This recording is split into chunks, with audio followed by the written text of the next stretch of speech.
Hello friends. This is Phoenix What If. How are you all? So in this video, we will see what if Kyuubi teleports him and Naruto to a different dimension. But before we start, if you want more amazing stuff like this, then be sure to subscribe to our channel and like this video. Also, if possible, share this video with your friends. Now without wasting any more time, let's begin the story. The battle at the Valley of the End, the waterfall where once two powerful men, two legendary Hokages of Konoha fought long ago, was battered down to the last rumble. Only two others stood facing each other, ready to deal the final blow to finish it all. It had been going on for as long as anyone could imagine if they were to watch the glorious battle between the two. This was one of many where there were no rules to oblige, no disruptions, only death would be the conqueror of one while one left alive was left to stay. It was finally coming to an end. They were both drained of charka and at their last bit of strength that they had left at their disposal. The only thing that seems to keep them going was their will to fight. But that didn't last long for one of them as the final attack got to him. Naruto was floating gently in the water, his body having taken a full impact from the Chidori. He lied unconscious and Sasuke stood over the still form of his closest friend. I guess this is it. This is how it's going to end. Naruto knew he had lost, big time. He couldn't move and he had no more chakra to go on. The only thing he could do was harbor another breath into his chest, into his slow-beating heart, which was becoming harder to do with each passing second. But he would not give up. He could not without trying to do what he had come to do in the first place since this mission started. Naruto willed his body, mustering some strength to stand, but fell backwards onto the hard ground. Sasuke stared at his longtime rival, his face blank of all emotions except his eyes were saying different to see his foe trying to get up then fall back down and not getting up again. He had won, once again. The great Uchiha won, but it was an empty victory. Naruto, the Dobi, the loudmouth obnoxious boy who never gave up but looked past on going down for the count. The boy who kept on smiling and showing an unending fire within those deep blue orbs. Don't get up, just stay down and don't get up, you Dobi. Sasuke felt these thoughts running in his head. This was to be the final match between himself and Naruto. That last Chidori he used had completely depleted him of his chakra completely. His second stage of the cursed seal on his neck was deactivated, even the Sharingan was inactive. He walked over to the blonde-haired boy and stared down at him. He gripped the kunai in his hand, his knuckles turning white. Just don't move, don't breath anymore. Just lay there still and please just leave me. Naruto was barely able to move or feel anything around him as he was losing his own battle now. His body was growing cold and felt it becoming numb. His vision was still with him, but he felt the closing darkness circling within his sight. It would be dark altogether very soon, he thought. He saw Sasuke approaching, holding a kunai ready in his grasp. Sasuke looked down at him and with his eyes shimmering the hate and sadness and pain asked, "Why, Naruto? Why do you always have to give me trouble, you idiot? You stupid Dobi. You always are too loud and annoying and you always get in my way somehow. So why do you waste your time, your effort, and your stupid goddamn self to try and help me when I don't ask for it? Don't you know that I can't stand you when you get in my way?" Naruto could barely hear the words coming from Sasuke's mouth, but he saw the way he moved his lips. As well did he see within his eyes, those same eyes that he used to have when he had bear with the loneliness and hate from others. Loneliness. They were both the same in ways unimaginable, even if one's family was gone while the other knew none about, but still they knew about the pain of what it was like to be only yourself against everything around them. Naruto gave one smile to the dark-haired Uchiha. Sasuke, a sad smile, a real smile this time, past all the other smiles he had shown in the past. At first it startled the Uchiha right to his soul and almost caught him off guard. But that was to be a sign of weakness. Weakness was left for the weak and Avengers were never weak. He didn't let his cold glare change, instead it doubled his anger and glowered down at the dying boy. "Why did you risk your life? Don't you understand? I'm an Avenger and I have to seek vengeance on my brother.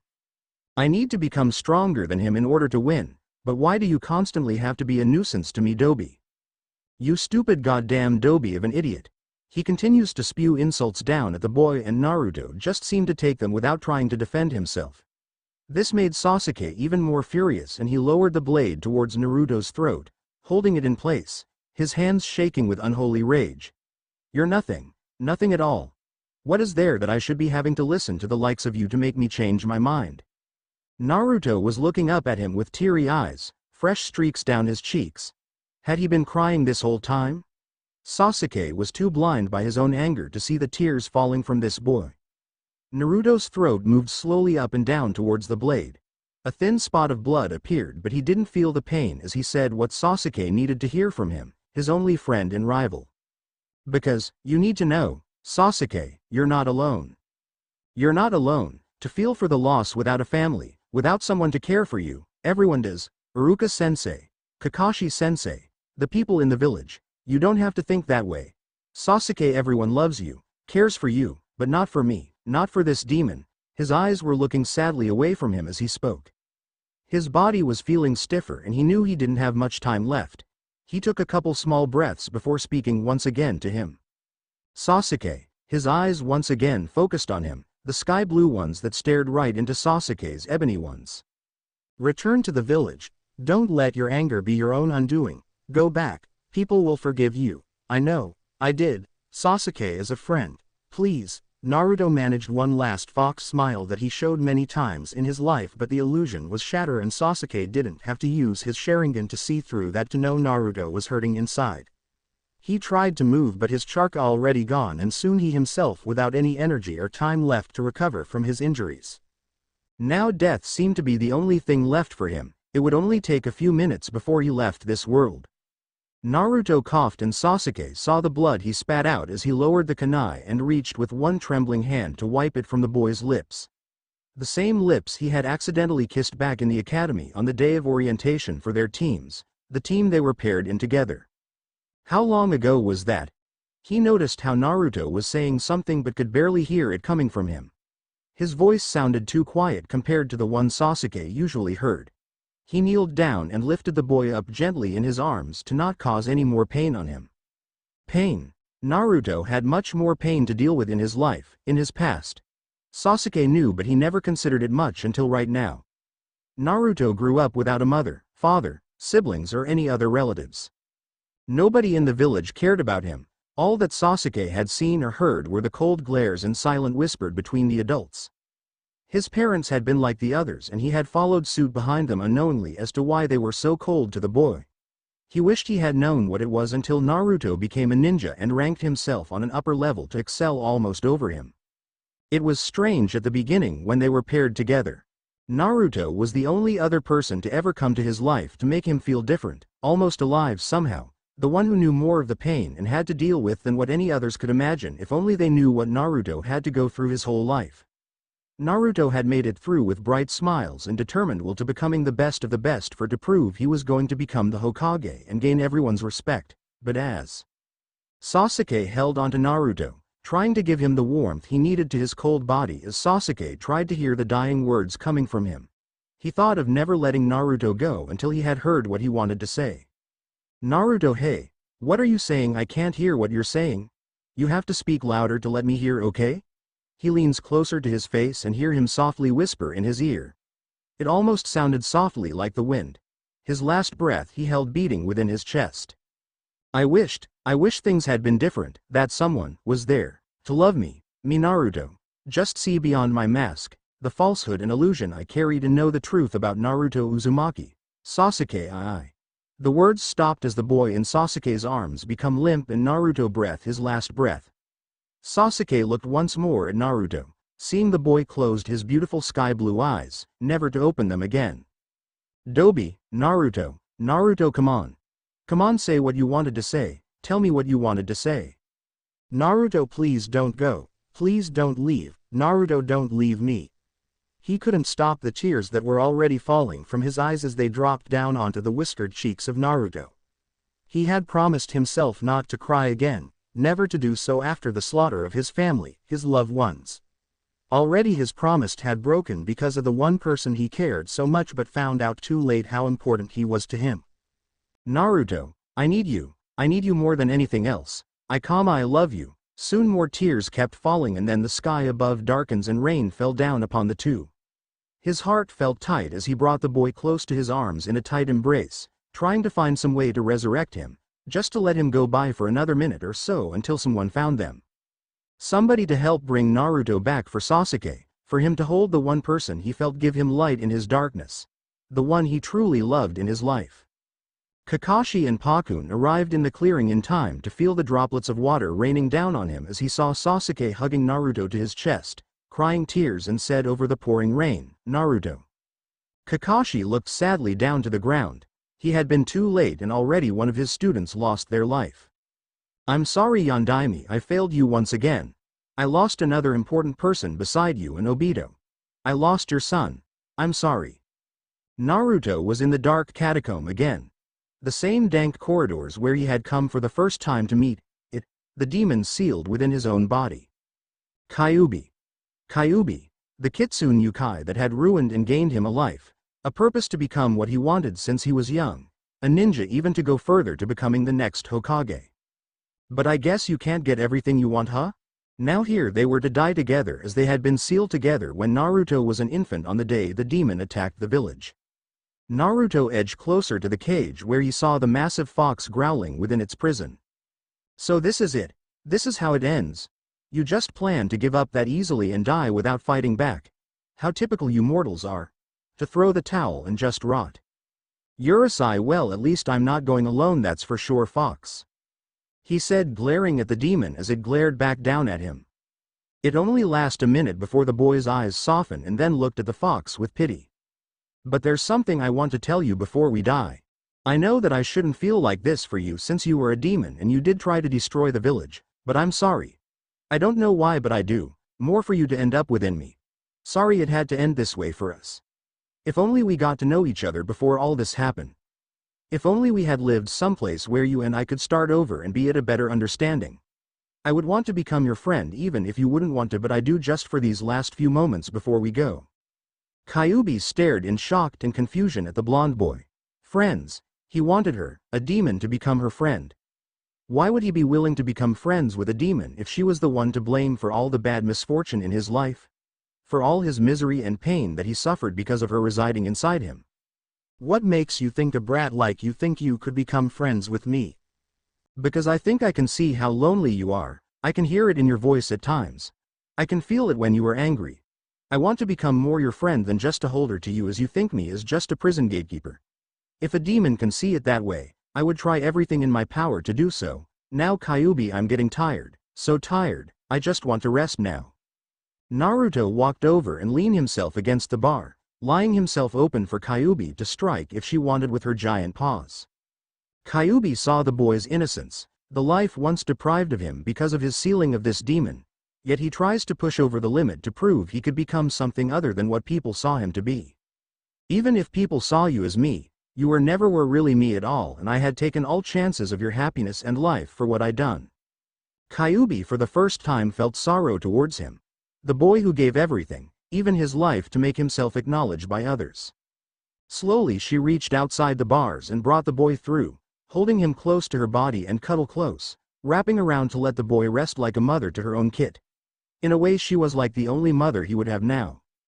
Naruto, she could feel his soul becoming lighter and lighter as she held him, she could feel it happening to herself as well. This boy wanted to live a life that he would feel special, and Kyuubi knew one spell, one incantation to allow them to find a new life out somewhere. She raised all 9 of her tails in the air and started swaying them back and forth, saying in an unknown language that only a demon would understand as strange particles of light enter within this chamber.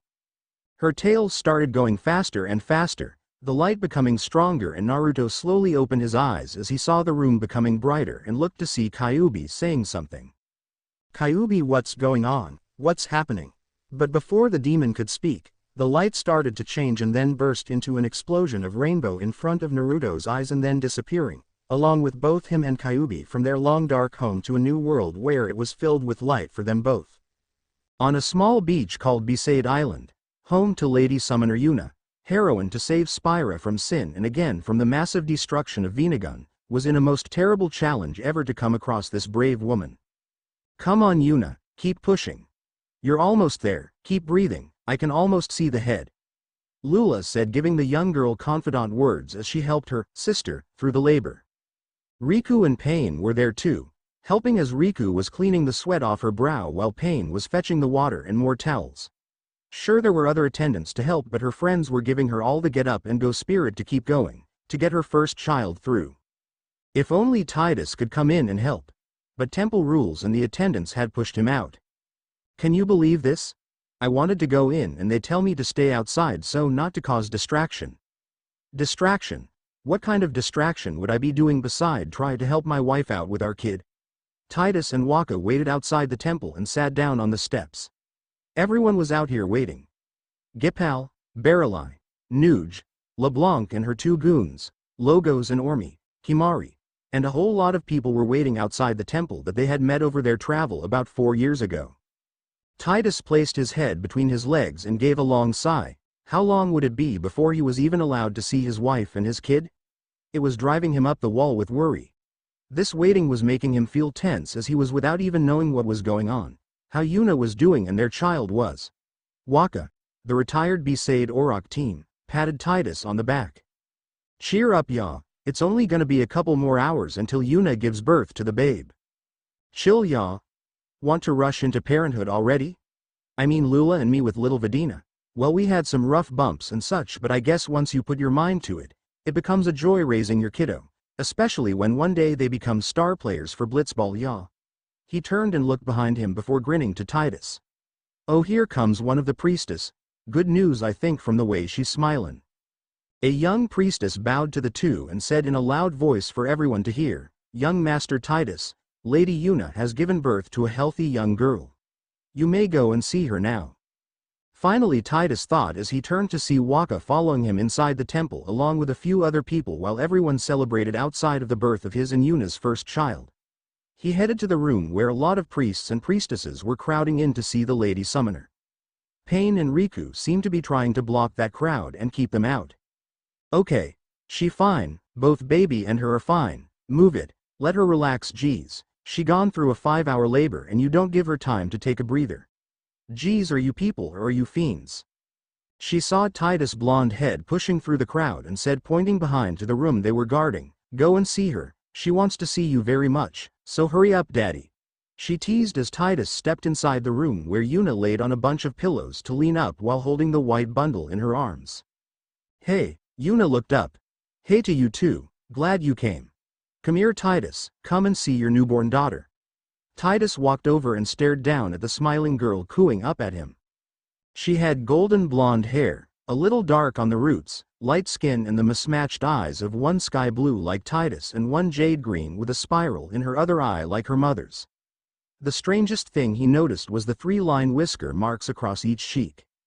Yuna, why does she have? He pointed to his face, indicating the marks. Yuna shrugged. I don't know, Titus, but me and the others saw this strange thing too besides these. She pulled the blanket aside the baby and revealed the strange spiral marking on the child's stomach. Titus touched it and for a moment felt something crawled up his arm and pulled back. Whoa, that was totally weird. What do you think it is? Do you think that it's just a birthmark or something? I'm not sure, but still, it doesn't matter. I don't care if she has a couple birthmarks or not, she's our child, our little girl. Yeah, you're right. He patted his daughter's head and watched as she laughed. So what did you name her? Strangely enough, I wanted to call her Naruya. It doesn't sound bad, does it? Titus shook his head. Nope, I think it's a very nice name for our kid. Hey Naruya, welcome to Spira, your new life. He didn't know how true those words were in his small daughter's young life. The baby girl smiled up at her father. The sun rose high over the small village. Many people were overfilled with excitement for this certainly wonderful day. Sir Titus and Lady Yuna's daughter, Naruya, was going to be 16 and everyone was planning to give the young girl a wonderful party to celebrate for the occasion. They were certain that there was going to be one in Lucca during the concert of which she was to perform, but the people of her home village wanted to make this memorial for her as she had lived on this island for the past 16 years of her life. They wondered how her parents felt for their child.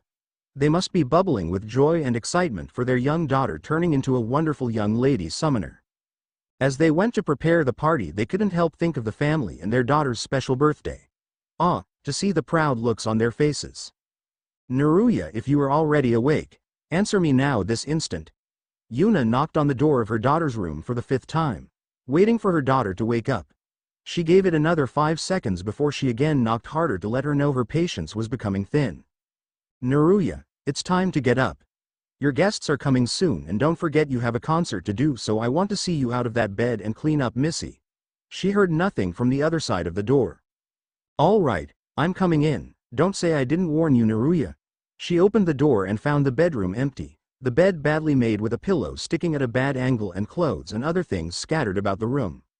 But there was no sign of Naruya in her room anywhere. She was gone. Not like she was kidnapped or anything for her to worry, but only running off somewhere by herself on this island. Only to God knows where she ran off to now. Isn't there a time when her daughter wasn't like this? Sighing greatly, the ex-summoner placed her hand on her forehead. This always happened. Every time Yuna went to wake up the girl, she was already gone, off training somewhere or hanging out on one of the beaches. Yuna rubbed her temple as it throbbed unmercifully to her. Now where did she go? And on all days to go disappearing on us. She groaned when her husband came walking down the corridor and saw the empty bedroom and the questioned look on his wife's face. Titus, do you know where Naruya is? Did you see her? He shook his head, but his eyes held some secret that he didn't tell her, not yet. If he did, Yuna would probably kill him after all the years that their daughter disappeared at the crack of dawn. Oh, he knew where Naruya went, all right. After all, she was like him at times when he was a rambunctious kid with his old man. Like father like daughter, as people said. He smiled and patted his wife's shoulder. Don't worry too much, Yuna. Naruya's a big girl and she can very well handle herself. Besides, she knows today important, and I'm sure she come back soon in time before we have to leave for Luca. He watched as Yuna turned and smiled back wearily, then closing the distance between herself and her husband, embracing him. You're right. I guess mother's instinct still kicking when my baby isn't such a little girl anymore. But still, Yuna couldn't go past wondering where her daughter had gone off to on her big day. Even if today meant that she was now a young woman, sometimes she acted like a little girl at times. Where, oh where did Naruya gone off to? On the outskirts of the small peaceful island, a young woman was strolling down by the beach, staring at the crystal blue ocean and beyond the horizon. She had woken up earlier before the rest of the village as always and decided to take a walk on the beach today. Watching the dark sky tint with the sea and turn light violet, then pink, then the whole sky a beautiful bright blue with the sun hanging overhead. The wind blew softly in the young girl's face, tousling her long blonde hair into her mismatched eyes. She pushed one strand out of the way as she looked above her and grinned happily. Today she was going to turn 16 and knew there was going to be a party to celebrate after she finished her concert in Luca, and couldn't wait for that to happen, especially when all the people she knew was going to come join the festivities. Naruya sighed as she twirled her feet in a circle, a small patch of sand flying scarcely off the ground then falling backwards to lie in the warm grainy sand, and looked at the sky. She watched the clouds float by and the few birds flying to wherever their next destination was. She sighed content and placed her hands behind her head. She hoped to see a glimpse of her uncle's aircraft in the air, the legendary gullwing ship that her mother once rode in a long time ago when she was a sphere hunter. She heard those stories many times when she was a kid and sometimes dreamed of becoming a sphere hunter herself one day. But as the years rolled by, she had other dreams to accomplish, for that made it more the adventure she ever imagined in her young life. Anytime soon, the ship would come in all its magnificent beauty with all the people she knew from other places in their world. Kimari, LeBlanc and Nuge, Riku and Gipal, Baralai and Pain, Sid, Brother, Shinra, Buddy, and well, just about everyone she knew. She smiles to herself. She couldn't wait to see everyone again, especially Haku and Aruko. She hadn't seen those two in since forever. Haku and Aruko, her two best friends in all of Spira, she could always count on them to be by her side besides her family. She hated when they have to live so far away from here. She wished her friends lived here instead of just visiting on each other's birthdays or for play dates when they had been younger. She missed those good old days. Their old mons were special leaders of some union that had to do with setting things straight for Spira, which was a complexity of difficult decisions and hard-thinking things and such. Being a leader wasn't easy work, she heard from her friends. They would probably follow their father's footsteps one day and felt sorry for them if that was to happen. She was glad her dad wasn't one of those leaders, though he had been offered once when her uncles, Nuge, Gipal and Baralai, had asked him to join. He declined, saying he was a blitz player, not a ruler.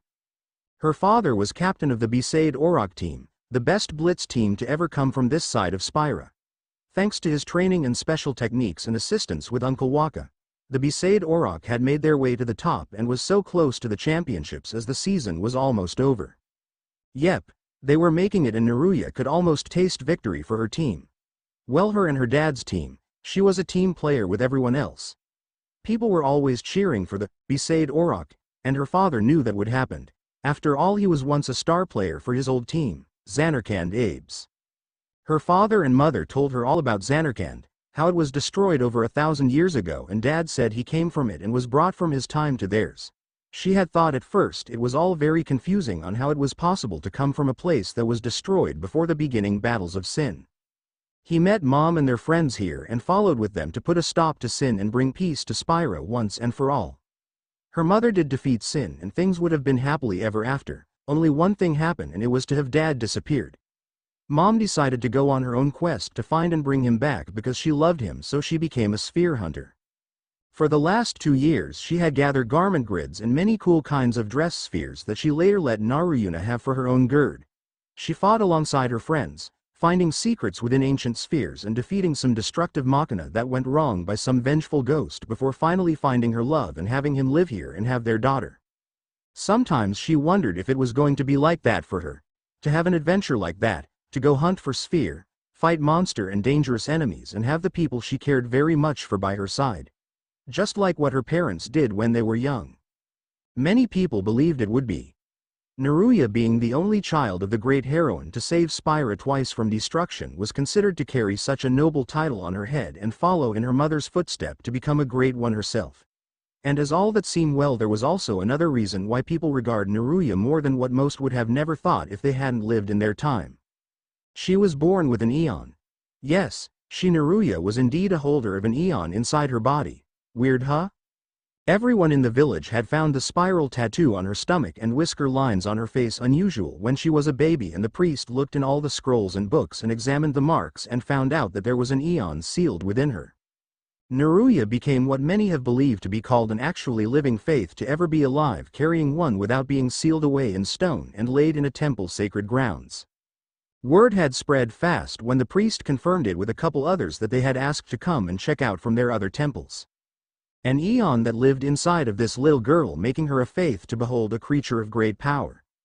A mere child who was born from the womb of the great warrior who saved Spira twice to be blessed with a special gift. Nobody was sure if this was considered a good omen or not, but soon people, ex-summoners in some cases, started coming to their homeland to see her from all across Spira. Many wanted to find out if it was true, that the impossible was possible, that Naruya really was able to hold an eon and use its power. The priests and priestesses from the other temples even tried to do some tests to see if Naruya was able to control and combine with others' faith's power from the temples with such a being. The first test was set here in Besaid, and she was required to be sent through the cloister of trials by herself, alone, to find and harness the power of Valfor. She had been scared at first. A lot of her friend and family were backing her up all the way, but this was a challenging step for the young child. It was almost a test to see if she too could become a close version of a summoner, like her mother. She had taken a deep breath and stepped in through the stone gate and head for the cloister of trials as she made her way to the room of the faith. It took her about half the day, her whole family waiting outside the gate filled with worry and fear for her before she came out. Silent and slightly pale as she passed everyone and stepped into the open. People watched as she moved in a small pace, without breaking her stride, as she stopped and stood in the bare circle of the town square. She waited for her mother to approach her, handing a staff from her days as a summoner. And as they saw her move the staff, and then a white light appeared in the sky, and right before everyone's eyes, Valfor appeared in all its magnificent glory. She had just been given the power to summon Valfor. Valfor, its rainbow wings spread out and flapping down to the ground to where all the astounded spectators were, causing dust to fly as it landed, and was staring down at the little girl who summoned her. Naruya was a little nervous as this had been her first time to summoning this stunning creature, but Valfor bowed her head and Naruya reached out and patted the beautiful eon while it moved close to her. Before anyone knew what was to happen next, a loud cheer was yelled and people were soon chanting Naruya's name. She soon became known as the Summoner Faith Naruya. Lame name, she recalled how bad that nickname was, embarrassing her wherever she went. It lasted for a couple years before she had finally decided to ask them to stop calling her that. They did, but then it was still the praising and saying, Summoner Naruya, okay, so it was a little better than being referred Summoner Faith Naruya. She and her family and friends traveled around to every temple, and she had gone through the different trials and received the power to call forth all the other Eons. Ifrit, Ixion, Shiva, Bahamut, Anima, etc. So wherever I go, wear it here or Bevel or Luca or even the Thunder Plains, people start bowing and saying, All hail Lady Naruya. Or, Summoner Naruya, her full grand title, Naruya rolled her eyes and then lied on one side to stare at the ground while trailing her finger in the sand. Geez, I'm starting to feel that this was what Mom has to go through during her glory days when this happened.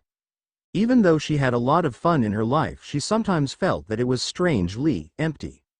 Sometimes there was an ache in her heart that she was unsure of but knew could never be filled in some ways, no matter how hard she tried to find the secret behind it. She wished she knew what was wrong, as it only happened so far since she turned 12 and had always been troubled by this small interface. She never told anyone, and she wasn't sure if they would help her with it. Not even to her own parents, which she knew might have, but still it would be an empty cause because the problem was unknown to her. There seemed to be only one who could possibly answer her curiosity. Hey Kyuubi, you up? She said to the spiral tattoo and waited to feel her Eon wake up inside. She and Kyuubi were connected, linked spiritual, and always knew what the other was feeling through the emotions that came within their minds and hearts. Naruya envisioned inside her mind now, herself inside a large lit corridor with many doors and rooms and heading to the one where the fox was in. She went inside the chamber and saw the giant red kitsune asleep on her large bed. She tried once more to call forth her Eon. Kyuubi, if you can hear me, speak to me now, please, I need to talk to you. She felt the strange power stirring and felt the fox Eon waking up and staring through one red eye as she yawned.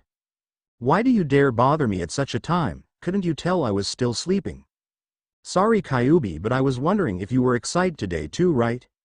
The fox mentally rolled her red eyes. Yeah, so what about it? Is that why you woke me up? Because if that's all that is, I'll just be. No Kyuubi, actually that's not it, it's just that I feel. She didn't finish her sentence and Kyuubi could sense the sad tone creeping inside the girl's thought and perked her ears as she spoke. Come, tell me. Kyuubi scooted to the side as Naruya sat on the large plush bed beside her. Naruya wringed her hands slightly and Kyuubi knew indeed that her kid was trouble with something. What is the matter, kid? Aren't you happy to be turning 16? Naruya nodded, then bit her lip and wondered how to explain what she was feeling inside as to ask her Eon and friend the question that had been bothering her. Kyuubi, she said, turning to stare at the fox, do you ever have a feeling that everything around seems awkward in a way that you couldn't really understand but try to ignore it? Like sometimes you're thinking that you are not really supposed to be here and be in some other place? In a different world perhaps? She paused as she said this, waiting for the fox Eon to say something, but when she didn't reply she continues. Do you feel that too? Something out of place? Like as if it's not really meant to be? She waited but found it surprising the fox was silent as she took in this news quietly. It shouldn't take Kyuubi this long for her to answer. She always said something to calm or comforting when she was in a confused state. Now she was becoming worried.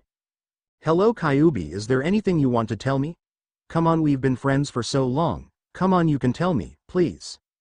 Kyuubi looked almost surprised when she heard Naruya said that. Kyuubi paw friends, yeah, I remember those words said, being friends, just like you wanted, Naruto always wanted. Ehud wanted to do something for that poor child, and it had come with a price that had to also deal with sacrificing their lives. Ehud taken herself and Naruto to this new world through the dimensional portal she had created and went through the gate into a world called Spira. Much nicer than the other world, though I missed it a little, but this was all for him. Well, her now, Naruto had been reborn to be a girl and was loved by many, but some things turned different, whether for better or for worse. No longer would there be the hyperactive blonde Dobi, the loudest ninja always claiming to one day become Hokage. He was dead and in his place was Naruya, the powerful summoner.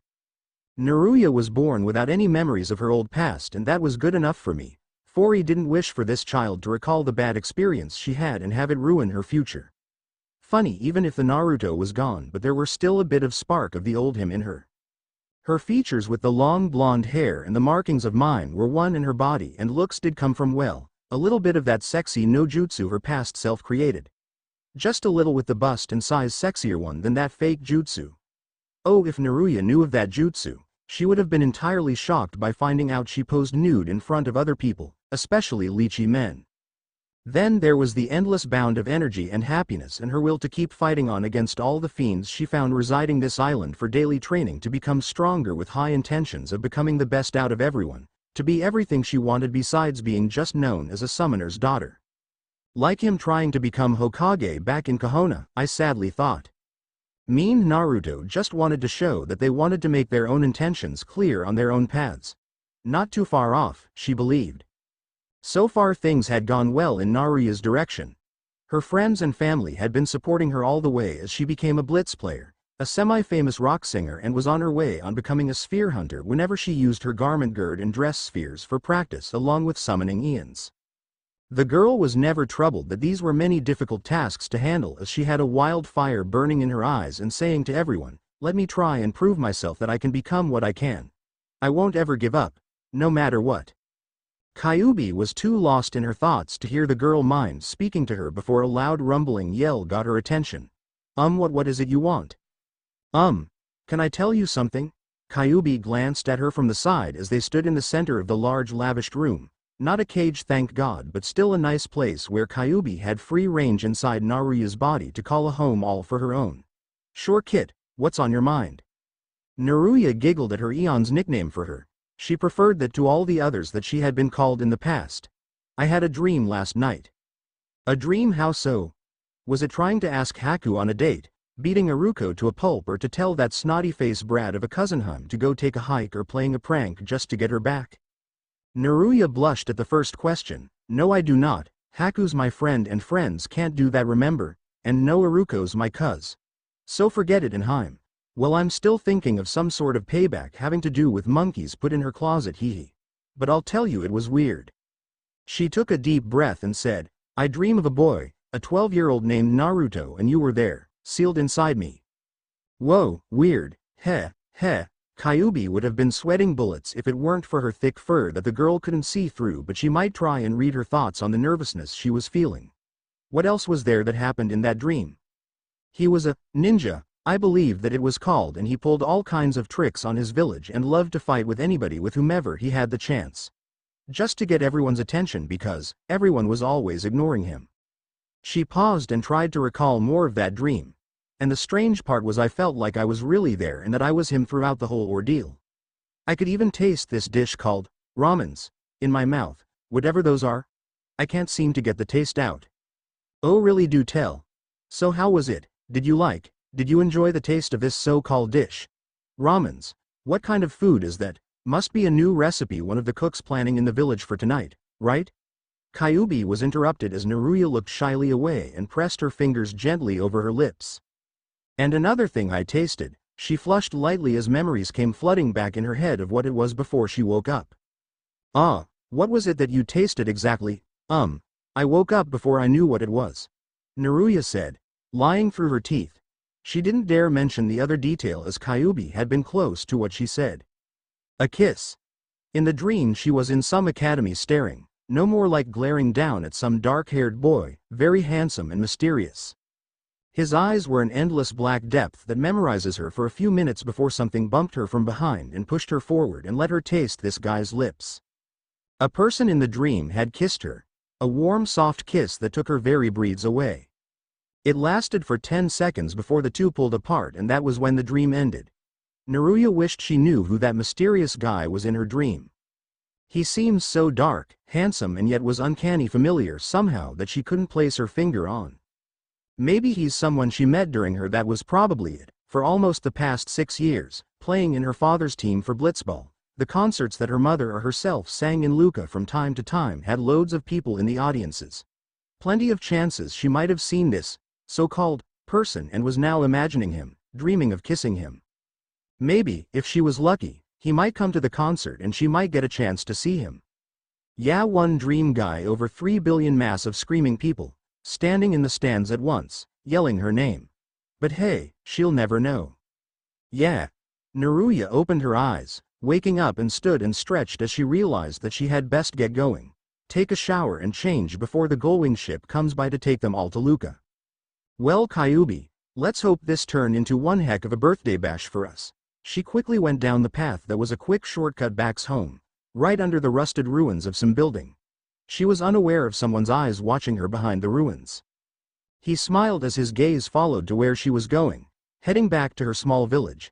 He could grab her now, but why do that when it was more fun to let it go as he originally plans, to wait silently in the shadows then pounce on his prey, unknowing of his presences. You may have slipped out of my clutches once, but I will catch you and make certain that you don't escape.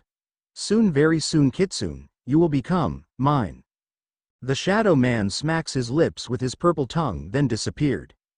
Naruya made it back just in time to jump into the shower and got dried and change into her simple attire of the garment gird, one of her many outfits she used many times. She had on a light red-orange halter top that reached only to cover half her stomach, revealing the spiral tattoo around her navel. A short navy kimono skirt with white red blossoms and branches that reached to her hips with a slit opening on the sides and strap thigh boots. Her hair was down reaching to her lower back and the bangs tickling her face once more. She fluffed them up before flipping it and heard the soft jingles of the 8 symbols charms of the sacred eons hanging from her hair wraps, 5 entwined together in a long orange braid past her blonde hair underneath like her mother's own and 2 braids on the left and 1 hanging on the right side of her face. She then heard someone knocking on the door. Honey, you almost ready? If you are, come outside. Coming. She opened it and headed out where everyone was and then smiled when she saw them. Hey everybody, glad to see you all made it. S2. Man, Naru-chan, you gotten taller the last time I saw you. Gipal said as he gave her a tight embrace, and a lot stronger too. What have you been eating? Steaks or fiends? She giggled, a little of both you could say. I just like to train, that's all. HMPH, a little, looks like you trained to tear your clothes off.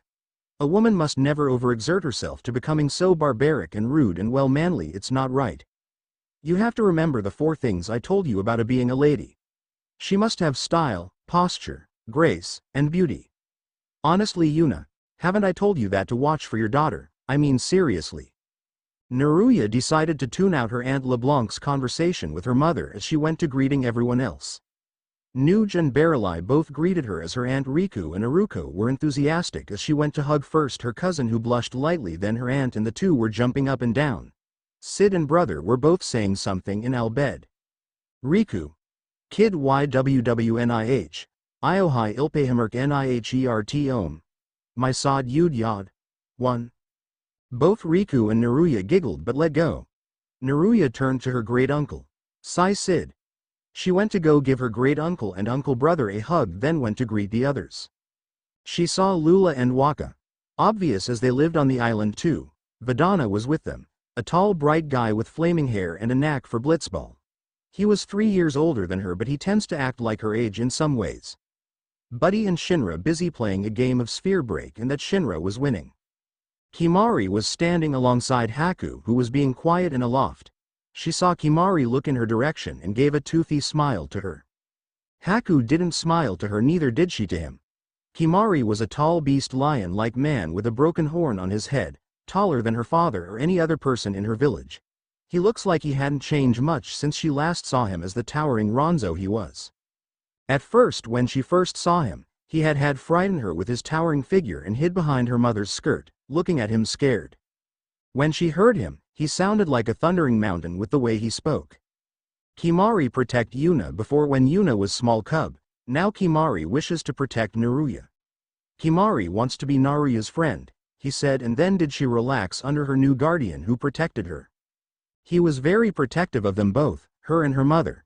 A little too protective, as he thought Naruya was still like a little girl in need of protecting, even probably now. She had later learned that he was an elder for the Ronzo race in Gagazet and asked why he didn't head home when she got older. He never told her the reason, but she had to guess he just wanted to be with their family like old times when her mom was a kid. He stayed in Besaid sometimes, and with permission from Naruya's parents, he became one of her many teachers in learning to fight beside her parents and Uncle Waka and Aunt Lula on their island. He took her to Gagazet for training, allowing her to feign against the bitter cold in the mountains and learn the way of the Ronzo and fighting. Training was excruciating to go through the long trail and back down, but well worth with the skills and tactics she had gained fighting fiends. And learning next time to bring winter coats whenever she went up there. Uncle Waka and her dad had given her special tips on how to do blitzball moves and sword fighting. Well, her dad and Aunt Pain, that was. So far she mastered a lot with Pain and almost with her dad. Almost. She mastered Spiral Cut, Slice and Dice and Energy Rain, but Blitz Ace that was a lot harder to achieve, and she was trying her hardest to get there, as Dad promised that she would soon someday. Still, at least she was getting far with the sword Dad gave her for her birthday last year, Brotherhood, that went great with her warrior dress sphere. Aunt Lula gave her voodoo dolls when she was just little and had taught her the many basic arts of magic, fire, ice, water and thunder, and other special spells like bio, drain, and anything else to go with magic, except white. Her mom taught her that after teaching how to summon, healing wasn't so hard to do as it seemed her body was very capable of doing thanks to her own eon, except poison or whatever ailments. Aunt Riku showed her how to mix potions and steel, which was cool in a way as she got more gills, items and other special stuff to go with her dress spheres. She was a very fast learner with everything that they showed her what to do. Being with her whole family was great as they were all tied together in a thread that could never be broken. This was what Naruya believed as her family boarded on the ship and set off to Luca. As she watched outside through one of the windows to where all the other villagers were gathered below waving goodbye, she knew that she was always never going to lose her connection to everyone who was close to her. Or so she thought. Naruya was in the dressing room, getting ready for the show, and was pacing nervously. She had been practicing all week with the song she chose was good as was the lyrics she sang. Man, this is getting nerve-wracking. I mean, I did some concerts before, but there's going to be a lot more people there. Kyuubi purred in agreement. It won't be any surprise how many they're gonna to be, depending from those sending you fan mail, gifts. Shall I continue? Oh, Kyuubi, as if I don't see enough of those after the show and when we get back home. It's just, she heard a knock on the door. Who could be knocking at her door now? She went and opened to see a tall man with gray hair and glasses and handed her something. For you from the master, he said, then left before she could ask whom this master was. She looked at the gift in hand and a look of grimace and disgust touched her face. Is this some sort of sick joke? In her hand was a bouquet of flower.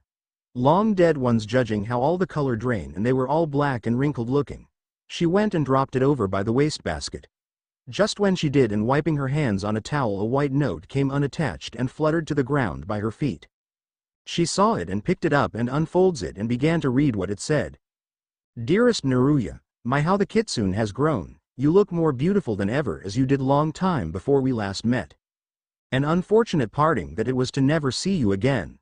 Now as I see how you are afresh and rippling with such eternal beauty. Perhaps you and I will reacquainted and have more to discuss of the future. Or better yet, to recall all the old times before you left. Naruya stared at the paper in her hand, trembling as she reread it and hoping her eyes were tricking her. Disbelieving everything that was said, she crumbled the wad and thrust it into the garage along with the flowers. Who was that person, and how dare they say such a thing? How did this person know so much about her? How did he know her nickname, Kitsune? Only Kyuubi called her that, and she never told a soul about it. And what did he mean, unfortunate parting? What parting was he talking about? And then saying something about old past, what was he trying to say? Suddenly a knock on the door and she nearly jumped out of her songstress's boots. Who is it? Lady Naruya, pardon for interrupting your moment, but it's time. Oh yeah, the concert, thank God. She then walked over and opened and saw it was a different person than before, no gray hair or glasses. Okay, let's do it. Meanwhile, with the auditorium being filled with people coming in, a man waited in a box he had reserved when his servant came to him. Well? The man nodded. Everything is going to plan, master. He pushed the glasses up the bridge of his nose as he turned to look from his master towards the stage, then back to him again. So it seems she has grown over the years. It was hard finding him, or should I say her, with her changed appearance and all.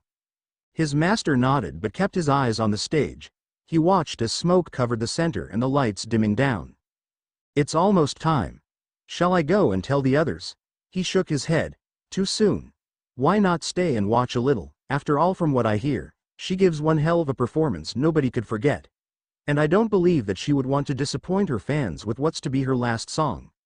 His servant, who had been standing up halfway, sat back and heard the cheering of the crowd grew louder and louder, shouting off the countdown for when the show was to start. 5. Bright neon lights flashed on the stage as the mist began to cover the entire floor.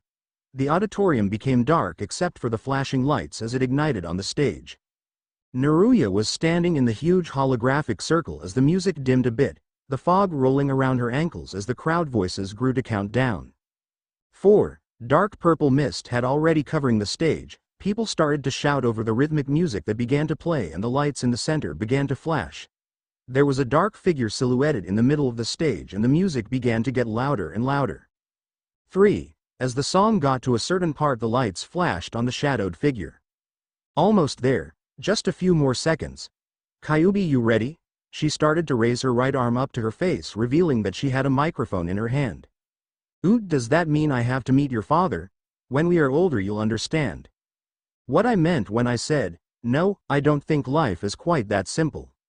She started to dance to the music while moving from one side of the stage to the next. She danced with the rhythm of the music. When you walk away you don't hear me say please oh baby, don't go. Simple and clean is the way that you're making me feel tonight. It's hard to let it go when you walk away you don't hear me say please. Oh baby, don't go. Simple and clean is the way that you're making me feel tonight. It's hard to let it go. Oh yeah, the daily things that keep us all busy are confusing me. That's when you came to me and said, wish I could prove I love you, but does that mean I have to walk on water? When we are older you'll understand it's enough when I say so. And maybe some things are that simple when you walk away. You don't hear me say please oh baby, don't go. Simple and clean is the way that you're making me feel tonight. It's hard to let it go. The crowd was dancing at the same time, screaming with joy at the music. They sang along with the next part of the song as she did. Hold me, whatever lies beyond this morning is a little later on. Regardless of warnings, the future doesn't scare me at all. Nothing's like before. Her voice rose louder again and the crowd started getting louder. When you walk away you don't hear me say please oh baby, don't go. Simple and clean is the way that you're making me feel tonight. It's hard to let it go. Hold me, whatever lies beyond this morning is a little later on. Regardless of warnings, the future doesn't scare me at all. Nothing's like before. Hold me, whatever lies beyond this morning is a little later on. Regardless of warnings, the future doesn't scare me at all. Nothing's like before. She stopped dancing and was now in the middle of the stage. Oh, yeah, hold on. Oh, yeah, oh, now. The servant asked as the crowd was going wild when the song was over and the music was slowly dying. His master looked towards him and nodded. Now. The servant then started to raise his hand, and those who were in the crowd watching and waiting saw the signal and disappeared to get in position. It was time for the plan to commence. Both the master and the servant then disappeared from their seat without a trace to indicate they had been there. Naruya listened to the screech of the crowd, everyone crying for more. She waved to everyone and lifted her mic to sing again when suddenly the ground shook underneath her. Whoa, what in the world? She waited a minute to feel the rumble again, but it didn't happen. Must have been her imagination. She was ready to raise her mic once more, but this time she felt Kyuubi inside her growling. Kyuubi, what is it? What's the matter? She knew something was wrong when she sensed her eons growing tension and thought there must be something terrible since she never heard Kyuubi growl like that. There's something in the air. What, Kyuubi, what do you sense? There's something under us. What? Before she had time to react, the floor beneath her erupted and she jumped backwards, avoiding impact. She laid still as she watched in horror as she saw two huge snakes waving in the air, their mouths open and their fangs dripping with venom. The people in the stands started screaming and panic ensued as they tried to run to the nearest exit. Naruya was frozen in place as she watched the snakes writhe and slithered upward from under the ground that she had been standing. If she had been there, she might have been. Naruya, no time to waste. You must call forth an eon immediately. Hi. She held the mic and started twirling in her hand and the bracelet on her left wrist started glowing. And within seconds she was holding her staff. She poised the staff in the air and said, I call forth Ifrit. Suddenly the ground beneath her feet started to shake and then heard the almighty roar of Ifrit as it sprang up and caught her as she flew up in the air. Ifrit. Hellfire now. She cried and then cast double cast of Faraj to add to her eon's attack for double damage. She watched as the flames burst all around them, but the snakes seemed unfazed as they moved away and started heading towards the people. Oh no. She had to hurry. She had to stop those things before they got to them, before they got to the people. She looked left from her and saw one of the hover bikes one of the musicians used lying on its side abandoned. Naruya rushed over to it and started the engine. Ifrit raced after the two snakes while she headed over towards it to try and stop it. Just as she was heading towards one turned its narrow head and its yellow reptilian eyes stared at her and then hissed. It spat out some poison towards her and directly hit on the bike. She tried to pull back but crashed on the ground as she jumped off. She watched as it burst into flames as she rose up and tried to see if anyone else was still in the stands. People were still running and some had already gotten through. She looked from the right and then saw her mother and father rushing through trying to get down towards her. She then saw the snake that spat the venom at her bike look towards the two people running towards her and lunged straight for them. "No, Mom. Dad. Watch out." She quickly performed another fire attack directed at the snake. It didn't do much damage but it did grab its attention to have it back away from her parents. "Naruya, run." She didn't need to be told twice and started running as the snake went after her. She raced past the crumbled debris on the ground as she also dodged the attack done by the snake. She turned once to see Ifrit jumping onto its back and biting deep before it started twisting and shaking to get the Eon off him. Well, that was one, but what about the other? She looked about and saw it closing in on its partner, trying to rein Ifrit off. Well, two snakes should have been the least of her worries. She had to keep those snakes from attacking the remaining people and hope to stop these things for good. "Kit, there's another and it's right behind you." "What?" She turned her head and indeed saw the massive purple snake hovering above her. This one was bigger than the other two and was struck in fear as she saw it stare directly down at her. She desperately wanted to run but her body couldn't move when she heard someone shout from on top of the snake, "Kanashibari no Jutsu." "Kit." She heard Kyuubi screamed in her mind but the rest of her body felt too numb and frozen as the snake lowering its head and she saw two people standing on top of it. She saw that one of them was the man from before, the silver-haired glasses guy, and the other wearing a dark cloak covering him. But when she saw him looked at her, red eyes with snake slits, she thought there was something familiar about them. "Greeting, Kitsune. Good to see you once again, it's been a long time. A very long time." He smiled at her and saw the purple tongue that was inside his mouth. Fear rose inside her chest. She wanted to find an escape but her body was so still that she saw the stranger move towards her slowly, the same sickly smile on his face as if ready to devour her. She heard Kyuubi screaming and then heard the roar of Ifrit and then felt its energy rushing back to her. She knew her Eon was defeat and with the energy she was absorbing she could very well function little of her body. She tried to move her feet but they still were inbound in whatever spell the man cast. The man? Tisk her as she tried to move and saw the wick look in his eyes again, only they seemed to be smirking at her struggling attempt to escape. "Now we can't have that." He did weird movement with his hands and Naruya watched in awed and bewilderment as she saw the rapid speed he did them and the signs that he performed. What was that? She almost recognized it but where? Something about that seemed. She was so entranced with it that she didn't hear the man speak until too late. "Sene Jashu." Snakes sprang forth from his sleeves and headed straight at her as they wrap around her body, causing her to be immobilized. She felt her breath hitched as the man pulled the snakes in her towards her and she was in his arms. She tried vainly to break loose but the snakes held onto her tightly. She choked as she watched the man look down at her and before she could fight back, she saw the other man went towards her and placed his hand on her forehead.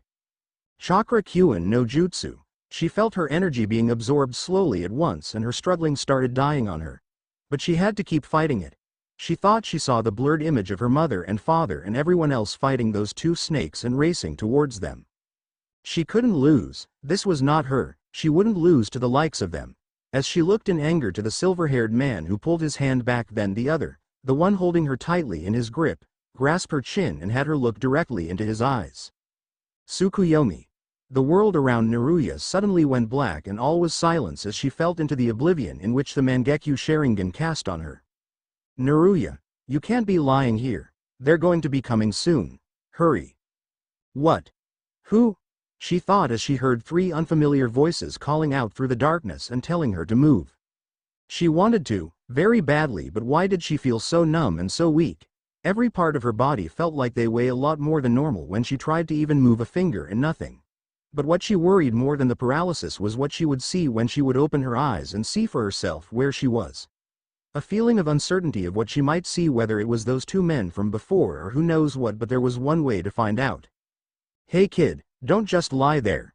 Move it. She tried to move, finally after a while, feeling no binds on her anymore and some reaction coming right back in her limbs, and struggled to sit up on her knees. The first attempt she fell and tried again, but her arms felt too limp.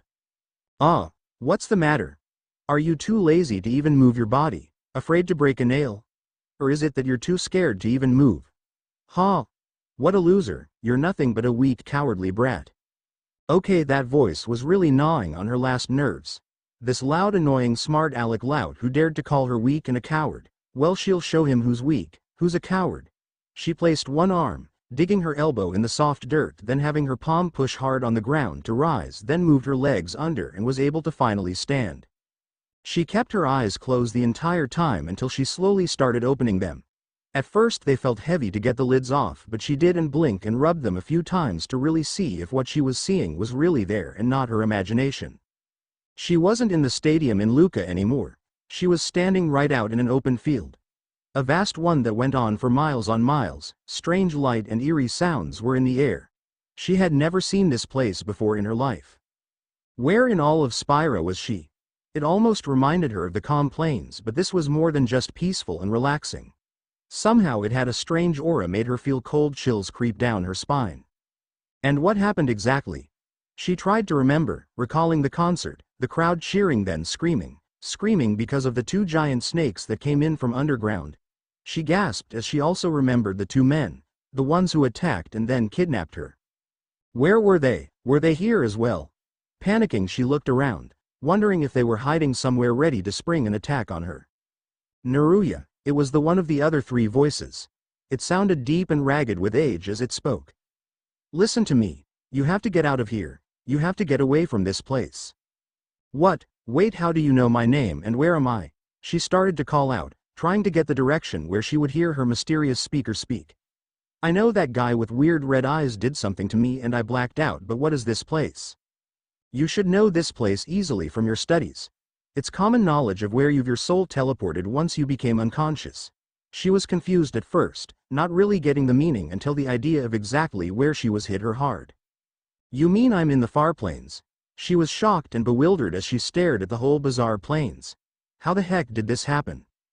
As I said before, you were unconscious and you and your Eon, Kyuubi as you call her, teleport both your spirits here. It's for only a short while, but you should really not be staying here long. So okay, but if I'm unconscious for the time being, what happens when I awake? I mean, I know the guy took my powers and has me tied down, but how the world do I? Hey kid, listen. Don't you dare think of giving in because some weird snake guy has you cornered and you don't think there's no escape. The loud brass voice spoke. Remember, in Blitzball, always look for an opening because that's where the other teammate would be waiting, and if you have the chance, go for the kill. She knew those lines. Her father always gave his famous prep speech for the team before the game just to reassure them to what to do in the opportunity that called for victory. How did you know about my dad's speech? Huh, you think your old man made it up himself? I thought it would take longer for that to get through his thick skull to let it sink through. It sounded like it was coming from behind her, and she looked behind and saw two people standing there, not where she had looked before a minute ago. One was a tall, tan guy, showing his abs and wearing white cargo's pants, a red bandana and a weird symbol of J hanging from his necklace. The one standing next to him was wearing a red trench coat, a black fishnet shirt under and black slacks with strapped boots. Sunglasses preach his nose, and she saw the long gashed line from his left eye up to the hairline. She stared at the two strangers for a long time before she said, You know my dad? Course we do. I happen to be your gramp, Jekt. The man with the bandana and J necklace spoke. This here's Oren. He was a guardian of your other grandpa, Braska, and let me tell you, this guy has no sense of humor. Har har, very funny, Jekt. The man, Oren, said to Jekt. He then turned his attention onto Naruto. Listen, you have no time to waste. Those two men are after you. Right now you have to find a way to escape. I don't know what's happening, but something is disrupting the cycle in Spira. You have to get away from them before it's too late. Understand? Before she had a chance to answer, her body was suddenly trembling, and then the pain came from her abdomen from within. The pain was rising its way to her chest, and she fell to the ground, wincing as it grew. She looked once more to the two men, but before she could say anything, they were gone, as well as everything else around, as she saw the darkness again.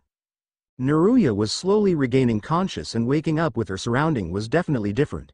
Her arms and legs felt bound and looked down to see rope ensnared around them. Well, better than snakes, I should say. Kyuubi, you're awake. Kyuubi gave a warning growl to stay quiet. They still close by, and if they know I've recovered, they'll come back and drain us again. How did you recover so quickly before I did? Thanks Sandy, Mindy and Cindy for it. Ian's combined their own powers to recover their own loses, in which help for us. It took a while with you as you were out cold. Kyuubi, where exactly are? No time for questions. Listen, this is our chance. The others went to scout and left us alone for a bit, but I don't think for long, so now the time to get the hell out of here. Right, couldn't say it any better, but I need to use some of your power to burn the ropes off me. No problem, kid, leave it to me. Light red flames circled around her wrists and ankles, slowly burning away the rope. The rope was eaten away and then fell to the ground. Once she was free, she got up and started running. Running into the direction where Kyuubi told her to go, where she knew the other went opposite of them. She was running past the bushes and trees when she heard Kyuubi, "Kid, we got company," and then sensed it was the two others from before. Run, kid. She didn't need to be told twice as she doubled her speed and stamina, running for her very life. She headed through the many obstacles of sagging branches and bushes, her clothes tearing and her skin being covered in cuts. But that mattered little as she was racing the clock to get to safety. They were getting closer, they were only a few miles away from them, and she thought she heard them jumping from the trees. What to do? What was she going to do? She had to think something fast. She zigzagged until she thought she was getting lost herself. Her body soon was getting tired and her energy sapping away. Damn. She was near the brink of exhaustion and almost fainting when she saw an open trunk big enough to hide her. The men were still pursuing, and she headed towards the opening and slid in, making certain to keep herself hidden in the shadow. You're going to have to do more than that, Kyuubi said as the girl backed further until she could not scoot anymore and her back was touching the hard bark from behind. Once done that, Naruya grabbed one of the lone branches that were inside and used as a sort of cover-up. Kyuubi decided to place some of her power by making the branch extend, then change into the texture and color to which of the trees own. Naruya stared in amazement. It was almost the same, well, not really, but still like the weird hand symbols and attack that man did. How did you do that? Naruya asked as she reached with eager fingers to touch it. It was solid and rough, just like a real tree's. It's called genjutsu. It's an illusionary technique that is used to trick an opponent. I suggest you don't lean yourself against it. It's very weak, as I can't use too much while I recover, and also we have to keep it low until it's clear, understand? She did. She didn't want those men finding her as she leaned to the other side and hugged her legs to her body. It was becoming a little cool and she was still in her songstress's clothes with her bare arms and legs uncovered. She wanted to change to something warmer, but her body was too worn to move another muscle and tired to do anything until later. Kyuubi, will you keep watch while I sleep? Just wake me up in case they come. Of course, kid, just go to sleep, I'll warn you if danger comes. Naruya sighed and laid her head back as her mind wandered to all that was happening. Right now she was in another place where she had no idea where or when exactly she was, and she was truly alone without her family and friends. I wondered what happened to them. I hope they're all right. Mother, father, please don't be hurt, don't be. Her last thoughts before drifting into a quiet semi-peaceful sleep. Two figures were racing, searching for any signs of where their prey had gone. She couldn't gone far, she was too drained of her charka to move more than what she could on foot. True, but don't forget the Kyuubi has more than likely give her some charka to get going. When the two had returned to the base where they tied her up, she was gone. They obviously should have known better than to have left her by herself. But after the teleporting back here and tying the girl, they sense other people close in the perimeter. Close from that village. They had decided to check and see how many, fortunately not very above standard, but some were very skilled, carrying along blood limits in their party. And there would probably be more to come after if they were found. When they went to get her, she disappeared and had to go search for her. Now they were having a hard time as they looked to find where she gone. He swore once he find her, she was going to regret ever running away. Master, I can sense them coming and at immense speed. Do you wish for us to continue or do we? We don't have time, we'll leave, and once they're gone, we'll look again. The servant nodded, and then both him and his master raced in a different direction than before, but if they kept heading straight they would have found the tree where Naruya was sleeping in. The other group in the party seems to have sensed it and believed to be that of what they had been following the last few minutes. Oi Shikamaru, I think we're getting close, a teenage boy with red triangle marks on his face said as he and a large cream and brown dog chased after the group. They were sent by Tsunade because of a rumor of a strange charka, and two others when it happened, and the group immediately went to scout it. Along their group was Neji, Lee, Shino, Choji, and of course team leader Shikamaru, who was leading the front. Shikamaru turned around to stare at the canine duo.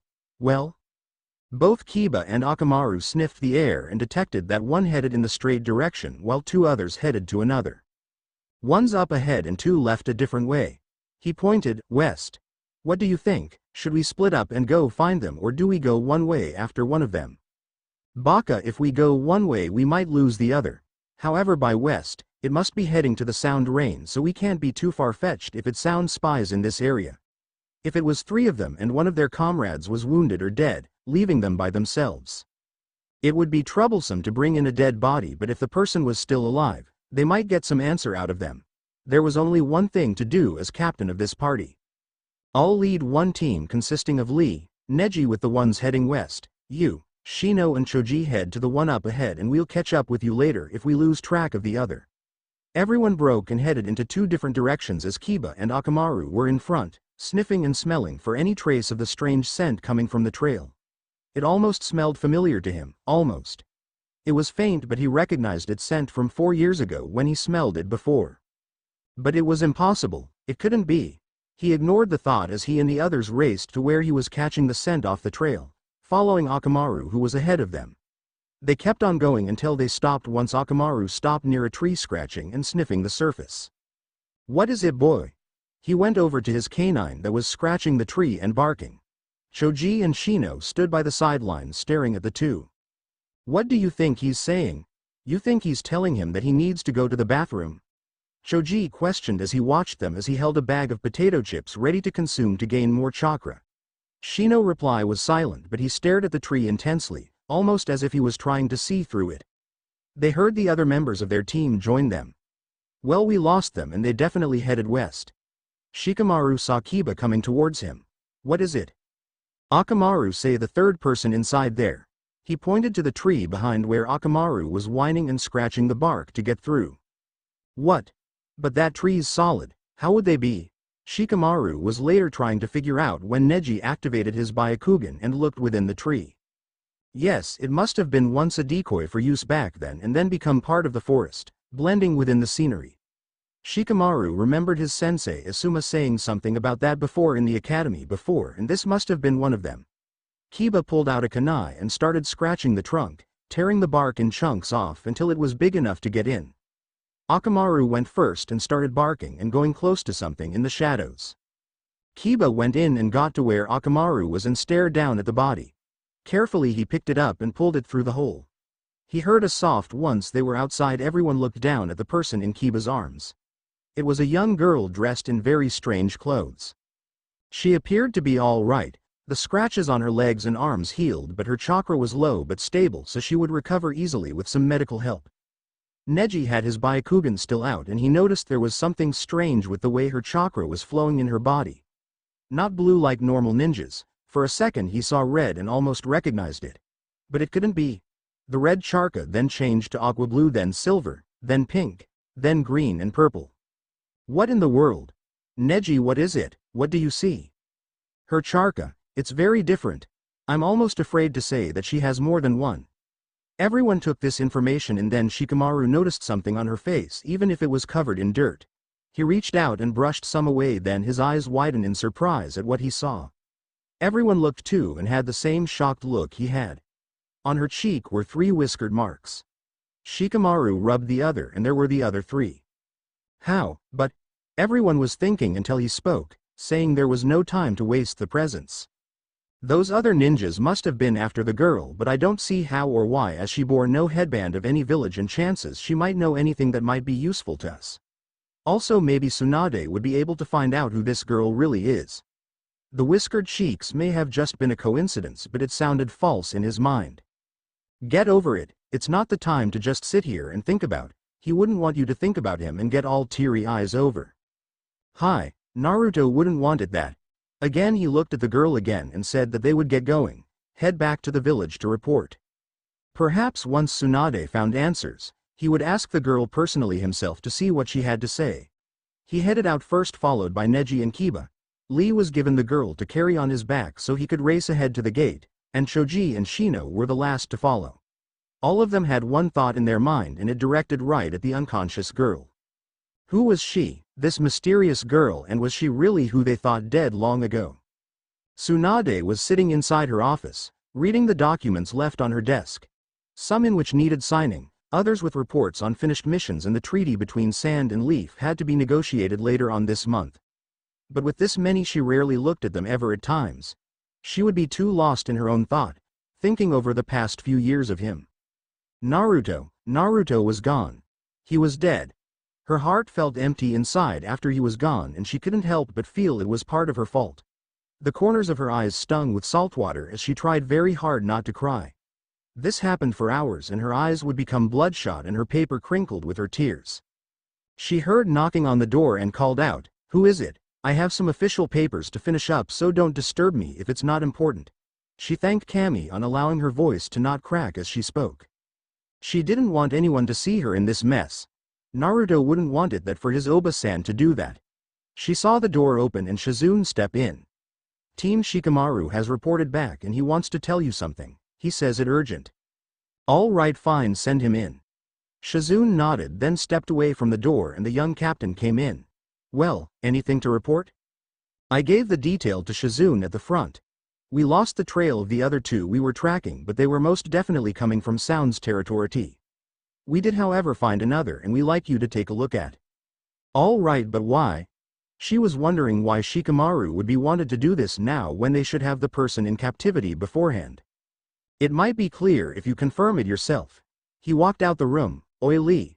She saw the tall bull-haired cut and thick eyebrows boy wearing the same green spandex running in, along with something on his back. Lee looked around the room and turned his attention to Tsunade. "Pardon me for this intrusion, Gondem-sama, but I really thought we should have taken her to the hospital first, then wait to report. But Shikamaru insisted it would better to do this now than later. What if this flower of youth dies out on us?" "Calm down, you baka. For the 5th time, Neji told you that her wounds weren't that critical and they were already healed by the time we got here."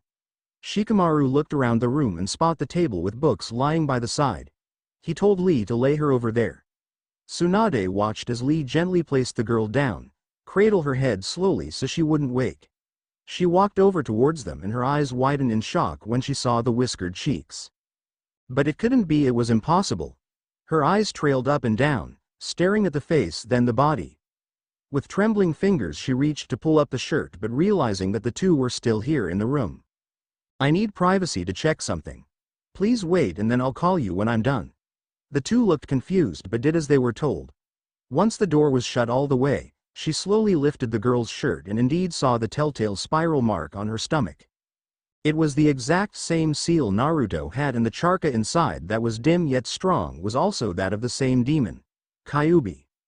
And if Kyuubi was alive, that meant this girl was. Are you really Naruto?" she asked as she brought her hand towards the girl's face and touched her cheek. Shikamaru and Lee waited patiently before the Hokage stepped out of her office and beckoned them in. "Well?" She closed her eyes and said, "She has to be taken to the hospital. She's fine as she's not in critical danger, but I will set 2 Anbus to watch over her tonight. Her body was too drained of charka and needs to recover the lost quickly." She leaned in her seat waiting for one or the other to move when Shikamaru decided to speak. "You didn't find out anything else, like who she was or where she came from?" "She's asleep at the moment and I think it would be wise to wait until she recovers. I'll have Morino or Ino do the task investigating when she wakes up." She then had Lee take the girl up in his arms and handed a scroll to be given to the doctors to take care of her ASAP. Lee raced out, followed by the others outside waiting in the lobby. As Shikamaru was about to leave, Tsunade called out to him. "Whatever you do, do not mention to anyone else about this. It would not be wise to do so just yet, as I have not confirmed it completely. Tell that to your teammates as well." "I understand. I'll inform them immediately." He then went to find the others and let them know what they were ordered. Tsunade, the 5th Hokage, watched as they raced out of the building, heading towards the hospital. Naruya was having a strange dream. She dreamed that someone was carrying her. It felt nice to lay back and absorb the warmth radiating from them, feeling the wind play with her hair as they ran. No, it didn't feel like that. She could not feel the ground and thought she was flying instead, like on her hover bike or on Valfor's back. It was a relaxing experience that she realized that she didn't want to wake up from. Slowly the ride was ending and she was lying on soft clouds, clouds that smell like mints and strawberries. Almost like her bed back home. Home. Was she really home? Was all that happened just a dream, and once she woke up today be her birthday and go to the concert and there would be no snake monsters or weird men after her? But why did it not sound like she wanted it to be? Maybe Kyuubi could tell her. Kyuubi, Kyuubi, you there? She felt Kyuubi stirring from her sleep and then muttering a string of curses in her mouth. Kyuubi, what's the matter? What's wrong? Apparently I must have been still recovering the charka while you slept and I fell asleep too when we got caught. Caught? What do you mean caught? I don't know what she was starting to remember and then started panicking. Calm down, Kit. Don't be stressed. We might be able to get away again. What do you mean? I mean if they caught me again, they might be keeping better eye on me and don't plan to let me go. Just wake up and look at your surrounding and check it out. Okay. Her eyes flew open and were staring at the white ceiling above her. She turned her head sideways and saw the walls were also white. Everything in this place seemed to be just only white. She rose from the bed and wondered if anyone else was in this room. She saw nobody anywhere but wasn't going to be to take chances. She looked around carefully and walked towards the window, staring out at the light pale sky. Outside she saw many buildings, so many of them, tall and different than the ones back in Spira. Where was she exactly? How did she get here? She opened the window to gain some air as it was becoming so stuffy she thought she might choke. When she did, she leaned her body out, catching the fresh breeze coming in. It was much better and it felt just like back at the beach but without the salt that she loved breathing in. She continued to stand there staring outside until she heard someone shout, "Hey!" She spun around and saw two men in black jumpsuits wearing white animal masks looking at her. She didn't know who they were but felt she didn't want to either. What if they were those same two men from before? Had they come to take her again? No way would she allow that to happen. She went to jump through the window. The two masked people came right at her and she had barely stepped out before one raced to grab her arm. She jumped back, dodging the other as it came at her and breaking free from the other's grip and rushing out of the room. They followed after her as she ran through the door and out to the corridor. She didn't know which way to go but she took her chances as she went right, down past many rooms and seeing looks on other people dressed in white and those with bandages on them.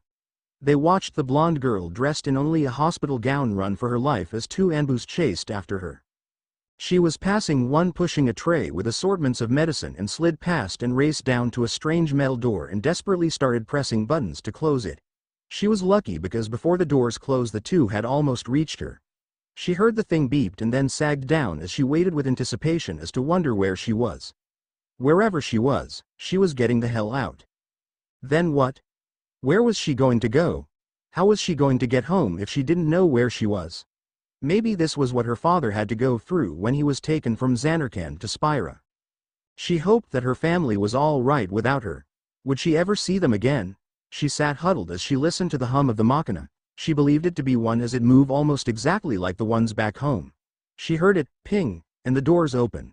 She rushed right out, passing by other doors and hoping the coast was clear as she raced for freedom. Just as she thought it was safe, she then heard a familiar bulky voice call out from before. There she is. Cred. She started running once again with the two following after. How did they get down here so fast? She was looking behind to see how far they were, not looking back before too late and collide with someone else and falling with her on top and banging her head on his chest. Kakashi and Sasuke were walking to the hospital to go and give Sakura a hello then head for their morning training in the training grounds. It was always like this, it was always the same routine that Sasuke has ever done for the past 4 years. Things had changed all right. Things had changed either for better or for worse. In Sasuke's case, he thought it was worst. Sure, people had forgiven, but the people his age, his friends, it took a lot longer for them to forgive and it was still on the hard grudge side. It was because of him that they almost lost everything thanks to him going to Orochimaru. The people who went to rescue him nearly died, and one important person in their life had did the ultimate sacrifice. Naruto, it was his fault all right. He was dead because of him. He saw what happened clearly in his mind, eyes repeating. It always came to him in his sleep, leaving him to be cold and shaken, sometimes to stare at his hands to see if they were covered in blood. Naruto's blood. It was almost as bad if they were. Kakashi noticed the silence of the boy as they stood outside the pale building. He sensed the tension rising. It was sad to say that he couldn't help him because if he had come in time, he too might have been able to save Naruto. But fate had indeed cruel intentions for those of pure hearts and souls. He recalled what happened when he found Sasuke cradling Naruto's dead body. He had refused to even let Naruto go as they went to go find the other injured party once they headed home. Everybody was already at Konoha's gate before Sasuke and Kakashi came, carrying the body of the dead boy. When his friends saw them, they were first confused when they saw the downfallen look in Sasuke's eyes and carrying Naruto as he laid still. Suddenly realization seemed to hit them hard when Sakura came running through towards the stoic cold boy. Sasuke-kun, you're back. You're back. I knew Naruto would bring you back. You're safe. Her words started to die when she saw Naruto in his arms. Happiness became worry as she looked at him. Sasuke-kun, is Naruto all right? Is he okay? What happened? She went to grab his arm but he pulled back and she instead touched Naruto's face. His cold stiff face. She pulled back and then looked from Naruto to Sasuke to Naruto once more.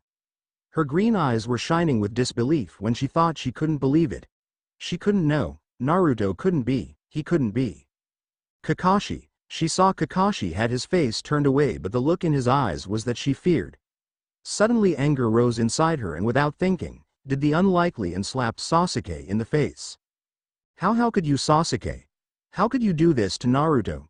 She screamed in his face, her emotion wild with anger, confusion, and sadness as she realized that Naruto was dead. How could you kill him? He was your teammate, your friend. Why did you do that? She screeched, fresh tears coursing down her cheeks as she wept for the boy who constantly bothers her, the boy who asked her on so many dates and she refused but never let the boy stop. The boy she considered as a teammate, her friend, almost like a brother. And he was gone thanks to her own crush, thanks to her even for asking him to do such a thing. It was mostly her fault in ways to have even done that. She fell on her knees, weeping while she felt Ino touch her shoulder comforting for the lost. Others too were either crying or glaring at Sasuke. Kiba and Akamaru howled while Shino and Shikamaru cried silently.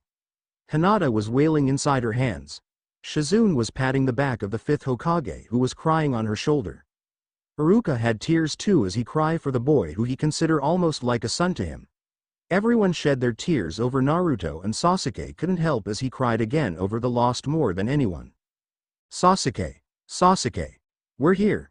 We better go in and say hello before we train. Sasuke was broken out of his thoughts as his sensei spoke. No, he was more than a sensei to him, almost to what he considered a father figure, a guardian close to him. This must have been what Naruto felt when he had Iruka with him. He and Kakashi went through the clear doors and waited at the front until Sakura came down, said hello then went to work. Sakura was a medic nin, working as an apprentice with Tsunade teaching her. She seemed quite fit to do that, her chakra control seemed to do well in this department rather than in use for battle. Both Sakura and Hinata worked diligently to be the best there was for the medical field in hope to save people that could be saved. Yeah, I wish Naruto had just been alive a little longer, then maybe we could have gotten him here safely and he'd be recovering but still later come out in a day or two asking for ramens. Sasuke and Kakashi sat in the lobby for a short time, a lot longer than before Sakura came their way. It was a wonder what was taking her so long. Sasuke decided to go investigate as he and Kakashi started walking towards the front and head down the hall when they heard the commotion. There were shouts and screams and Sasuke and Kakashi raced ahead to see someone in a hospital gown running for their life away from the two Anbus. What the? Kakashi thought before he saw Sasuke rushing up towards him and passed, and then that's when it happened. Sasuke and the girl collide and Sasuke fell over with the girl on top of him. What? This had better be good, she thought as she felt a throbbing headache coming on thanks to whatever she bumped into, and Kyuubi's yelling wasn't making things any better. Could somebody give her the license of the Machina or whatever the hell she hit? Groggily opening her eyes, the thundering pain on her noggin subsided but was still there as she looked around her and saw three burly shapes that later formed into people surrounding her. It was the two masked men from earlier, and there was one more to their party. Well, the other was strangely his black face mask covered half of his face from his nose down to his chin and under in the shirt and green vest. His headband covered his left eye.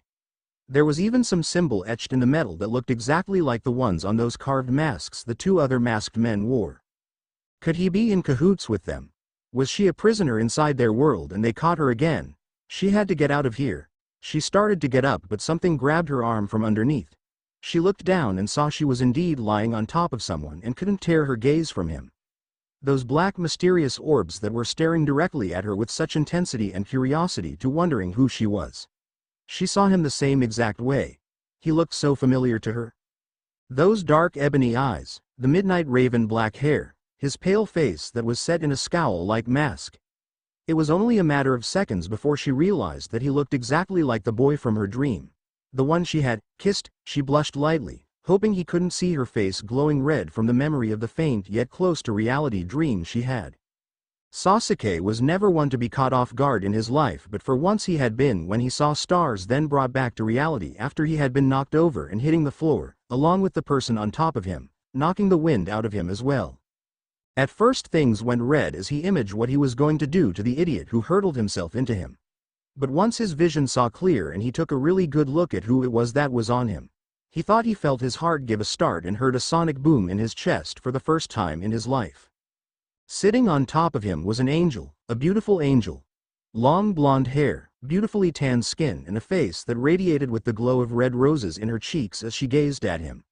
She was bending down to closer examine him and saw the sparkling blue-green gems that sparkled brightly as she looked down at him and he leaned upward.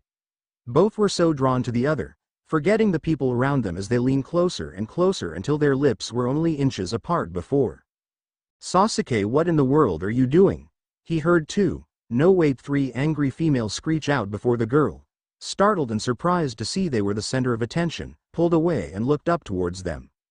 Quickly she got up, much to the disappointment of Sasuke, and he stood up too and dusting himself before turning to glare at the people around them. He saw Sakura, Ino and the Hokage herself standing there glaring strictly at him like he was the one caught in the act of doing something dirty with this girl before they came in, like it was his fault. She bumped into him headfirst without looking where she was going. Shizune stood by the Hokage's side, holding Taunton the pig as she stared in confusion and bafflement between the people glaring daggers at one another. The girl was also staring at each of the four other women in the room until her eyes landed on Ino. She raced over to Ino and quickly grabbed her hand. "Namu, dry hg cut edrukrde hajan caa we. Venst e kud gedi b. Dra ni hek voon so miva vnusdfu saw." Everyone was very much lost in the translation of the strange language that the girl spoke. It wasn't until Tsunade decided to take matter in her own hand. "Excuse me, miss." The girl turned around, her eyes looking towards the older woman with the pale blonde hair and coffee brown eyes and strange purple diamond in the middle of her forehead, and her figure was busty, she noted. "Can you understand me?" She nodded. "Well, let's start off with your name. What is your name?" "So Hisoka Naruya." "Your name's Naruya?" Tsunade said. Naruya nodded. "OAC. Can you not speak in our language, Naruya?" "Yes." Her voice sounded soft and chimed like crystal, almost musical, much better than what she was saying before in the strange tongue with the way she spoke. "I'm Naruya." "Naruya, a nice name," the kind woman said as she brought her hand to touch her cheek and rubbed the whisker markings. "Naruya, I'm Tsunade." "Tsunade, the Gondem of Konoha no Kuni." Naruya cocked her head to the side, blinking twice, confused as if she never heard those words before. "Gondami? Konoha?" Tsunade noticed the perplexity and decided to make it easier for her and lead Naruya over towards Kakashi. "See the symbol of leaf on his headband, it represents the village a ninja's from. We are the village of the leaves hidden of fire shadow," she said, indicating the sign on Kakashi's headband. Kakashi smiled down at Naruya, though she couldn't see it under the mask, but seeing the way his right eye crinkled up in a kind friendly way, she smiled back. She was unsure and uncertain as to why she felt calm around these people. They were being nice to her and she had some strange feeling that she would be safer here with them than anywhere else outside this village. She felt Tsunade touch her shoulder and she turned away from the masked ninja. Now Naruya, would you mind telling me what village you are from so that we might be able to send word to them if possible, that way you may be safely return later when we settle things. Actually, I wouldn't really call my home a village, it's Besaid. She saw confusion in the deep brown eyes. My home is on an island and called Besaid. I never heard of a country like that before. What kind of symbol does your village have? Your ninjas? She turned around and saw it was the dark-haired boy that she crashed into by accident, and he was staring with an intense gaze that seemed to give off bad vibes with the way he looked at her. Nonetheless, she answered him. We don't have ninjas back home or in any other place back in Spira. Spira? Yes, Spira. Is something the matter? It's like you never heard of it before? And from the look everyone gave her, she knew her answer instantly. She was nowhere back home.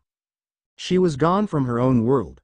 This had been quite a typical day. Tsunade thought once she, Naruya and the rest of their group were now sitting in the room where Naruya was earlier when she awoke. She herself was quiet and still on the bed, looking very well confused and perplexed after she took in the news that had just been told to her. They said they've never heard of Besaid or Spira. But how was that possible? She had been afraid that was what she was going to hear, but didn't want to really believe it until now. The truth was right in front of her from the moment she woke up, and she knew that much was made her hope dim. She was now in this new world and had no idea how she might even get back to her own, if even possible find it again. While the five of them were heading back to the room, people standing outside the hall came to see what the commotion had been, and Tsunade saw some of the men's eyes were directly on Naruya. She turned around and saw that the hospital gown Naruya was wearing was so short, too short that it barely covered above her legs, or the way it swished and swayed to reveal more skin. She took off her green cloak and placed it over the girl's shoulders, making her more covered, and then shot a glare at all the men, who instantly turned their heads away and went back to what they were doing before. Naruya was oblivious of this happening to even bother whatever else was going on around. She was so lost in her own thoughts that she didn't see the two girls that were from the hall earlier coming towards her side and helping her walk down the hall back to the elevator machina that she'd been in and heading up the third floor. Naruya. She perked up as her name was spoken and turned to look over and see it was the girl that she had mistaken as an Albed. They thought she looked so lost and confused as she stared from one face to the other. Naruya, we need to do a cross-examination on you to check something about your alibi. Is that all right? Naruya blinked at her. A cross-examination. She looked towards Tsunade and she nodded. Good, let's go back to your room and do it there. After the five women left, Kakashi and Sasuke still stood in the hallway along with the two Anbu members. Kakashi looked over towards them. So do you know anything about that new girl? Naruya, I think that what she said her name was? One of the Anbus looked towards his partner and shook his head. Not much to say as of from what's been said or heard right now.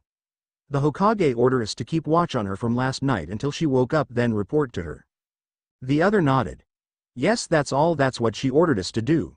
It is strange, however, that girl's has almost the exact markings on her cheeks like Whisk.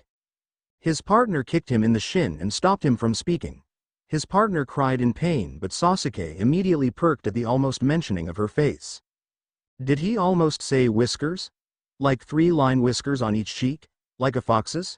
He knew he had not saw much, but he did recall seeing 1, 2 lines on her cheeks before she had been pulled back abruptly and had her attention on the Hokage and the others. If it was possible as to what they were saying, and this girl was the one, then. Kakashi also was startled by this bit of news and seemed to sense what his student's reaction to this and wonder what he might do if he were to follow after them. Before Sasuke had any time to react, Kakashi grabbed his shoulder and said, I think we stayed here long enough and we need to go train now, Sasuke. We can probably see Sakura later after work and see what she has to say. Then they were walking out the door and heading to the training grounds, where Sasuke's mind was still preoccupied by the idea of the girl Naruya and wanted to know more to find if what he wanted to know was true. Meanwhile, Tsunade ordered Naruya to lie back down on the bed. Is this really necessary? She asked, curious about what was going to happen as she laid her head on the pillow and stared right up at the ceiling. She turned her head to look back at the Hokage. Well, we are going to have Ino-chan here. She pointed to the blonde Albed beside her. Do a simple mind check to find out any information on what you said and make things more clear for us to try and understand this current situation we have. Ino looked down at her as she towered over with soft periwinkle eyes. Relax, it's not going to hurt. This is just going to allow me to take a quick peek inside your mind. In fact, it'll be over before you even know it. She then did the hand symbols and made the form of some square over Naruya, and for a few seconds saw only darkness and became completely numb as Ino took over. Naruya woke up later to see Ino on the other side of the room sitting in a chair, a thin line of sweat on her brow and panting heavily while speaking to the fifth Hokage, and a dark brunette holding a pig in arms. What exactly happened? Had she been out that long? She was definitely lost at what was going on. She saw that the three were talking very close together, and Tsunade was listening intensely and sometimes turned to stared over at Naruya, then turned back to hear more on what Ino had to say. What were they talking about? She could barely hear what they were saying as they were consentingly whispering and her ears were ringing. Soon they cleared up and she heard bits and pieces of what they were saying. It was about her, but about what? She sensed there was someone else beside her and turned and saw it was the pink-haired girl with emerald eyes. She had a glass of water in her hands and handed it to her. She took it and had small sips, then took bigger gulps until the glass was empty. She handed it back her. What happened? Was the first question that she asked. The girl smiled slightly while she set the glass on the table beside the water pitcher. Ino performed Shintenshin no Jutsu on you. She went inside your mind and looked in you to check if you were really telling the truth. Jutsu, that word, she heard it constantly before, back at the concert when the men had attack and capture her. Especially the one with the red reptilian eyes. She remembered the way he looked at her with that scary slithering stare and called her by her pet name like he owned her or something. She hated it. And the way he touched her skin while those snake-like creatures wrapped around her and pulled her towards him. His flesh had felt so cold, so dead, she shuddered at the recollection. The girl noticed her shiver, asked, "You okay? Are you cold?" Naruya shook her head. "I don't believe I've properly introduced myself. I'm Sakura Haruno." She extended a hand to her and Naruya accepted. "Naruya. A pleasure to make your acquaintance." Sakura smiled at her before she and Naruya turned their attention to where they saw that Ino and Tsunade were done speaking and were coming towards them. Tsunade sat down on one side of the bed next to Naruya. "Well, Ino told me that you are indeed from a world called Spira, correct?" Naruya nodded. She noticed that her brown eyes seemed to hold a sad gaze as she drew in a soft breath and said, "I'm sorry that I have to tell you this, but there's no such place known to us as your home beside or Spira." Naruya had obviously knew that she wasn't anywhere near Spira. She was in some unknown world and there looked to be no way back. But she wished that the tightness in her heart didn't have to hurt that badly, as each word seemed to stab a new puncture wound in her.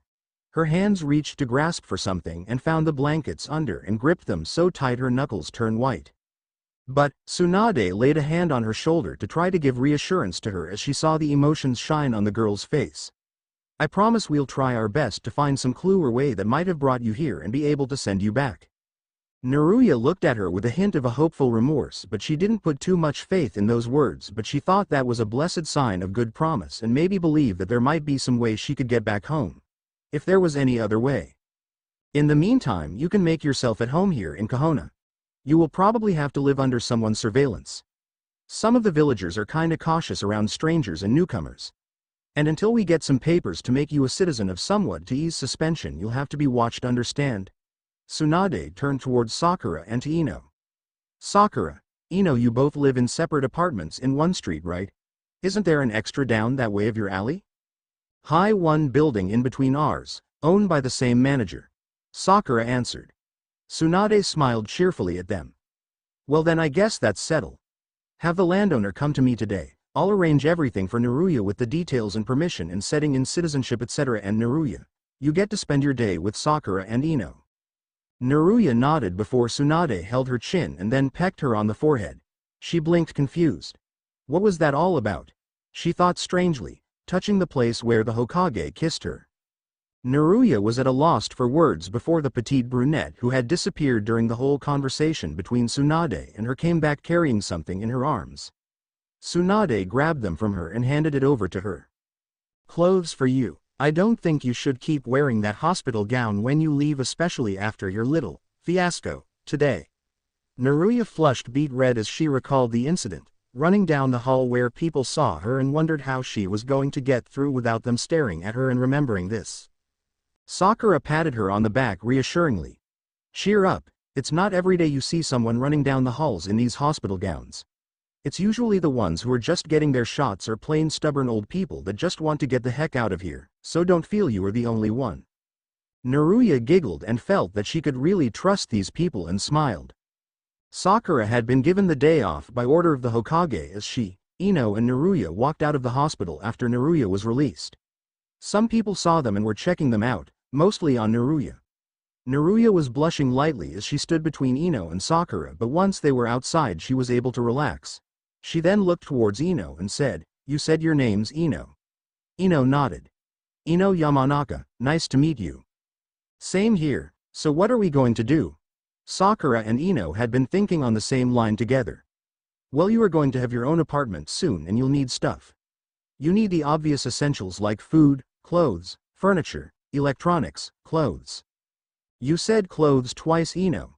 Ino turned to glare at Sakura. "Well, I don't hear you saying anything, forehead girl." "Ino pig." "Forehead girl." Naruya stood in silence watching from the sideline as she stared at the two fighting. She saw that they were friendly 1 minute, the next they were yelling at each other at the top of their lungs. She was about to say or do something to put a stop to them when someone spoke from behind. "Don't even try it. They'll be arguing all day even when you try and stop them." Startled, she turned and saw that it was the black-haired boy and the man named Kakashi that were at the hospital earlier. "Oh, ohio Sir Kakashi," and Sakura and Ino ceased their argument when they turned and saw Sasuke standing not too far from Naruya. But instead of running towards him as the love-struck girls they once were long ago, they grabbed Naruya and quickly pulled her back away from him and behind them. "What do you want, Uchiha?" Ino asked, more like spat in his face. Her eyes were glowering at him as well did Sakura's as they glared distantly cold at him. They remember what Tsunade had ordered to do while Naruya was in the bathroom changing. Sakura remembered the Hokage's exact words as she told them about what Ino found. Flashback. It seems that the girl Naruya is really our Naruto. Sakura had been surprised and shocked just like Ino had been when she was inside Naruya's mind and saw the tiny hidden bits and pieces that showed who she was, but there had been more and was enough to put together. Plus the whiskered cheeks were a dead ringer to them both, but they couldn't believe it firsthand until Ino did the mind search. And they thought the possible was impossible. So Naruto was alive again, only she, was here and from a different place and time, with no recollection of them whatsoever. It's likely all her memories of her old life were erased after she was reincarnated in the other world and now she has no idea now and that she's here. The possibility are slim to maybe recalling a few details of the past. Tsunade then looked both girls directly in the eyes. "I want you two to watch over her because I think from what Ino told me she's unsure and confused on a lot of matters and we best try to help her. And if she starts recalling anything, I want you to try and be careful with what you describe to her. Some things are well best left unspoken, understand?" Both girls nodded, but Sakura decided to ask one question which she was most concerned. "Anyo, but what if something does happen? What about you know?"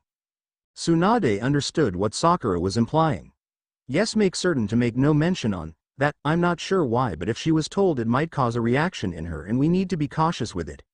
Until then just keep an eye on her and make sure she doesn't get in trouble or worse." Flashback ends. Sakura's kept thinking to herself Naruya was Naruto. But she had no clue about her old life and Tsunade seemed serious to having them watch her. If she was indeed correct about having no recollection and her old memories being there but not really and were able to come sometimes, she might recall what happened between her and Sasuke and Sasuke, if you don't mind, we have some shopping to do. Come on. She grabbed Naruya's wrist and started dragging the poor girl, followed along with Ino behind them. They watched them leave before Kakashi looked to Sasuke. "Apparently I don't think they're going to allow you to see that girl. Not under their watch." Sasuke turned to glare at his sensei while looking back down the road to where the girls went. "We'll see," he thought as he went in a different direction. Naruya thought her arm would be pulled right out of its socket if she didn't say something. "Anyo, Sakura, could you please let go?" Sakura turned around and noticed she was still doing that, holding on so tight that she didn't realize until Naruya spoke. She let go and apologized to her while she rubbed her red wrist. "Sorry, but hey, we're here." She pointed to where a shop selling clothes were. Ino, also following Sakura's hint to distraction, said, "I heard they have a 50 sale today. Looks like your lucky day, Naruya." She and Sakura instantly dragged her into the shop and started searching for clothes, looking and holding up against her as they tried to figure what style and color would go great on her. Naruya was in a state of shock as she saw the mother load of clothing she had in hand. But how am I going to pay for all this? Ino pushed her towards the changing room and said, we'll deal with that later. Ino and Sakura sat down in 2 chairs next to the dressing room just in case Naruya needed a hand while deciding to take a breather from tugging and grabbing clothes for the girl. Soon they looked to one another. You think she'll be okay? Sakura shrugged. I don't know, I mean most people didn't treat Naruto good in the past, myself include. Guilt hung on her head as she remembered everything that happened from their childhood. All the times she had insulted him with other kids beforehand for no reason why, as her parents had just told her to stay away from him and she did with no idea as to why. Now after 4 years she was now given another chance for this one who she planned to make up, to have Naruya settled in and welcome. Maybe teach a few jutsu here and there, see if she had good chakra control. It was almost strange, she was considering Naruya to be a friend, almost close to a sister even though they just recently met. She was caught out of her train of thought when Ino started speaking to her. What, sorry Ino, you were saying something. Ino rolled her eyes. Forehead girl, if you were daydreaming about someone, please tell me it's not Sasuke, but here what do you think we should do about Naruya? Well, I for one think once we get clothes, we should get some makeup. You know, to hide the, she scratched her face lightly, indicating the marks. I agree, we better get some along the way. I'll go to the convenience store and you stay here with her, okay? Sakura waved as Ino left to get some while she went to check how Naruya was doing. It was only for a few minutes that she had been in the changing room, but she seemed to take a lot longer in there. Maybe had a problem with a zipper. Everything all right in there? There was a muffled voice, but she thought it sounded like, I'm fine. Sakura thought she didn't sound too fine and decided to check. She opened the door and saw her sitting on a bench wearing the clothes that she had picked. Hey, they look great, seriously, come on out so you can check it out yourself. Silent she was and Sakura went towards her. Naruya. Naruya, what's the matter? She walked towards the girl and saw her holding something in her hand. On closer inspection she saw an orb-shaped photo that showed 2 people, a young man and woman, both smiling in the picture. Naruya, are those your parents? Naruya looked up, surprised to see her standing by, and Sakura saw the tears trickling down the corner. She didn't answer but she nodded. Hi, my mother and father. I was just wondering what happened to them back home. I don't know, I just hope that they didn't get. She choked on the last words as she didn't really want to say them. Sakura took her hand and held it. It's okay, Naruya-chan. I believe they're fine. Don't worry, I'm sure they're more worried for your sake, and I'm certain Tsunade will find a way to get you home again. She brushed the blonde bangs off her forehead and saw the soft smile that reached inside her heart. Arigato, Sakura-chan. Sakura was unaware that even if the words did lift her spirit, it made her feel less, because if the girl left, she might leave the last hope to ever see that wonderful light again. She followed the girl out to the 3-way mirror. It took about a good 4 hours to try on outfits, and Naruya was carrying 5 bags while Sakura carried only 4. Where the hell did Ino run off to? She swore she was going to find that blonde and have a serious discussion in disappearing and ditching on her friends. Then again, it was fun hanging with Naruya.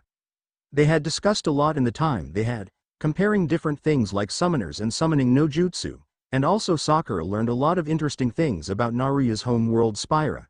She told her about her parents and how they first met. To her it sounded almost romantic yet a bit weird. Dad says he was taken from his time in Zanarkand 1,000 years ago by Sin, which turned out to be my grandfather Jekt, don't ask, and was brought to Spira. He met my mom and the others who were her guardians, and they traveled together as she was a summoner and he became one of her guardians, and they went to go save the world from Sin and keep the eternal calm once and for all. She did, only to have Dad disappeared and Mom decided to go find him again, so she became a sphere hunter. Sphere hunter? Sakura asked, intrigued. Yep, she went to search for sphere that might have clues to what happened to Dad and maybe bring him home. She found one, but it showed some other guy who looked almost like Dad but not really. His name was Shuyin. He had a lover named Lene that looked like my mom too. A lot happened while she'd been doing that, but I tell more about later. But anyways, she looked all over for Dad, collecting sphere with my aunts Riku and Pain, gathering dress spheres and garment grids. These are those, by the way. She held up her left arm to show Sakura the bracelet she had on. It was a metallic chain bangle attached to her wrist and a ring hook on her middle finger through the link. There were about more than a dozen different colors beads around her bracelet. Mom gave me these after I proven to her I could fight. She taught me how to use them and I practice with them whether against fiends or with my family. I never took this off since. Then she indicated to the clothes she had on. Plus it makes it easier to change out of old clothes. Sakura had obvious first noticed the change of clothes after she went to go pay for the purchase and was surprised when she saw Naruya come out of the dressing room wearing not the one Tsunade gave her or she and Ino had picked out for her. A white halter top with a red undershirt clutched like second skin around the waist, a dark purple trenchcoat clip attached on her shirt and hung down to her claves. Her denim skirt was sky blue to match her eyes. She wore boots that went up to her thighs and long navy violet fingerless gloves. Sakura heard a thud and realized that it was the cash register guy and he had crashed to the floor with a nosebleed that drenched the front of his shirt. Naruya and Sakura quickly left the store, their stuff in hand paid and were walking down the street in search for Ino. They passed 2 stores where Sakura had guessed would have gone but to no avail. She told Naruya to wait on the bench by the last shop they were. "Just wait there until I come back," she said as she put her stuff next to Naruya's and went in the direction to the last convenience shop where she hoped to find the blonde. Naruya sat down and stared at the people go by. She saw some looked her way with curiosity and bewildered interest. She wondered how long it was going to take Sakura to find Ino before they could see the new home she was staying in. "Naruya. There you are." Ino's voice cut through her thoughts as she saw her coming towards her and took a seat on the bench beside her. That was strange, she thought Sakura headed left and Ino just came from the right direction that they had gone before. And where was Sakura? Wasn't she supposed to come back when she found Ino? "Ino, where were you? Sakura was just looking for you." She pointed in the opposite direction to where Sakura gone. "Oh, I was just looking into some of the other stores down here. I saw a couple cute skirts that would look great on you." Ino was smiling at her as Naruya thought there seemed to something wrong but couldn't quite put her finger on it. "Sorry about taking long, but I was actually hoping to talk to you without Sakura around. I have a question to ask you. What do you think? Do you like it here so far?" "Well, it is certainly interesting, so to speak. I mean, well, beside being my first time I ever seen such a place, and I mean I never knew about this kind of life. I sure it's certainly interesting being a ninja. It must be so cool and exciting with the kind of active lifestyle one does have." Ino closed her eye for a second and then spoke in a calm voice. "Well, it has some advantages like you said, to use cool techniques and jutsus, going on missions and stuff, but sometimes it more than just fun or games. It sometimes becomes more of a risk you take when your life is on the line and others. Even people you love can sometimes end up in the mess and you feel you blame yourself for the loss because you believe you could have done something when you couldn't. All those times, someone lives with the memories of what happened, it haunts them and they keep fighting to rid themselves of the nightmare. But even when you commit something on your own, it just remains with you for the rest of your life, thinking of what you done. But still you know that you keep trying to fight for the others for what you believe in, because you want to make things right for what you did wrong, isn't that so?" Ino looked at her baffled but Naruya continued to speak. "My mother told me how people if they fought as one, they could fight away the pain that they had as separated and gain light in the darkness. You can atone for the sins that you did with the people you love and cherish with as long as you don't keep it to yourself and let it consume you." The stare in Ino's eyes softened and smiled slightly. "Hi," she said and sat closer to her, "Naruya." Naruya looked up to see Ino leaning towards her. She reached out with one hand to move the hair away from her face and caressed the whiskers on her cheek, stroking gently as she gazed deeply in her eyes. "Is it really you?" Confused and wondering what was going on with Ino as their faces were inching closer, for a moment Naruya saw Ino's eyes darken from periwinkle blue to a darker blue, then becoming more dark until they almost were pitch black. Ino, for a second their breaths were mingled and she almost felt the light brush of her lips when Ino suddenly pulled back and started running. Naruya sat stock still as she thought for what was the last few seconds on what was close to being to what she found shocking and reacted instantly. "Frid draw ram. EHYMMUV Spira." Naruya got up from the bench and was about to race after her, to ask what she in the world she was doing when she heard her name being called behind. "Naruya." She saw Sakura and Ino, running towards her. Ino was carrying a plastic bag filled with some assortments of makeup and such. "Sorry about taking so long," Ino said while Sakura glared at her as she went to explain as to why she was. "I found some blush that matched your skin tone and then saw this fine array of lipsticks that I wanted to see if they look great on you and well I couldn't resist with the eyeshadow and mascara and I thought you were supposed to only get the concealer, not a whole bunch of other stuff. Sakura yelled at Ino. Well, excuse me. I wanted to get some for Naruya considering a girl's gotta have her makeup, you know. Sakura was muttering to herself as she picked up the 3 bags and Naruya went to pick up the other, but Ino insisted to carry some as they made their way to finish up shopping with the money Tsunade lent them. In the trees, hidden within the shadow, a figure watched them leave from the same distance in the hiding place. Once they disappeared from sight, the Ino walked out and then used the dispel symbol. Smoke appeared and then there was Sasuke Uchiha standing in the place of where the fake Ino was. So close, he had been so close. He had been inches away from kissing her before he had sensed Sakura and the real Ino coming along. So damn close. He had been certain that Ino would have taken longer when she had been told of the special sales for all makeup at that last shop far from here. But now after watching them leave alongside Naruya, he wanted to see her again, know more of her and find out if indeed she was who he thought she was. Naruya, whoever you are, I will find out, and when I do and if I think is possible of what I believe, I won't let you go. Naruya was to stay at Sakura's place before tomorrow when the apartment between hers and Ino's would become her own after the paper had been set by the owner along with her citizen papers signed by the 5th Hokage. Sakura wanted to hear more about Spira and Ino listened in on it too, considering she missed a lot but was filled in by Sakura while Naruya continued on where she left off. She told them about every place from her home Besaid, Kilika Island to Bevel and the ruins of Zanarkand. She told of her adventures with her friends Haku and Aruko, especially about the time her cousin found a broken machina and decided to give it a good whack, accidentally activated and had chased him for hours on end around the desert camp in Bikanel. He was sitting on top of the flagpole, hanging on for dear life while the machina kept trying to jump up and skewer him. I swear he stayed away from them for at least 3 whole months and said he was never going to go near one unless me or Haku were there to save his butt. The girls continued talking until Sakura said, "So Naruya-chan, what do you want to do with Ino-chan tomorrow, because I have to go back to work at the hospital and but I have to help my mother at the flower shop and you know how stubborn she is when I try to excuse myself from work." Oh no. They realized that if Ino were going to be at her family store then Sakura would probably have to take Naruya to work. The last place she thought Naruya would want to go to would be back at the hospital. Perhaps going with Ino's would be the best. Sakura snapped her fingers when she knew just the person, well, people that might do the job.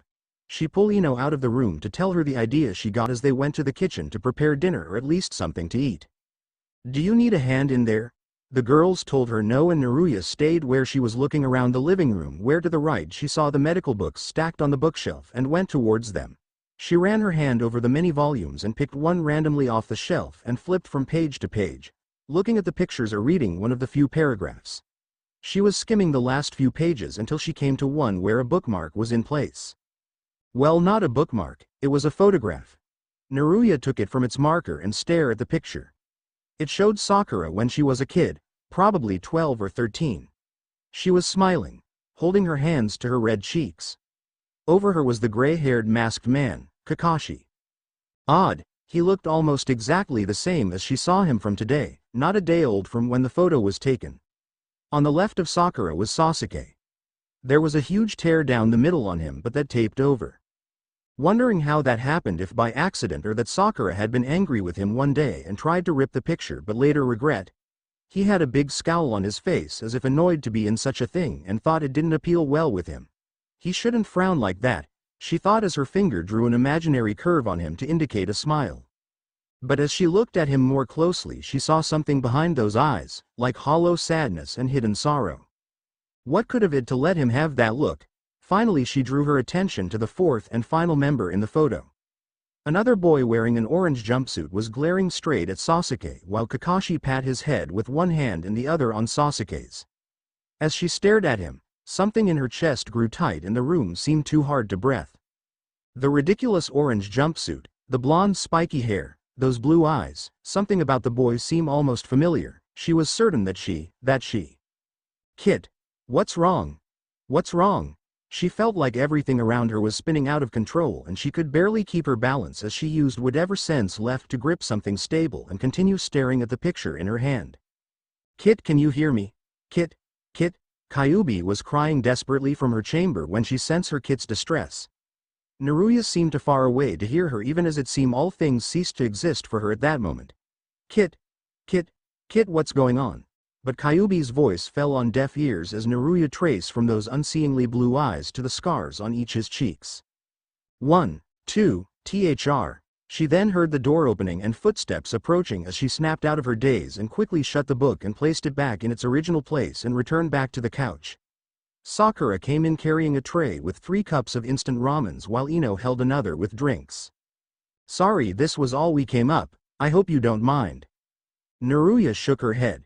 No, not at all, Sakura-chan, she said, placing a small grin on her face.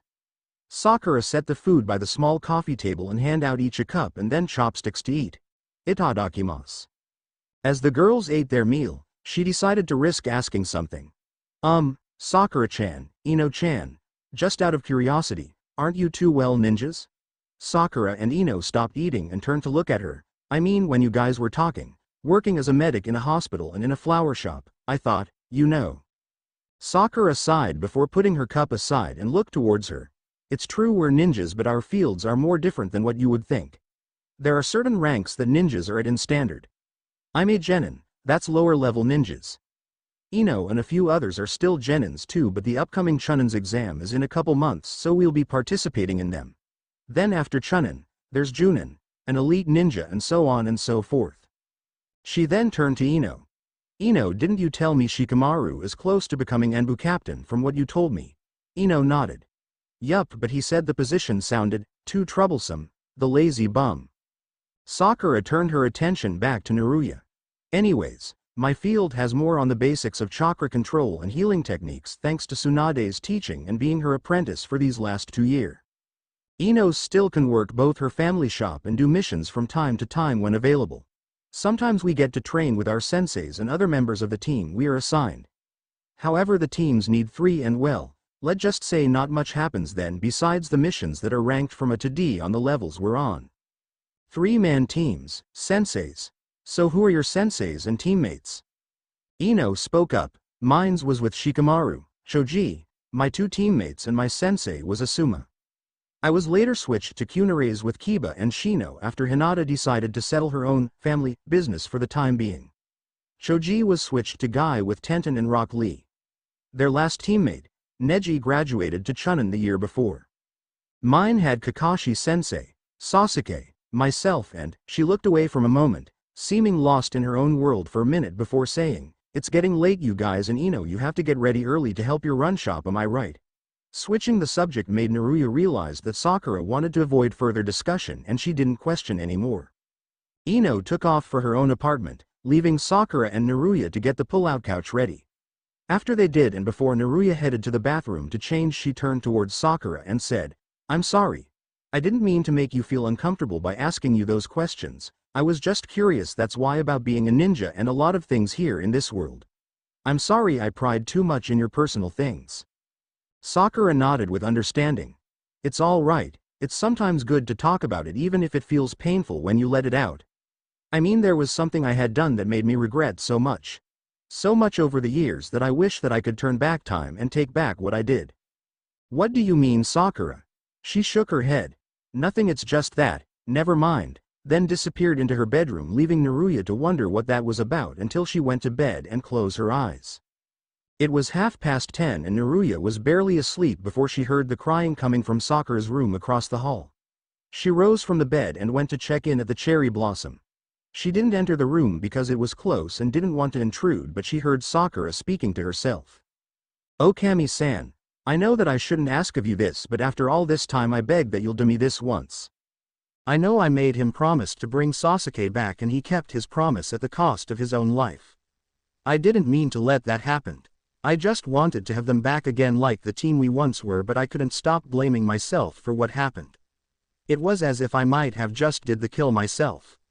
She choked, remembering the sad day when she saw the dead boy and the funeral that had been held. I just asked him, not knowing I just send him to his death. It's my fault. He was more than just a friend, he was almost like a little brother to me and I killed him.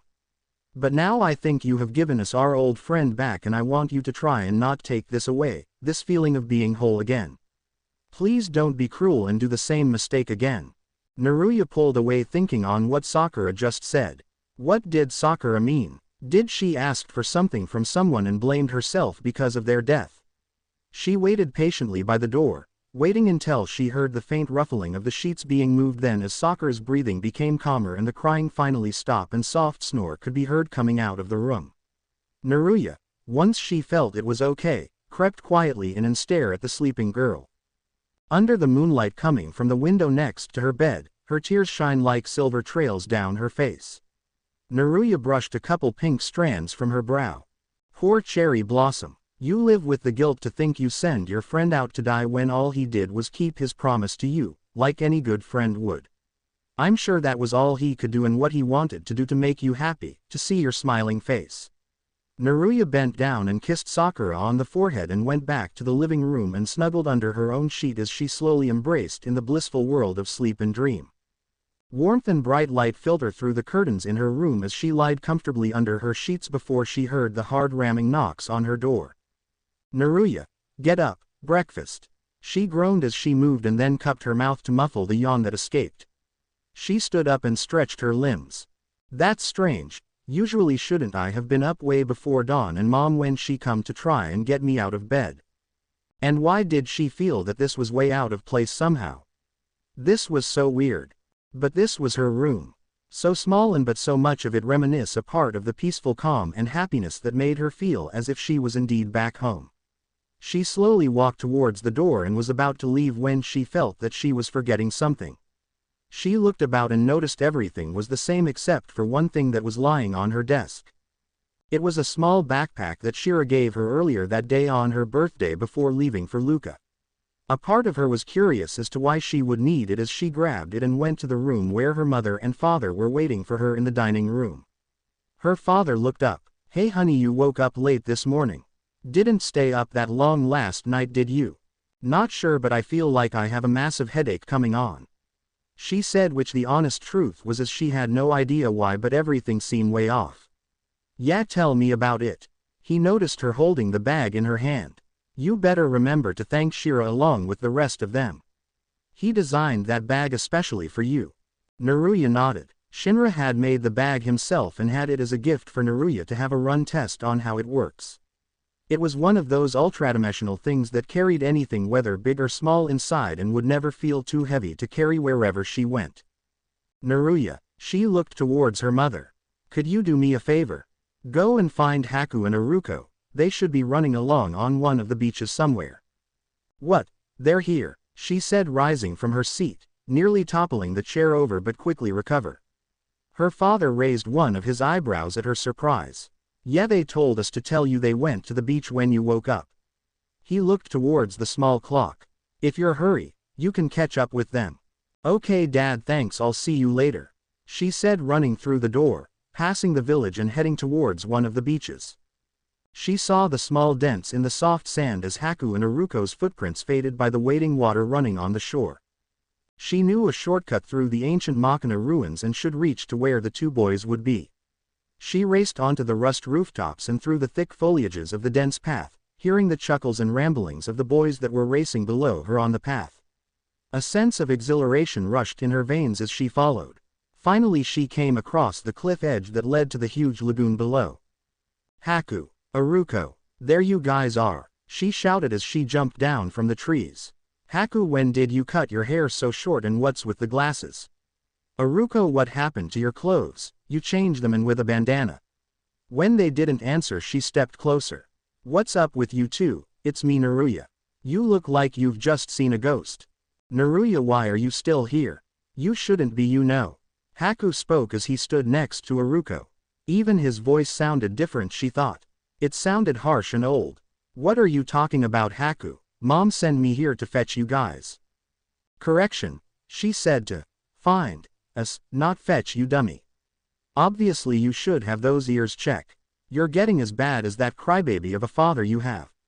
Naruya narrowed her eyes to glare at her cousin. You take that back, Aruko. How dare you call my father a crybaby? What the hell is wrong with you two? Aruko and Haku started walking towards her and she was slowly backing away, a feeling of uneasiness in the air. These weren't Haku and Aruko. They were imposters. Where are they? Where are the real Haku and Iruko, you fakes? She pressed her garment grid and instantly transformed into her warrior, holding the Brotherhood in her hands. She held it straight towards the fake Haku, then pointed at Iruko and asked, "I'll ask again, who are you and what have you done with my friends?" Haku walked towards her. She noticed that he became taller and was towering over her. Iruko joined his side and he was at the same height as Haku was. Suddenly Haku lowered the glasses and she saw the jagged scar on the eyelid. His face becoming more haggard and drawn, and that's when she recognized the face. "Sir Orin," she cried out, and then turning to Iruko, "Jekt. You got that right, kiddo. We were thinking you never guess it was us. What's going on? What are you guys doing here?" she asked as the illusion between the two disappeared and the ghost of Orin and Jekt stood in their place. Only they looked more real than they did back in the Farplanes. "Weren't you in the Farplanes? Naruya, do you remember what I said of the disruption that was occurring? Well, it's happening now and we came to warn you. You have to get out of here. He's getting strong in this world as he is out there from here. He can easily get you if you stay in the state you're in." "What do you mean? What are you saying? In here, but what I don't understand." Jekt rolled his eyes. "What he means is you have to get the hell out of here before it comes for you. So get going." She wasn't able to get what it was until she saw Orin looked behind Naruya and grabbed the huge sword strapped to his back and held it in his hand. "Here it comes. Get out of here, Naruya. Now." "What?" She was totally confused as she then saw Jekt grabbed a blitzball and held it in the crook of his arms. They went in front of her and Jekt turned to her. "What the hell are you waiting for? Get moving now." She watched them raced back to her village and saw the rising of dark clouds coming from that direction and thought for a moment she smelled smoke.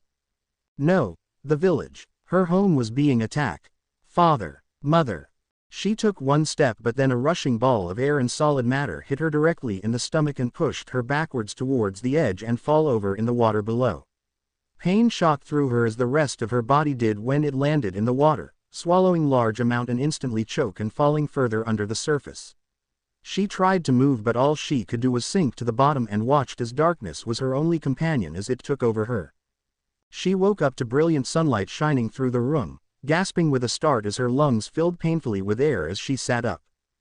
God, it was only a dream, she thought. She coughed and placed a hand to her chest and taking deep breath as she tried to slow her racing heart, but man, it was very weird, almost like it was real. She looked about her surrounding and noticed that this wasn't her room, and remember she was at Sakura's house and this was her second, well, 1.5 stay in Konoha. She sighed, then lay back down on the bed. The Gondime, Tsunade, said she would have the apartment for her ready today. She groaned as her body ached and man, her back felt worse. It was almost like she slept on top of hard slab of stone instead of a bed. She tried to rub the soreness from behind only to feel something there that wasn't supposed to be. Carefully with trembling arms, she lowered one side her shoulder, feeling the slight movement of a strap slid down, then pushed the other and felt the great weight release. Turning around, she looked and to her surprise saw the bag that she had in her dream. "Oh my God," she screeched within her mind. It was so loud that Kyuubi heard it within her slumber and was quick to jump when she heard the scream. "What is it, kid? What happened? Are we under attack?" Kyuubi was sensing from Naruya confusion, bewilderment and shock, but not fear. With no danger, she asked what it was that startled the young girl. "Kyuubi, are we able to connect in dreams in ways that we don't even know ourselves to be able to?" Kyuubi purred in curiosity as to get what her kit meant. "What do you mean, kit? Did you have a dream that was something of the sort?" Well, she didn't know how to put it to words and whether Kyuubi could help her understand what just happened in that dream she had and the possibilities to cross in between. She was a little lost herself as she found the evidence to it possible thanks to the bag and the large bruise that was already fading thanks to Kyuubi's healing power. She didn't want to trouble her friend any more than what just already happened. She would tell her about it later if she got the chance. "Never mind, Kyuubi, it was just a question, I was just curious, that's all." She held the bag by one of its straps and wanted to check what was inside it. Slowly she unclasped the lock and flipped the flap open, then dug in and pulled out the first thing she grabbed. A comsphere, the ones Shinra had created to communicate between the islands. So was it possible to think it could? She pressed the button and then a fuzzy image appeared and then saw a recording of some sort. Shinra and the whole family were there. She saw her mother's face come into focus. "Hey honey, congratulations on being 1 year older. Many of us are wishing you a happy 16th. Shinra here made this bag for you. It's carry everything, big, small whatever. Your presents are inside for you." Her dad then came in standing by her mom. Hey, how's my favorite little Naru kid? Think you're getting too old for the nickname, too bad. Well, you may be becoming a young lady but you're still our little girl, no matter what happens. Don't forget to get ready for blitzball practice later. We're going to cream the competition, that's for sure. He raised his arms and gave the victory sign towards her and Naruya had to smile at her two loving parents. She saw all of them, her family, her friends all shouting and wishing her happy birthday. Haku saying he couldn't wait for another battle challenge from her in the upcoming tournament. Aruko, her silly cousin, was smiling too as he and Riku gave cheers and sang happy birthday in al-bed.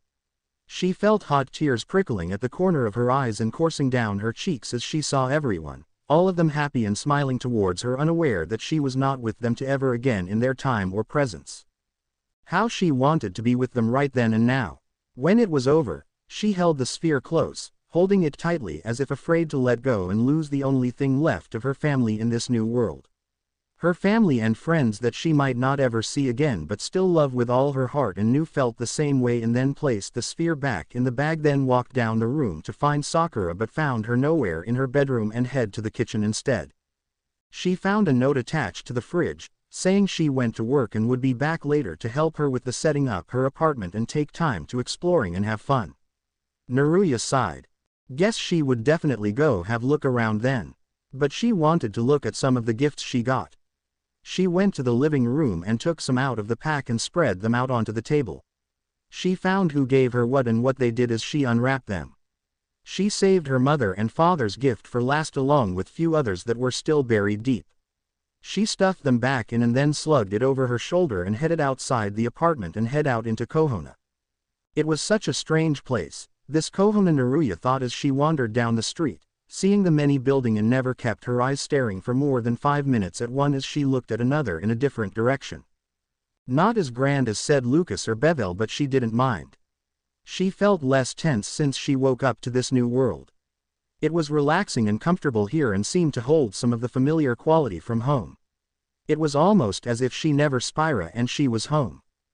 Home, why did she suddenly feel that the word had more meaning here than back in Besaid?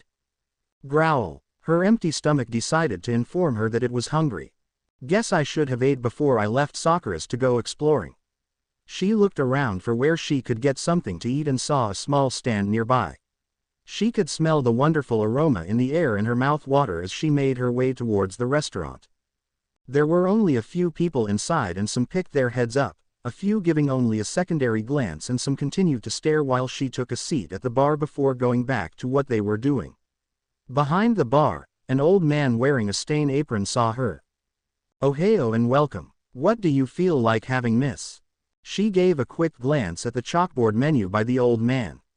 Miso ramen and a glass of water. Coming right up. The cook put the noodles in the pot and placed the seasoning on it. While Naruya waited, she turned in her seat to check this place out. It wasn't crowded and she thought it must have been too early for people to come in to eat ramens. "Here you go. 1 miso ramen, enjoy," the cook said as he placed the bowl in front of her when she turned around. "Arigato Oji-san." She broke her chopsticks and slowly ate her meal. Once she finished, she started searching in her pockets to pay. Just as she found her wallet she realized she didn't know exactly what kind of currency these people took. She had only the gills from her world and she doubted the man would be likely to accept that for payment. Something the matter? Naruya didn't know what to say until someone else sitting beside her on the far left did. "Here's you go. This is for both mine and hers." Naruya and the cook both turned to see a young man with brown hair pulled up in a ponytail and a long scar across the bridge of his nose handing out money to the old man. The cook smiled. "Aruka, I didn't know you had company, why didn't you tell me?" "Friend of yours?" "Not really, it's just I dropped my wallet by accident the other day and she gave it back to me. Though I repay the favor." The man, Aruka, lied. Naruya had never met this man before, but as he started getting up and leaving, "Thanks for the meal, I'll come back later." She followed after him. Excuse me, Sir Iruka, wait." He stopped when he heard her calling out to him. Daijobu ka, is something the matter?" he asked as she caught up. She looked him in the eyes and shook her head. Something about this man seemed almost familiar to her, like he was somewhat close to her, but she couldn't explain it. Strange how she kept meeting these people but felt some sort of connection to them. "No, I just wanted to thank you for what you did for me back there because I wasn't sure if he would accept the kind of money I had." "Ah, it was nothing, miss, it was the least I could do." "No, really, I thank you for your kindness and want to pay you back." Iruka was going to protest, but she reached inside her pocket and pulled a couple gills and handed to him. "Here, I'm not sure if they're worth much or not, but consider a part of my repayment to you for what you did for me back there, and I promise that if this isn't, I pay you back with money I'll earn once I find a job." She started to turn around and walk away when he grabbed her arm. Wait a moment, please wait. I'm sorry if it seems so forward, but it would really be nice to know who you are. What's your name for starters?" "I'm Iruka Yumino." "I'm Naruya," she said, not noticing the bewildered or surprised look on his face as she said her name or how he looked at her more closely. "Thank you once again, Iruka-sama. Bye," she said as he let go of her and she left. Iruka stood in the street, staring in the direction to where the girl had gone. Naruya, what to do? She saw the shops, bathhouses, and restaurants, all in all the same, and was beginning to wonder if this was really a village for ninjas or just plainly a village. Of course you can't expect ninjas to be acting uncivilized. Kyuubi said in her head, "They're humans too, you know." "Yeah, but still I wanted to see some people training or doing mission like Sakura said." Her gaze wandered down the road until she saw a restaurant where two men wearing green jackets, like the one Kakashi wore, sitting in there doing something. Curiosity getting the best of her as it did, she walked through the double doors and stepped inside the restaurant. "Well, you beat me once again," Asuma said as he leaned back and took one long drag of his cigarette. Shikamaru waved his hand lazily to rid the smoke coming toward his face. He thought it was troublesome that someone could live with breathing in this lung killer stuff. If he weren't careful, he could get secondhand. Then again, it was just too much trouble to bother. Asuma stood up. "I think I'm going to use the John," and left. Shikamaru sighed to himself. Choji should be here anytime soon. He would for the all-you-can-eat barbecue and lighten Asuma's pocket in this place. He set up the Geo pieces and waited until either Asuma returned or Choji come in and probably try and challenge him. He closed his eyes for only a minute before he felt a presence loomed over him. "About time you show up, Choji. Asuma-sensei went to take a leak, so you'll have to wait for your free meal ticket with me." "Choji, Asuma-sensei. Oh, so you're Shikamaru, the lazy guy with the high IQ of 200. Shikamaru, surprised that he heard a feminine voice speaking, opened his eyes and saw a young girl standing by the booth. "Oh, hello." He was at a loss of words, his intellect failed him for once when all thoughts stopped when he saw her. It was the girl he and his teammates had found on the outside borders of Konoha. She was looking much better. He noticed her skin, once pale, was lightly tanned and her eyes bright. The clothes she had on were very unusual, but they showed what a great figure she had, and also her smile was. Kuso. What in the world, what was with him and blondes? First Ino, then Tamari, now this girl. Gah, what was going on with him? While he was in his own thoughts, she noticed the game he was setting up. "What this?" He snapped out of his daze. "Huh, what? Oh, brilliant, just brilliant." She pointed to the board. "This game, what is it?" "Oh, this is Go." He started explaining the rules while she scooted in the seat across from him after he asked her to sit. He was sure Asuma or Choji weren't going to mind having the girl there. She seemed very interested as she listened to everything he said and asked if she could give it a shot. "Sure, which color you want? We play evens." She picked white and he took black. He went first, showing example on how to go and win with each enemy you grab. She followed and then set her own pieces to the stage. The game went on for quite a while. He asked after his first turn, "By the way, what's your name?" She smiled and told him. Naruya. Naruya. It almost sounded like. He concentrated his focus back on the game as she gained another of his pieces. Shikamaru Nara, he said as they continue their game. Throughout the whole time he was very much impressed at the way she played. She wasn't that bad. In fact she seemed she was on the verge to win. I have to say you're good, but he landed his piece on the board, beating her and instantly winning the game. You need to practice some more to try and beat me. He did ask if she wanted to play again, just for practice sake. She was becoming quite a formidable opponent as they kept going at it and talked throughout the game. Shikamaru had to admit he was starting to take a liking to this girl. So how do you like the game so far? He asked as he beat her once again. She did tie with him once, but that was luck. Not even Asuma could tie and go against him. She tapped her lip thoughtfully before answering. Well, it's certainly very tactical and mind-challenging, I gotta say. You must have beaten over a dozen, but I bet that you would have a harder time with Shinra if you were to play against him. Shinra, who's he? A friend of yours? Yup, he happens to be one of the best geniuses I know. We played many games and he beaten me in every one of them.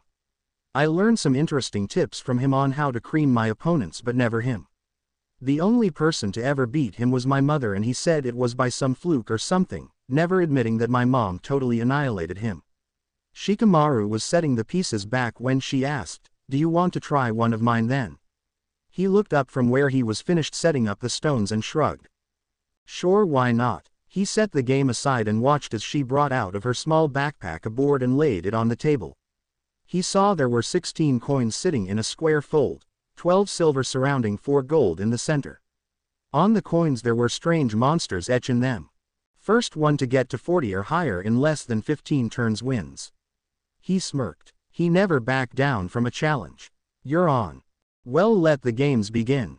She flipped first, got 9 and chose a 5 and 4 on the square with 2 silver coins, and the pieces instantly disappeared, much to the amazement and bafflement of Shikamaru, but he believed he got it. One turn, 14 to go. It was Shikamaru's and he grabbed 7. The game went on between the two until Shikamaru came out victorious.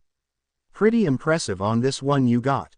You could almost say it's a close opponent to Gyo. They played for another few minutes before they decided to call it quits. He watched as she started placing the board back in her bag. Leaving so soon? I haven't quite finished exploring and thought I should before it gets late. She flipped something towards him that he caught it in the air. The thing in his hand felt smooth and cold. We'll play again, Shikamaru-kun. See ya. She exited the restaurant and walked past the window to where Shikamaru could still see her before she was gone from sight.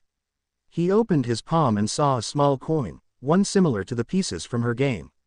In the poorly dim light of the overhanging lantern above his head, it winked at him as he held it. What an interesting girl that Naruya. Ah, seems like you had been having a good time. Shikamaru turned his head to get face to face with his friend who sat behind him in the other booth. Gah, when did he get here? He nearly lost his composure as he saw Choji smirking down at him. He then saw smoke billowing up the front of where Choji was and Asuma waved to him. The thin filter was longer, more than the last, meaning he had been there for a while or maybe the whole time. Watching as he and Naruya played and chatted. Yo, so how did it go? It seemed you met a very intriguing player to challenge. If I didn't know any better, I say she was your perfect match. Shikamaru felt his face grow warm and turned himself away before seeing the wide grin on his Choji's. So Shika, who was she and why did she look so familiar? Met her on a date once, nay. Pretty cute, I have to say, nice figure too. I wonder if she has a good appetite. Shikamaru grabbed his white scarf and tugged down to firmly speak in his ear so no one else heard what he had to say. Suddenly everyone around them could have heard the startled choking of the round boy and then a loud voice booming, which would be ringing for the whole day end, especially in Shikamaru's case. Nanny. Sigh. It was very troublesome. Naruya had a feeling someone was following her. She had been feeling it since she left the restaurant. It made the hair on her arm rise slightly, but she didn't really sense she was in any real danger. Even Kyuubi, who was just resting in between, was keeping a keen watch on their surrounding and telling her to be careful. Yeah, I know, but it's not like there's really any threat here now, she thought as she continued walking. Besides, it wasn't like she couldn't handle it herself. Nope, she could take care of it without a problem. There she heard something. She turned around and saw no one behind, just a trash can and boxes lying to the side of the fence. She started walking again, mindfully wondering about if it had just been her imagination, and then there was it again. She saw it was the same trash can and boxes behind. She knew those were the same with the badly drawn smile doodle on it. Then she noticed 3 pairs of blue sandals poking beneath the boxes and can. So they were following her and thought they could fool her. Well, 2 can play this game.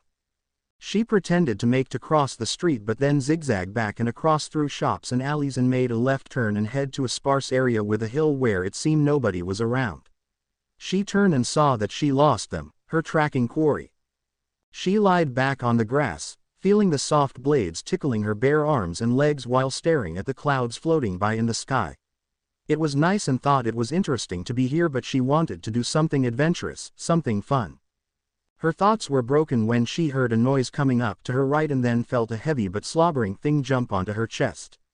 Oomph! Arf! Arf! Naruya saw that a big creamy brown dog was sitting on top of her and was licking her face furiously while its tail wagged crazy. Her face was being covered in sloppy kisses before a gruff voice came calling from below the hill. Oi, Akamaru! Akamaru, there you are! What the heck do you think you're doing, running off like that? Naruya turned her head sideways to avoid more sloppy kisses and see 2 young guys running towards them. Naruya saw that one was wearing a white trenchcoat, his collar up covering half his lower face, and wore dark sunglasses and had black bushy hair sticking out. The other guy that hollered out had red triangles painted on his cheeks and his feral eyes were almost like a canine's along with his pointed fangs. As the 2 raced towards them, a pretty woman following not too far behind and her gaze falling on the girl who Akamaru was on top of. Oh hey, oh miss, sorry about that. Kiba and Shino were training when Akamaru just decided to run off and Kiba went after him. Sorry Kurenai-sensei. Kiba, the one with the red triangles, shouted to his sensei. He rubbed the back of his head sheepishly and then looked back to where his dog and Naruya were. Sorry about that too, miss. I guess Akamaru decided to go in. He stopped when he saw her and blurted, "It's you." She blinked confused. What do you mean, it's me? I haven't met you before, have I? No, but we were the ones who found you back in the forest. It was the other boy who spoke. He had been so silent that she almost forgot that he was there. You were unconscious when we found you. We were the one half of the team to track with Choji while Shikamaru, Lee and Neji went to find the others. Oh, so Shikamaru had also been the one to rescue her. She should have probably thanked him. Next time she saw him she would. She rose up after the dog got off her, then bowed to the 2 of them. Well, I thank you for what you both did. I'm Naruya and I hope that with me staying here in your village will not be any trouble to you in any way. The other woman, Kurenai, smiled back at her. Well, I'm sure you're welcome to stay with the Gondime's permission and hospitality. I'm Kurenai. These are my 2 shinobi students, Kiba Inazuki and Shino Aburame. They bowed back to her politely. If you like, would you care to join us while these 2 finish training? She nodded enthusiastically. Finally she was going to see some action. Hi, I love to, she said, and then they walked to an area that was clearly where the 2 boys had been training. She noticed that one member was missing from their team. Hinata Hyuga used to be a member of my team and Ino is our replacement, but since she had to do work today I have only these 2 to train for now. Naruya was shocked that the woman knew what she was thinking. Was she a mind reader or did she have the same jutsu like Ino to read minds? She stared questioningly at her before she and Kurenai took a seat on 2 stumps as the 2 boys stood opposite on the field and went to battle stance. She watched as Kiba race head first against Shino, hands extended, and saw long claws pointed out. Shino stood still, didn't raise his arms or draw out the kunais that he had on the side of his leg pouch. What's Shino doing? Wasn't he going to defend himself? Kurenai patted Naruya on the back. Don't worry about him. Shino has a bloodline that is able to defend on its own will. Bloodline? She questioned inside her mind to Kyuubi to let her in on what was going on while the battle ensued. It's another way of traits that only appear, and can only be passed down from generation to generation in certain clans. Just like jutsus, there can be special inside one's own family, like the Aburame clan for example, they're able to control and communicate bugs. Bugs. Kyuubi purred loudly, meaning, yes. At birth, the babies of that clan are given to the Kikai, or destruction bugs. The Kikai are the parasites and the body of the newborn is the host. However, it's a mutualism. They both benefit. The Kikai get chakra and the host body gets a powerful weapon and resource. Naruya shuddered at the thought of a child in that family being host to bugs, but then again she did have Cindy, Mindy and Sandy that were bug Ians inside her just like the rest of her Ians. What else about their clan's ability with the Kikai's Kyuubi? The Kikai are useful as offensive, defensive, and informational tools. Watch closely kid as Kiba tries to land a punch on him. She did as she was told and saw to her amazement that the punch to Shino's stomach opened a gaping hole and there were black swarm of bugs crawling towards Kiba. Kiba back away, but he was too distracted to see the Kikais crawling up his leg. Soon he was bending down and then placed his 2 fingers and whistled. Akamaru came over. Ah, now we see what Inazuki does. Does the Inazuki clan have a bloodline too? No. Theirs isn't like Abarame's, but they're similar in way as they specialize in communicating with canines and have beast-type attacks which helps successfully complete their missions. Now watch carefully. She saw Akamaru leapt to his master's side and Kiba pulled from out of his pocket a red pill and handed it to the dog. She watched as the dog's fur bristle and then change to the color of red. Akamaru then barked twice and Kiba with his hands folded together said, "Beast effect Nippo." And then there were 2 Kibas. The beast human Bushin, a transformation and directed copy. This will be very interesting to watch, Kyuubi purred as she and Naruya watched as the 2 Kibas went with intense speed against Shino. Such movement, wow, that's amazing. Her eyes widen at the 2 Kibas went head on and Kyuubi chuckled lightly. Heh, you ain't seen nothing yet kit. Both Kibas then started spinning into 2 storm vortexes against Shino. Piercing fang. They attack from different sides, but Shino still stood while the tornadoes charged at full throttle. It was in all a rapid move and Naruya could only see a vague blur, but when the tornadoes dispense and the 2 Kibas stood, Shino was gone. Then she saw him appear behind one of the Kibas and held a kunai to his throat. I win again Kiba. The other Kiba. Poof, and Akamaru started barking and running towards them. Nice work you two, very good. Your attacks are getting stronger Kiba. She looked to Naruya. Wouldn't you say Naruya? She nodded. Yes, that was incredible, the both of you were. I certainly wouldn't mind trying to fight against one of you guys. She looked towards them. Of course, if that's all right. Kiba gave her a big grin and said, sure, why not? I wouldn't mind seeing what you can do. Maybe even Shino would like a go, right? He nudged his arm into the stoic boy and Shino didn't say anything, but he too wanted to take a chance against her.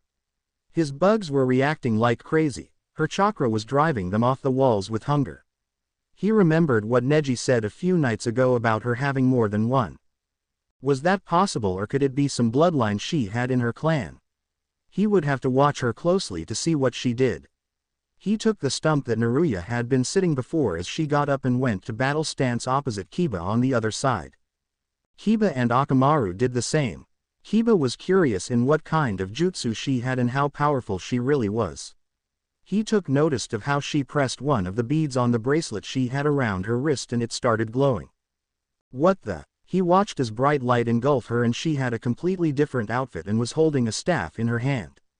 You ready Kiba, cuz, here I come.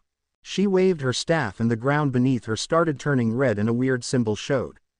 It rose and then a beast appeared underneath Naruya's feet and the ground broke and threw her in the air.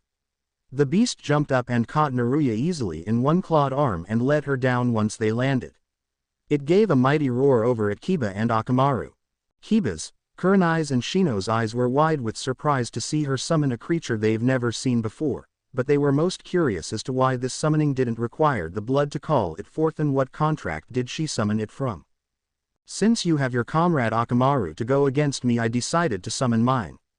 Meet Ifrit. Ifrit was a massive dark brown dog-like creature with fiery flaming hair and had long ebony claws that could easily rake off the flesh of anything. Its teeth were so long Akamaru started whimpering a bit and backing down. Kiba smirked. Hey, quite a move you got there for a summoning no jutsu. So let's begin. She saw him do the same move he did beforehand. He called Akamaru to his side and created the clone and preparing to do his ultimate attack. Right back at Yakiba. She and Ifrit both went in for the attack. Kurenai and Shino watched amazed as the girl fought alongside the summon beast she had. She dodged the attack easily along with the help of her summoned beast. She fought against Kiba while Ifrit fought with Akamaru, spewing fireballs and raking claws at them. The fight lasted a long time before she and her summon did an attack called Hellfire, and she herself cast fire twice and took down Kiba and Akamaru. After the battle was over, Naruya dismissed her summon and went to go help the two lying on their sides. Instantly she changed from her summoner mage to white mage to help heal them both of their injuries. She started first Kiba, who had taken more damage blows thanks to her fire attack, then over to Akamaru. What with the change of clothes? You some sort of fashion person or something? She turned around after she was finished and shook her head. It's the way of how the garment grid works and what dress fear I used during battle. She stood up and then looked towards Shino. Hey, are you gonna challenge me next or what? Shino got up and walked to stand in the spot she last been. Fine. This was going to be interesting as Kiba and Akamaru went to sit and watch her. Again the question on who or what Naruya was running inside their minds. Konohamaru-kun, are you sure that is our target? 3 kids, hiding behind not very good camouflages disguises, watched as the fight between the girl and Kiba finished and hers with Shino's was getting ready to begin. They had been watching the first half by the time they followed to where she had disappeared after they lost her through the market. The young girl in their group looked towards a boy with brown spiky hair beside her, who he was the leader of their pack, had asked if they were really to follow this girl. Konohamaru looked at her as if to dare ask her to question his authority. Of course it is Moegi, that is the one that our ex-boss's ex-girlfriend described to us when she gave us this mission. Blonde hair, blue-green eyes, dress well, different, and has a sexy body. Sakura didn't really say sexy, but just from getting one look on their target, made him have a nosebleed, same with Udon that trailed with his snot. Udon looked through his binoculars. She's fighting now, Shino. The two then looked through theirs and saw indeed she was. Again she was in that strange outfit that she fought against Kiba before and got her staff and then called forth another summon. But it wasn't just one summoning, it was 3. 3 big bug creatures stood in front of her. Shino called forth his own bugs and they began their fight. Kiba and Kurenai were once again amazed with this girl.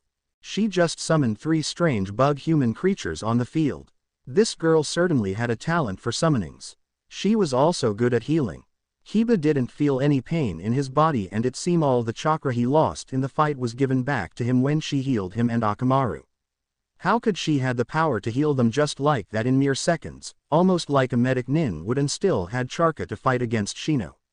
Who was she exactly? Akamaru started barking and Kiba scratched him on the head. She sure is, he said, understanding what his canine companion said. Kurenai smiled at the two, then turned her attention back on the fight. It took a lot longer with Shino as her Ians refused to cooperate with her commands and had to fight on her own to keep his bugs from attacking her as she dodged them and used her staff to fight. She had to guess it must do with his gift with bugs that made it difficult for her to control. I think they like you, she said after the fight was over. They had called it a draw as she couldn't give a simple command to her Ians and it was hard to stop them from blomping the boy to death. She was lucky to dismiss them. Cindy looked ready to pound him to the ground and Shino looked almost thankful that she forced the trio to go. It's hard to control them at times, but I guess they couldn't resist you very well when they caught your, intriguing scent. She giggled and heard Kiba snicker at Shino. Seem like you got the love bugs on you, Shino-kun. Shino silently glared at him before turning his attention to Naruya. You fought very formidable with your skill. However, if you need to practice on controlling your bugs, let me know. I might be able to help you with them. Arigato, Shino-sama, I'll think about that. Thanks for your time with battling with me. I hope we could do it again soon. Well, bye Kurenai-sama, Kiba-sama and Shino-sama, she said, waving as she went to walk away. Wait, she turned at the sound of Kiba's voice. Naruya-chan, do you have any plans to stay in the village? She thought for this a while. She wasn't too sure if the Hokage would be able to find a way to get her back home, and likely chances it would take a lot longer. She didn't even know how she got here in the first place. It could take forever for all she knew. I think so. Why? Well, I dunno. I was thinking maybe you could become a ninja.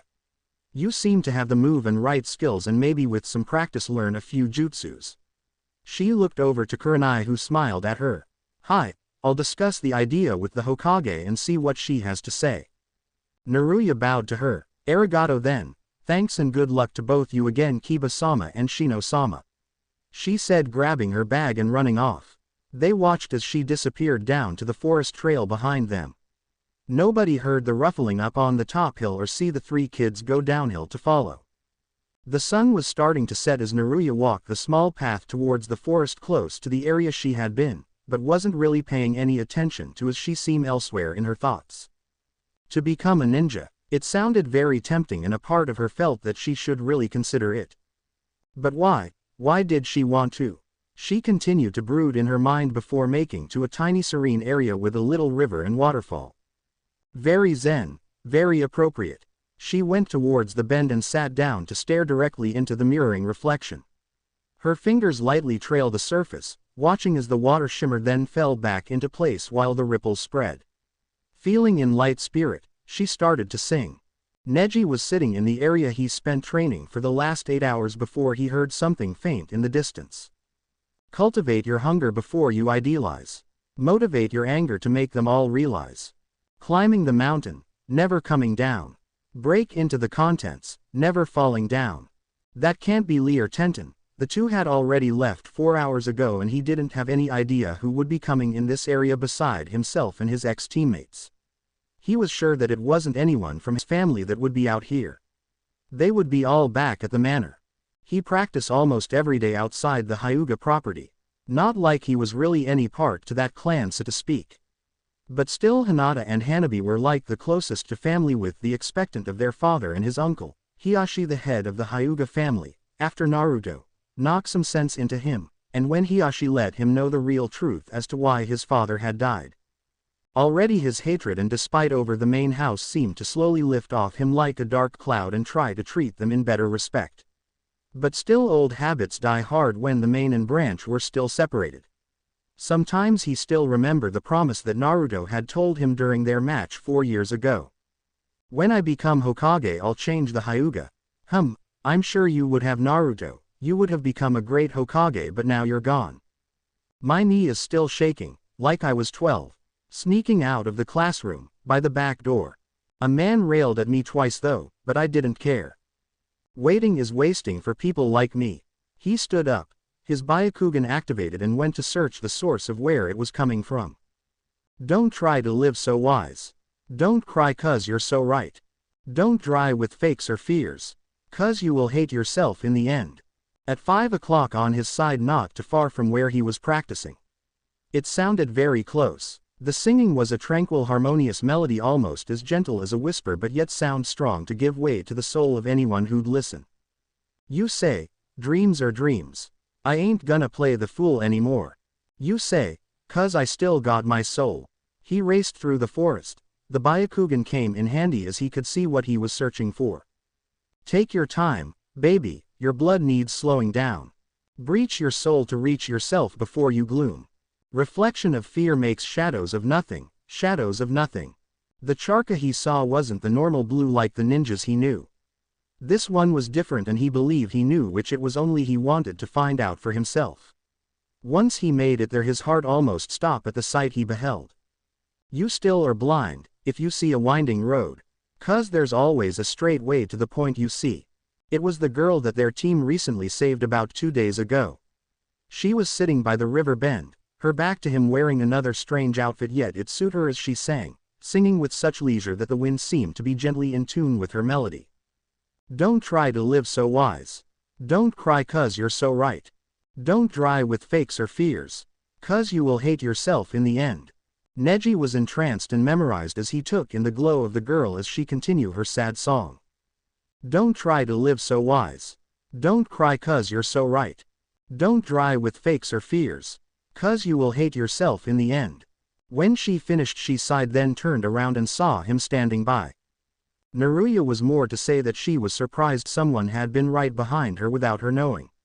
She had been so into her song that she hadn't even sensed his presence, neither did Kyuubi, as she had already decided on taking a nap, having seen no danger. But now here was someone who was around her age, 16 or 17. He had long black hair that fell past his shoulder, pale skin, not quite as pale as Sasuke's, but his eyes were a beautiful transparent color like silver pearls. He was definitely handsome, and she felt a light flush rush to her face as she saw that she was staring at him, never realizing that he was the one staring at her. Neither person spoke, not sure what to say, until it was Naruya who took the first move as she stood up and waved slightly, "Ohio." Neji snapped out of his subconscious and blinked twice before replying, "Oh, Ohio." His eyes were glued to the way the skirt moved swishing side by side along her as she stood about a few inches away and said, "You okay? You look flushed." Neji Hyuga, he said quickly before deciding to say something else to make this less awkward than it was. "I was singing training about a few meters from here and I heard you training, I mean singing, I sense your chakra while training." He sounded like an idiot the way he was blabbing now. His attention was brought back on her when she snapped her fingers. "Oh, so you're the Neji who was with the team Shikamaru, Lee, Choji, Kiba and Shino that found me, weren't you?" she said, and Neji nodded. "I'm Naruya and I'm very thankful for you guys saving me. I mean, I don't know what else to say beside that. I'm glad that you were the ones who found me before those other two did." "Other two? The two back in the forest, they were after you." She nodded. "But at least you're safe now and will probably go back to your village soon, as we know when you're not in any more danger, right?"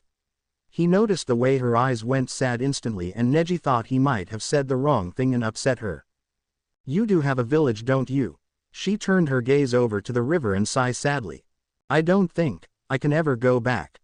"Oh, I'm sorry." Neji realized that he best not say any more on the subject and looked towards the sky instead. "Perhaps we should get out of here because it'll get hard to get through once it's completely dark." She turned around and nodded. "Hi, I guess we should." Neji watched her for a moment before he said, "I apologize for what I said that upset you and ask for your forgiveness. It would best be redeemed if you like to accompany me back and join for dinner at the Hyuga Manor." It surprised both of them, although differently, as this was the first time Neji ever invited someone outside the Hyuga family to join in a meal within the main. But yet he wanted to spend time and get to know her, to find out about who she was, because he just needed to know, had to. Naruya smiled and he thought that it was beautiful just like she was. "Hi, I would love to, Neji-san." He smiled back as he took her hand and led them out of the forest towards the manor. She didn't see the faint redness on his cheeks as he held her hand in his. Hinata was sitting outside on the small porch near the garden while her father and sister trained inside the room behind her as she counted the stars as they began to appear in the sky. About 4 years already and the family still seemed unchanged, but there was some improvement as Neji was accepted to the main. It took a long time with counseling with the other, but in the end her father had won and Neji had been given chance to be within their life. She and her cousin had gotten along better and could almost understand him, but he still kept to himself at time and she worried about him as the last couple days he was being secretive. She gazed at the gate up front where they were opening and enter her cousin coming through. She was just about to go and greet him when someone else came in, striding alongside her cousin holding his hand and talking to him. The person was looking around their estate with wide eyes filled with wonder and fascinations.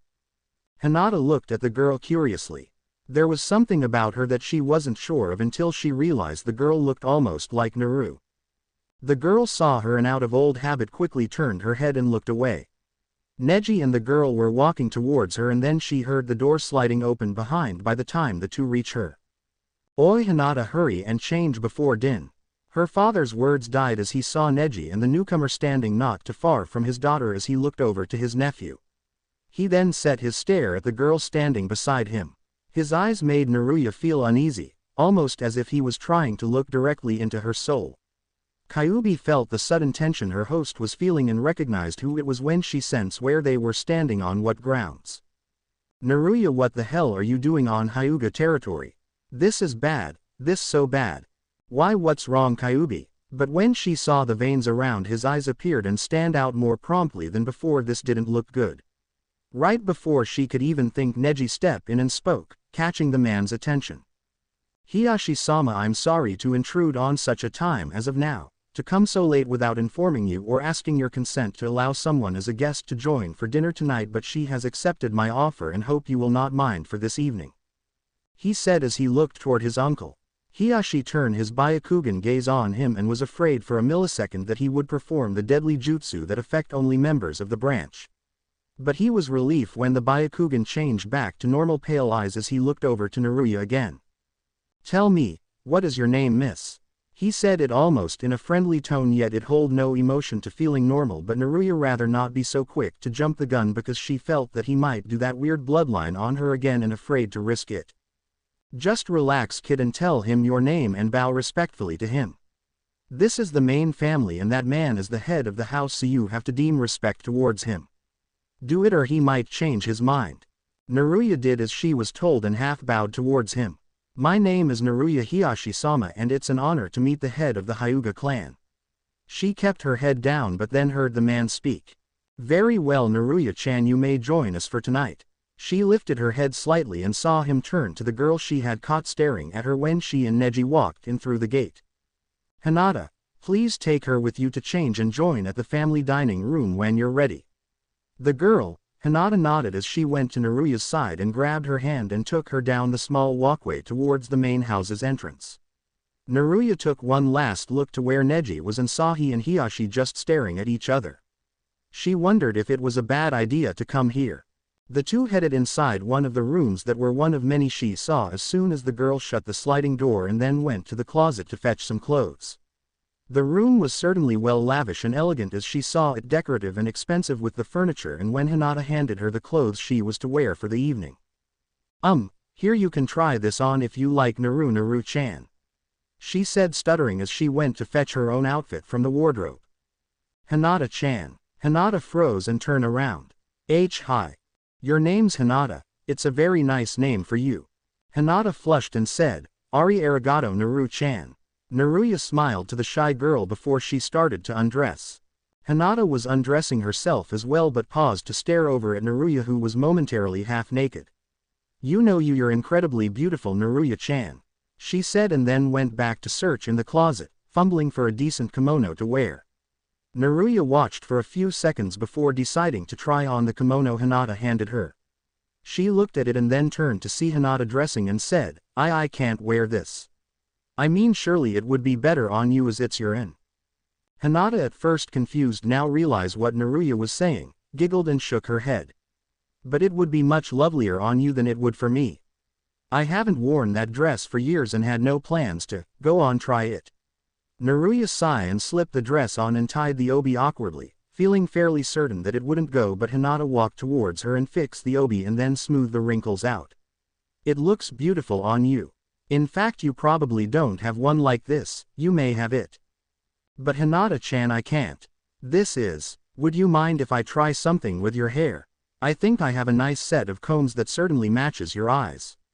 Naruya knew she was losing the fight seeing the subject change, and she nodded. "Hi, and here, let me help with your kimono."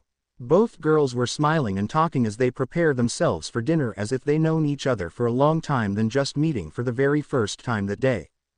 Neji was waiting patiently outside the hall to the dining room, waiting for his cousin and Naruya-chan to come. Naruya-chan, it was interesting to call her that, but also Naru-koi didn't sound half bad either. God, now what was wrong with him?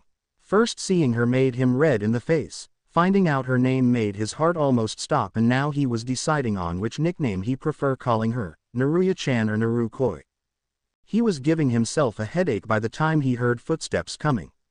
It was either another main family member approaching or it was. The footsteps stopped and he turned to see Hinata dressed in a traditional lavender kimono with passing clouds and small tea houses on the sleeves and hem of the long skirt. But the reason why his heart was beating rapidly, or it became harder to breathe, was when he saw Naruya behind Hinata. She was wearing a kimono that was turquoise blue, orange and gold with large white chrysanthemum blossoms arranged in the light background. 4 birds were embroidered in the same colors. A peacock at the center back, a phoenix whose tail feathers wrap around the skirt, 2 sparrows soaring at the shoulders, and a plover dancing at the hem. Her hair was in a high ponytail held in place by 2 sticks, some wisp of strands on her face, her eyes sparkling like jewels, sapphire and emerald. She blushed when she saw Neji staring. "Hello, Neji-sama, were you waiting long for us? I hope you weren't, because really it took us longer than we expected, and well." Neji walked over to her and said, "It's okay, Naruya-chan, you look absolutely beautiful." "You too, Hinata-chan," he said to his cousin, whose face was as red as Naruya's at his compliment. "Thank you." Neji ni-san, she said as she walked into the room first. Naruya looked over at Neji as she and him were still standing outside. You look handsome yourself if I do say so, she said blushing while Neji smiled. He was only wearing one of the traditional black robes he had. Two white sparrows sitting on the branches on top his chest over his heart with white flowers and branches edge around the corners of his kimono. Arigato Naruya-chan, he whispered to her before they stepped into the hall. Naruya felt everyone was staring at her. All those transparent pearl-like eyes.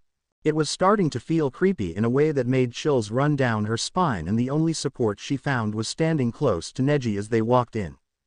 All the people who had seen the heiress, Hinata, come in and then her cousin were about to go back to what they were doing before they saw the girl standing by Neji. She wasn't a member of the Hyuga family, a complete stranger to them, but they watched as she and Neji walked side by side, whispering to one another, and Naruya could hear of somewhat their conversations. Who's she? I never saw her before in Konoha. Is she a shinobi? What village? Surely not from the sound. Well, she is certainly gorgeous and Neji seems well taken with her. She was wondering if Neji was listening into any of this when they reached a table where she saw Hiyashi at the head, Hinata by his right-hand side and a small girl around 12 sitting by the left. There were 2 empty seats on Hinata's side. Were those for Neji and herself? She followed to join where he took his seat next to Hinata and she by him. Just when she was about to sit, she heard a loud cough behind her and turned around to see an old man glowering at her. I'm sorry sir, I didn't know this was. The man's glare didn't seem unfazed as he turned to the head of the table and said, why is she here in the presence of the Hyuga family Hiyashi? His voice barked as he demanded to know why this girl was here. She is a guest and I'm certain that there was never a law within the family to never invite a person to join. Yes, but this girl's a complete stranger.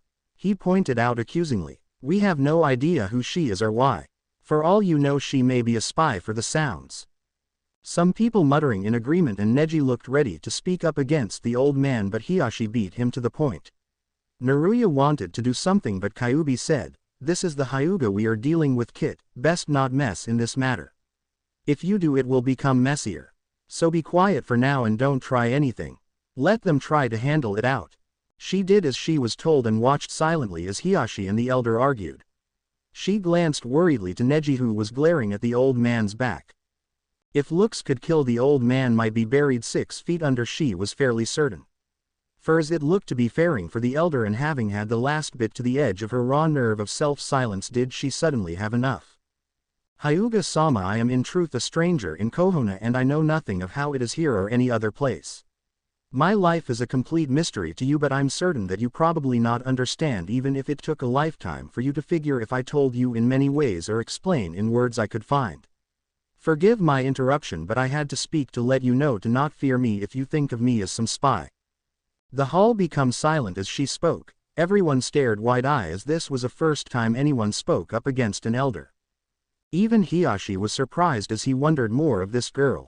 The old man this time looked at her. His eyes threatened to use his bloodline, but Neji had risen and stood in front of Naruya. Who are you and what exactly makes you think we should trust you so well, to welcome you with open arms in our presence?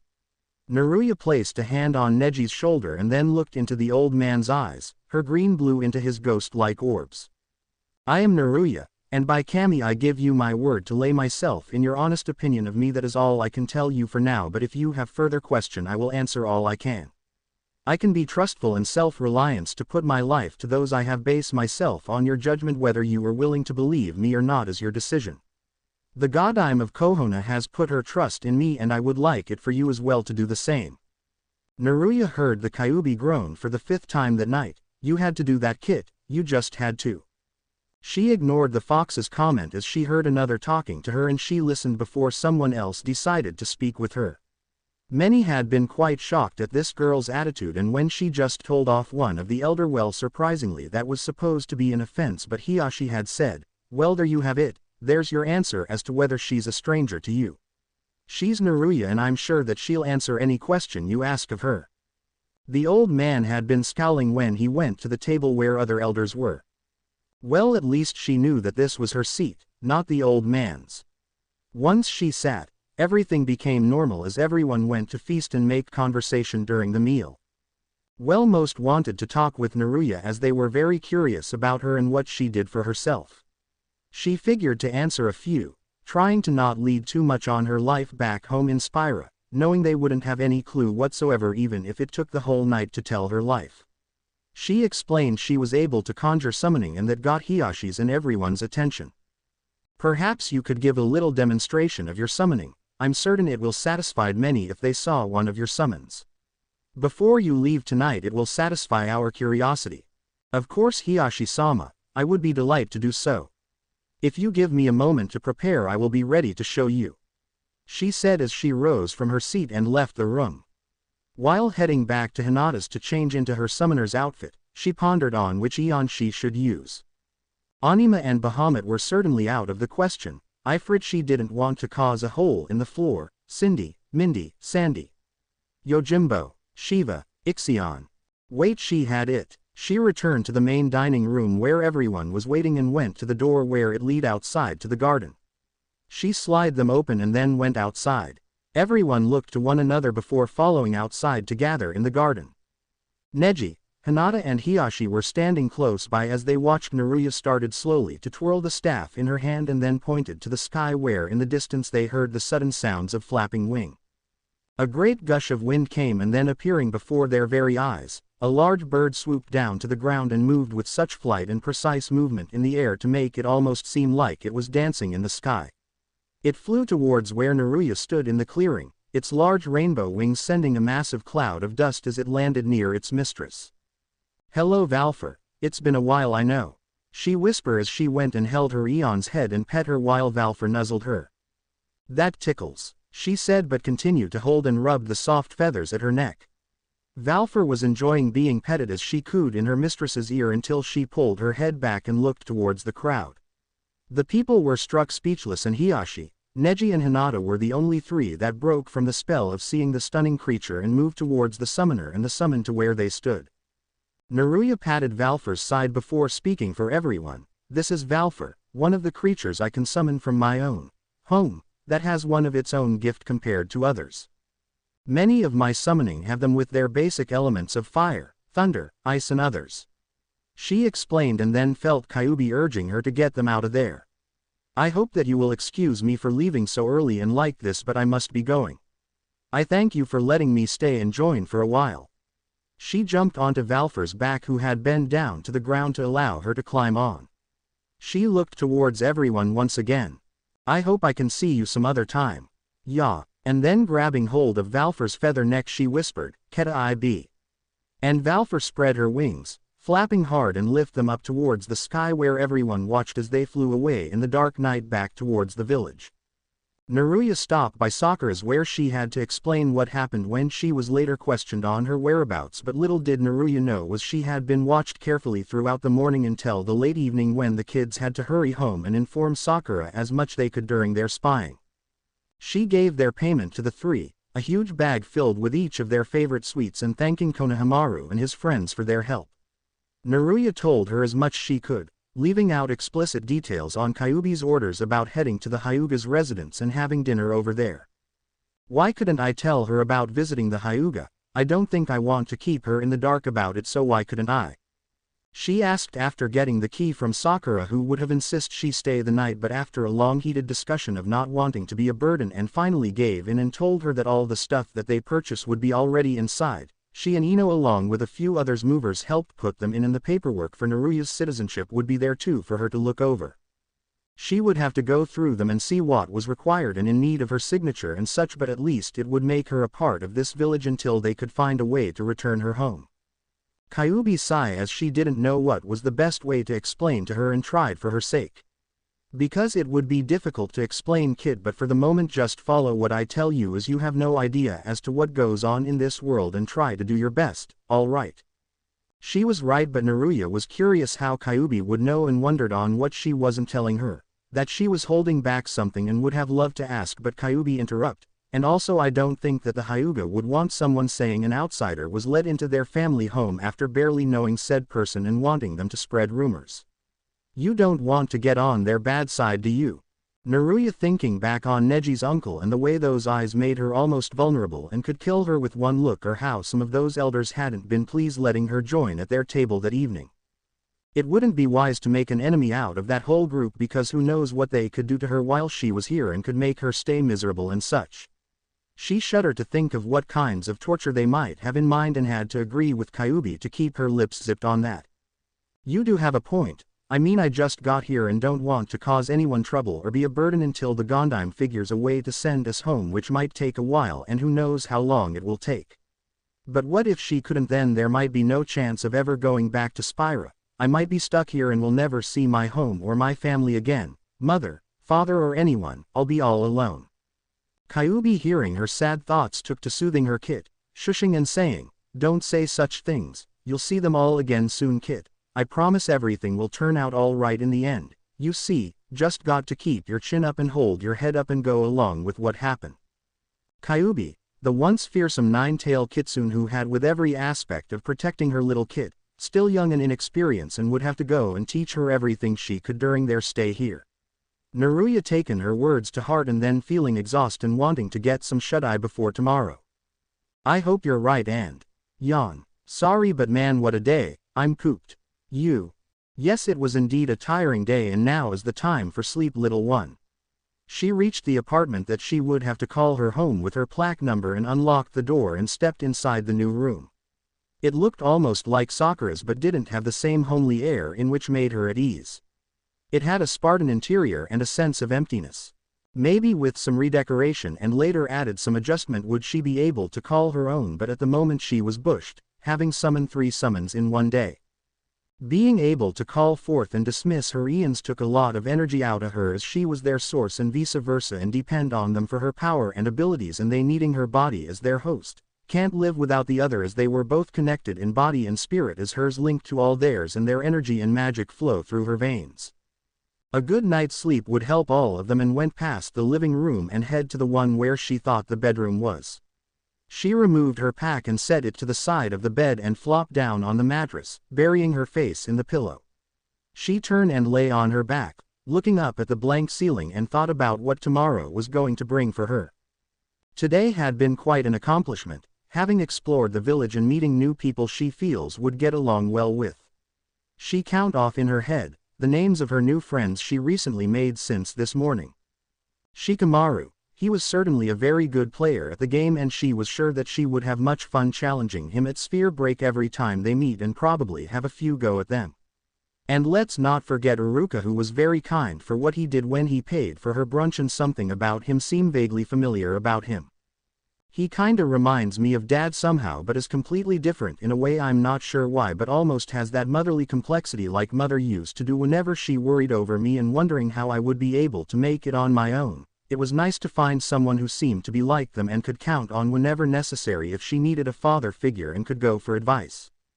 Kurenai and her team, Kiba, she found was very fun to hang out with, and Shino wasn't much of a talker, but maybe with some work she might while he helped her on her bug control. They were all different but great people to be hanging out with, and Neji and his cousin Hinata, she found those two interesting, and all the other from the day before, Sakura, Ino, Kakashi, Sasuke. Strangely, everyone somehow made her comfortable, not that she knew why, but it did, making her feel less tense when around those people, as if she could trust them with her life. She yawned and her eyelids drooped before sleep took over her, and dreaming about her family and friends back home and wishing she could see them again. She went to say goodnight to all her Ians, as she always did before going to sleep. Good night Anima, good night Bahamut, good night Ifrit, good night Ixion, good night Cindy, Mindy, Sandy, good night Shiva, good night Yojimbo, good night Valfer, good night Kyuubi. Good night Kit, see you in the morning. And they were both the last to fall asleep, Naruya falling into a dreamless sleep without any worries for the rest of the night.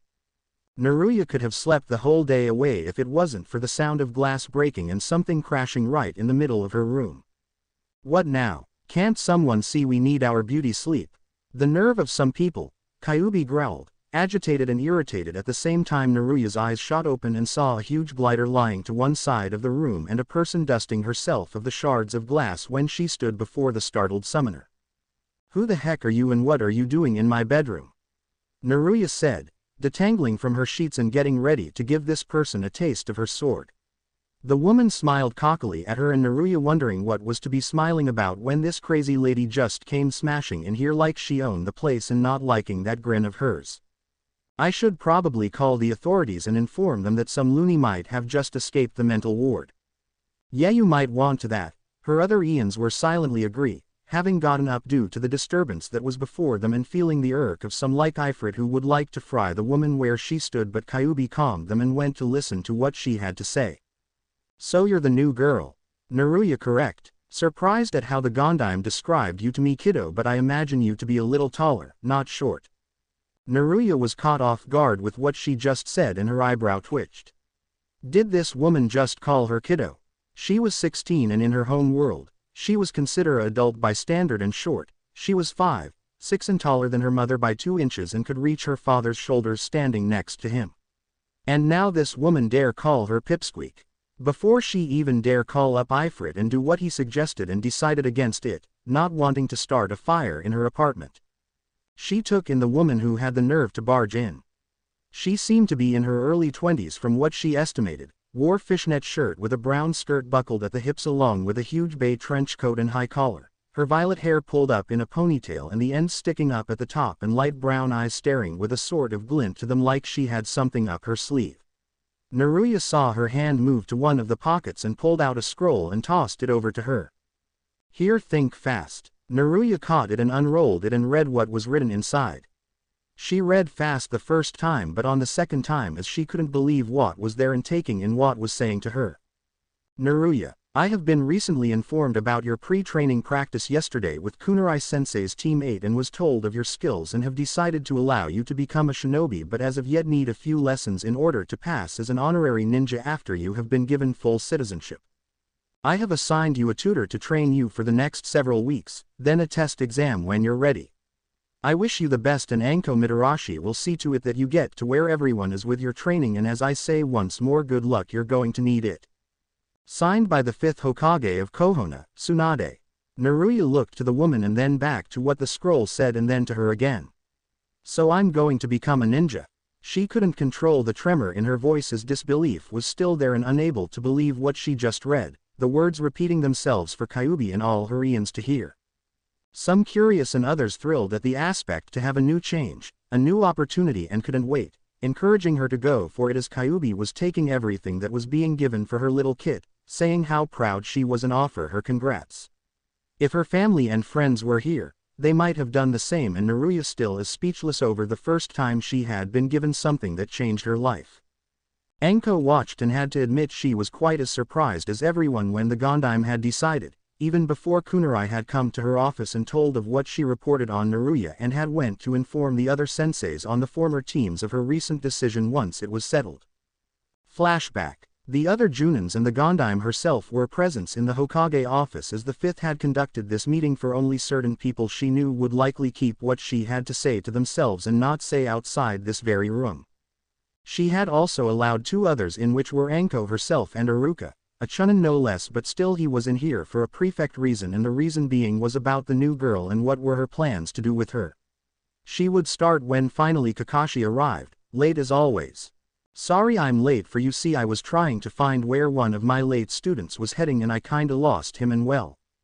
Kakashi, how can you say such a thing in the presence of the Hokage? Your lateness is what causing the youth to lose its bright luster. I hope that even my eternal rival would fit a better example for his student, but I, Guy-sensei, will say that.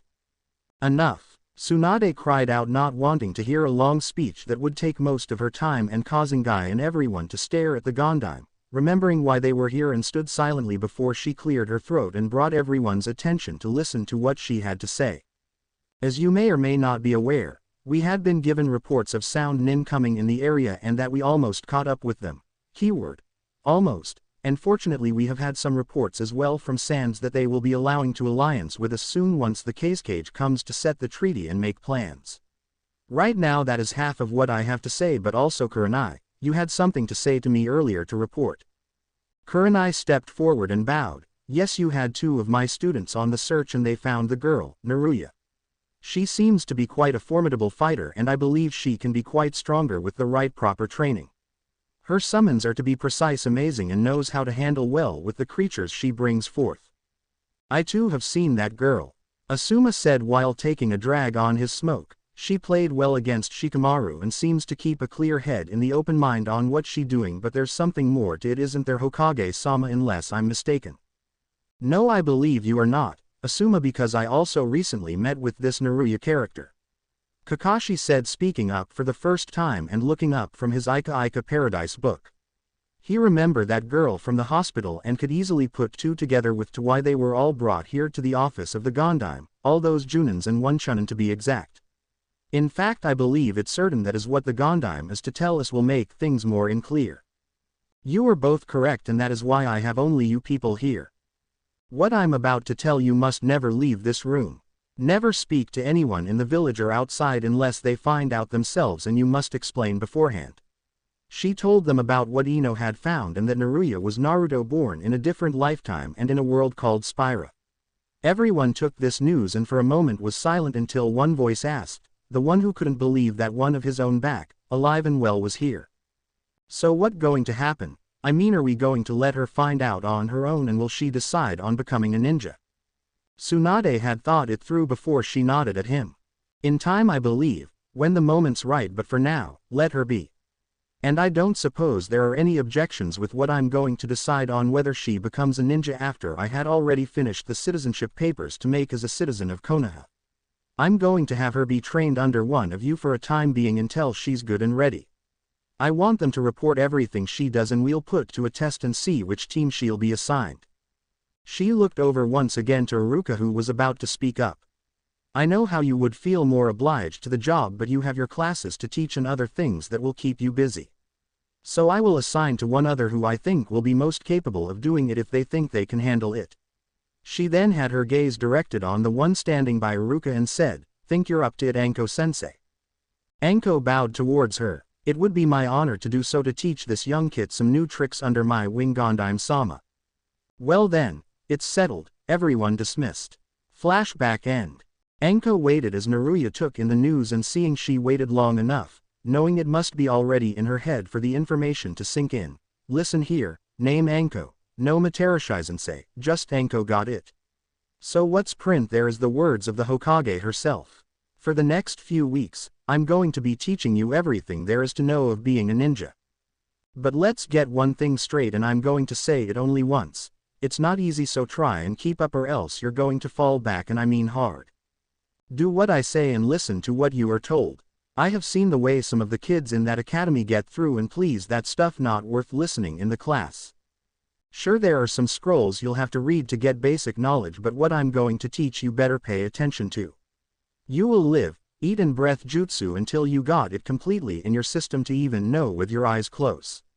She went to her glider and pulled out a sack and turned it upside down, and tons of scrolls came pouring out and scatter on the floor, one rolling to her feet and picked it up, tossing it up and down, then twirling on one finger in front of Naruya's face. Best start right now, cause I'm going to teaching you not only ninjutsu, but taijutsu and genjutsu, so better get cracking. I'll meet you over at the training field by the forest in say 500 hours. She threw it to her that land in her lap and then picked up her hand glider and headed towards the broken window. Well, until then, and flew right out, leaving Naruya with her mouth hanging open and thinking what a crazy woman, but she couldn't be any happier as she realized that she was going to become a ninja. Wow, that's something you certainly didn't expect, Haku. You were forgetting one thing. Kyuubi indicated to where all the scrolls were to the side of the room, still laying where they were, and you have to go meet up with her later for training after in 500 hours. Suddenly the good mood dropped temporarily as Naruya looked towards the scrolls and realizing that she would have to work very hard to get all this in her head. Well, better start it off with something easy then to the hard ones later. She grabbed the one in her lap and started reading. It was going to take a long while to get everything in order for her to get the idea what the jutsu she might have to perform. Many hours later, the hell is this? She said as she tried once again to concentrate her charka for the third time. It was a lot harder than she imagined, as she had only gotten to handle one, but then a bunch of other got mixed in and she seemed to have difficulties controlling all at once when it happened. She was able to copy all the right hand movements in the process. Horse, rabbit, tiger, bird. But to getting to do the right hand symbols for an attack became a greater deal, and she was running short on time and had to hurry to the training place where her new sensei would be waiting. Not so easy is it, kid. Kyuubi sensed that Naruya was having trouble and did in ways help explain the mandatory to help make it simple in the understanding of the ninjutsu she was working on. She knew that as much as her kid tried that she would somehow get it. After all, her past life was based around here. Haha. Kyuubi, do you really think I can really do this? She had almost got it, but man was it harder to learn when all she would really need was a dress sphere or garment grid and switch to chose her mode and use the attack she knew well by heart. But Naruya wasn't going to back down. No sir, she was going to become a ninja even if she had to burn this, engrave this stuff in her head to get it through. Suddenly she looked to the small clock and realized that she less than a few minutes before meeting up with her sensei. Actually that clock is 10 minutes slow, so I think you have less than a minute. What? Oh cred. She gathered up all the scrolls that were sitting on the bed and put them inside the bag and quickly rushed right out the door and down the streets, passing the many startled villagers that she ran by and heading directly to the field. Please don't have Anko-sensei pissed. I just have a bad feeling that if Anko's pissed that it's dangerous to be in her way. I agree with you kid, so you better do one thing, haul your ass over and get a move on. She didn't need to be told twice, as she was running as if her very life depended on it, which might be depending on how well she knew how far a crazy person like Anko herself might be, and some people who saw a yellow blur and could have sworn to have seen the ghost of the yellow flash. Naruya was searching around the clearing to find where her new teacher would be once she got there. She found nobody and thought that she got off easy, thanking her lucky stars and her ancestors, as she would rather not meet with her unless face sudden death. Just as she took a seat near a stump, when out of nowhere 4 to 5 kunais came flying in her direction. Ack! She jumped in time before more came flying and dodged them as well. She then heard clapping and a voice calling out, "Well done." Anko stepping out from the shadow of the tree she had been standing behind, holding one extra kunai and playing in her hand as she smirked at Naruya, who turned to glare at her. That is one of the main rules I have for you. Next time remember to come on time when I specifically told you to.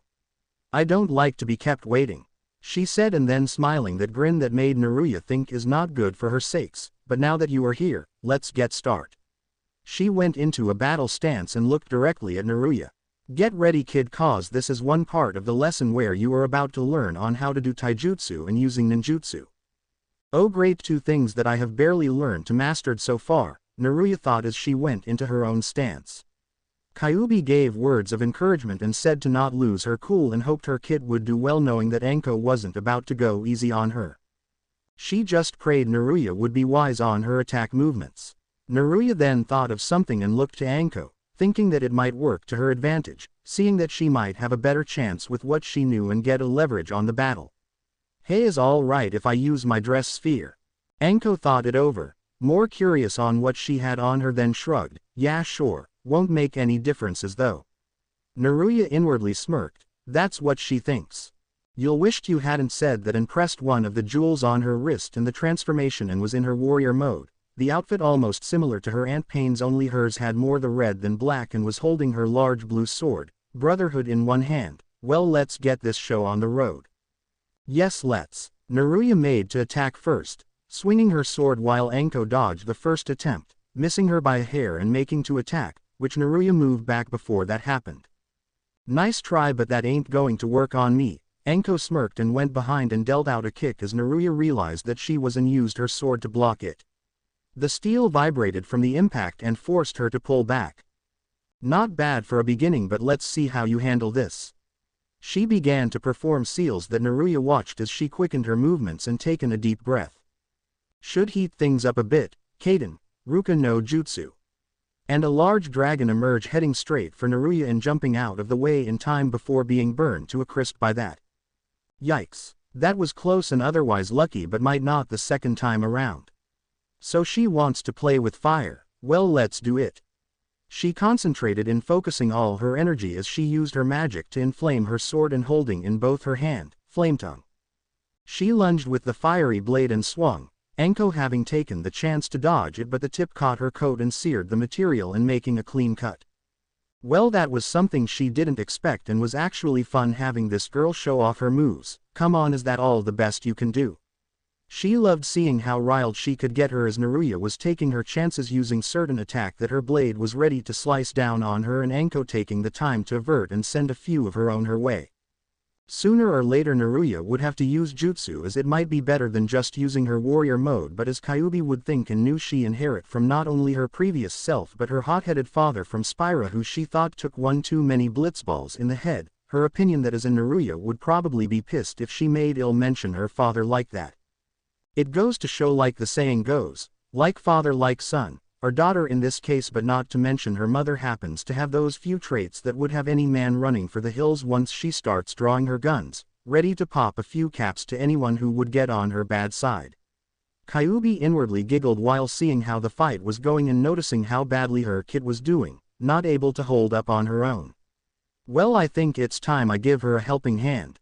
Well, looks like that you aren't doing so well, huh? Want to call it quits and throw in the towel then? Naruya didn't say anything as she was realizing that so far most of her attack were barely striking her opponents as they usually did, but then again she wasn't facing a fiend or anyone who could move as quick or countered as fast as she, and was working her like a dog after having to fight against a ton of jutsu and blocking attacks from side to side, dodging a whole hell of shurikens and others that she was almost barely able to get away without having a couple almost killing her. That woman, damn, she fought like a demon the way she was going, no offense Kyuubi. Anko smirked. The kid was not half bad and couldn't resist egging her on just to get her riled up, had enough. She wiped her lips with the back of her hand. No, I'm just getting warmed up. She had to keep going, there was no way she was going to be backing down. Just as she was ready to give another shot, Kyuubi came to her aid. Hey kid, I think I know a way to help. Really? Then why didn't you in the first place? She was busting her balls and Kyuubi had the gall to now give her a hand when she really needed it, having to go against this crazy sensei she gotten. Kyuubi tried not to roll her eyes. Look, I know it's hard and I know you don't think you can, but listen, you must use a jutsu to get through, all right. But I don't know any. I barely had even a chance to memorize any of them. If she could see Kyuubi, she would have seen the fox grinning from the inside as having formed many ideas during her fight and coming up with a few good strategies that would certainly come out well with Naruya the victor. But I do. Now here's what you got to do. Anko saw that Naruya was just standing there and wondering if she was calling it quits already. Oh, and I was having so much fun. Just as she was about to say something to grab Naruya's attention, Naruya went to attack. About time. Naruya swung her sword just as Anko pulled out 3 shurikens and threw them straight at her. But instead of dodging them, she took them and then a poof of smoke and a log where Naruya was appeared. Anko's eyes widened. What, she performed the Kawarimi no jutsu? Then she grinned, pleased to finally see her do a jutsu, but one jutsu wasn't going to be able to stop her. So where did Foxy go? She then sensed her and turned, seeing she was rushing straight for her, and went to block her sword as she tried to swing it down, but instead saw her slide out and tried to kick her feet from under her. The attack forced Anko to backflip in the air and throw 3 kunais, and Naruya falling back as she moved to dodge them. Once Anko landed on the ground, she was surprised however to feel the tip of something digging into her back and looked slightly to see Naruya there. Shouldn't have fallen for the same one twice. Anko seeing the log again where she been, but then smirked, and then a log appearing where she been. Naruya cursed in her head, should have known better than to underestimate her. Oh, but I think that's very much true. She then formed another hand seal different than before, but Naruya saw her taking a deep breath and knowing what was to happen. Kaden. Gokaku no Jutsu. A large fireball struck down, taking in the whole field. When the flames died down, she saw no sign of her student. Perhaps that was a little much, but she took a step on the bare ground, and after taking 3 steps, suddenly the ground shook and then felt something paralyzed her and unable to move. Doden. Shinju Zanshu no Jutsu. A hand emerged from the earth and grabbed around Anko's ankle and went to pull her in, and then Naruya switching places with her sensei, seeing she had at last the upper hand over the situation.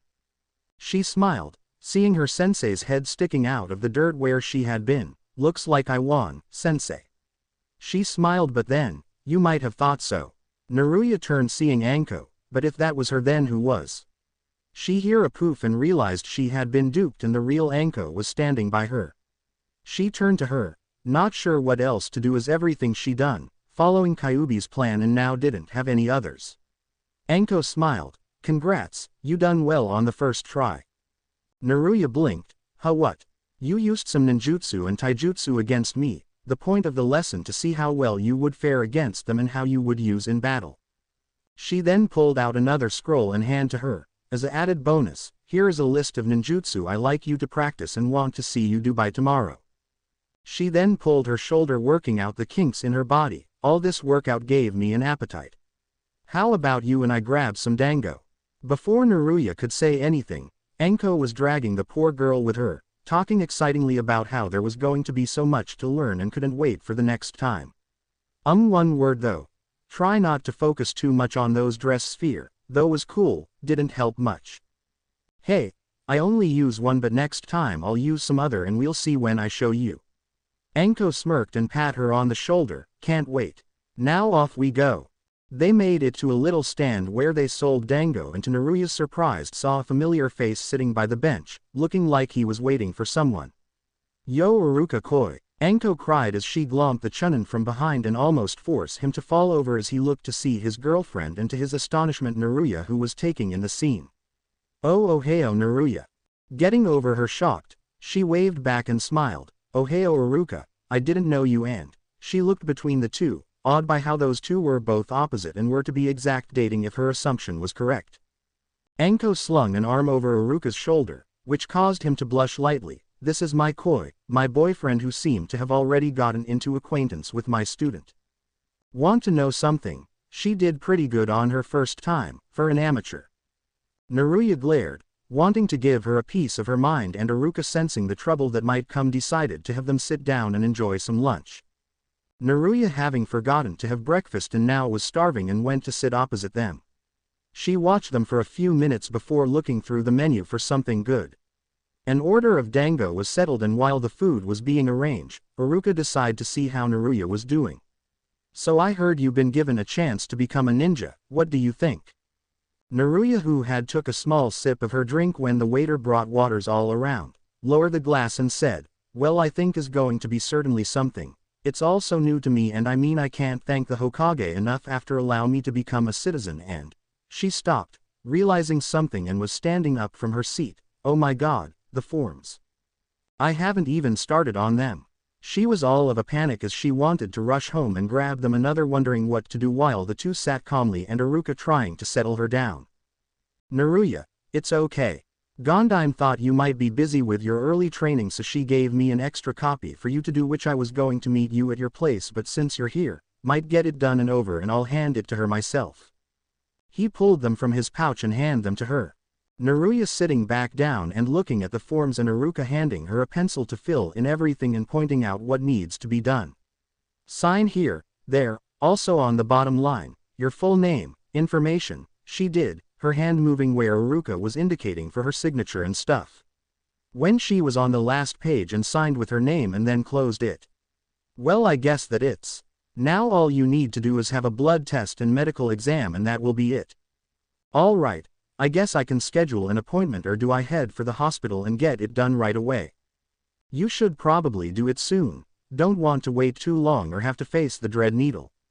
Anko started at the same time she was happily munching on her dango that arrived.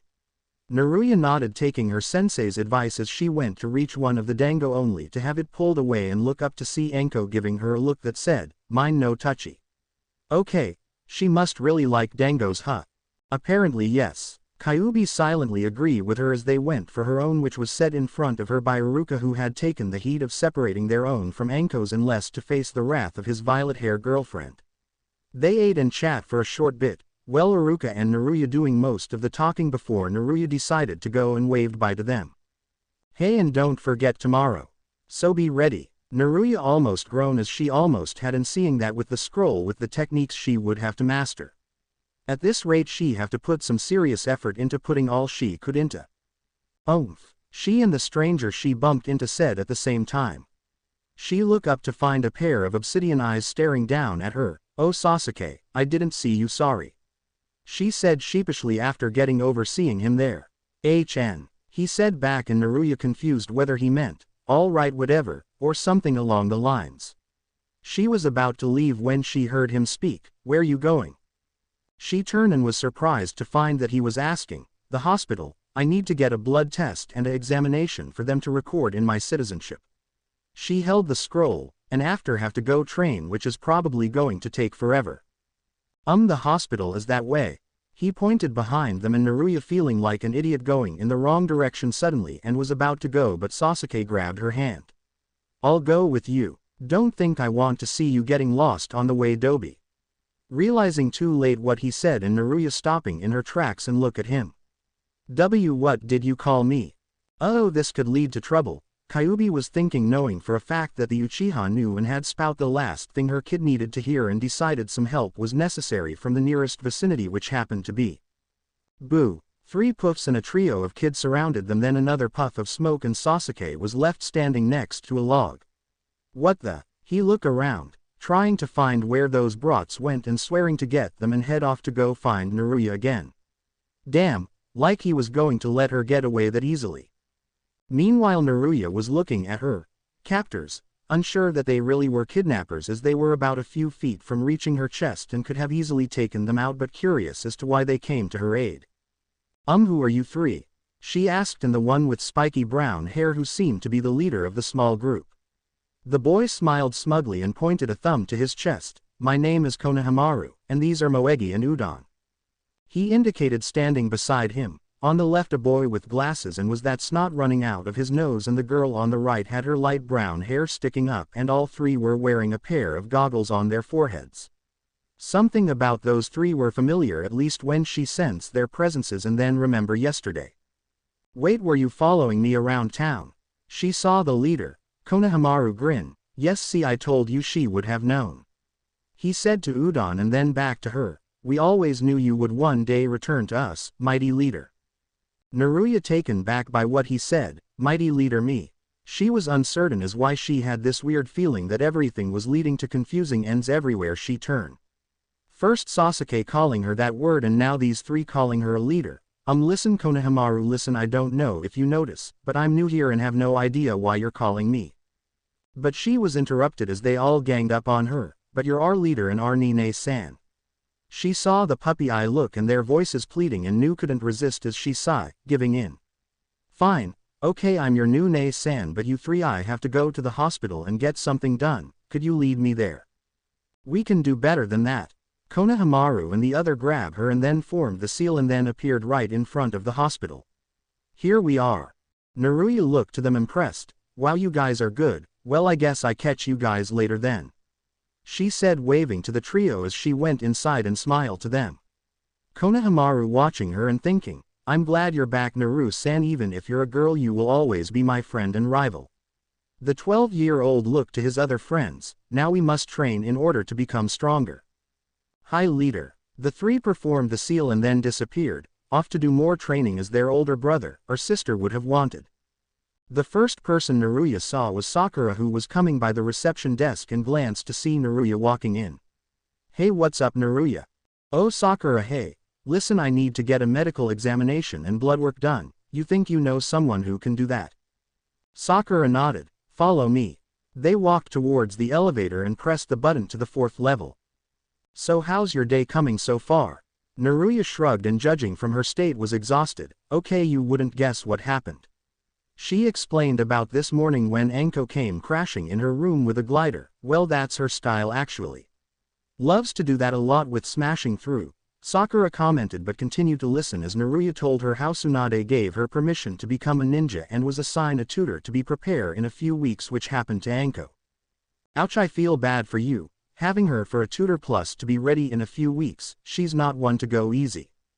"You're telling me?" Naruya snorted. "She almost killed me when I was late, and which I was thankful to dodge the fire attack a lot, and now she wants me to memorize all these jutsus here."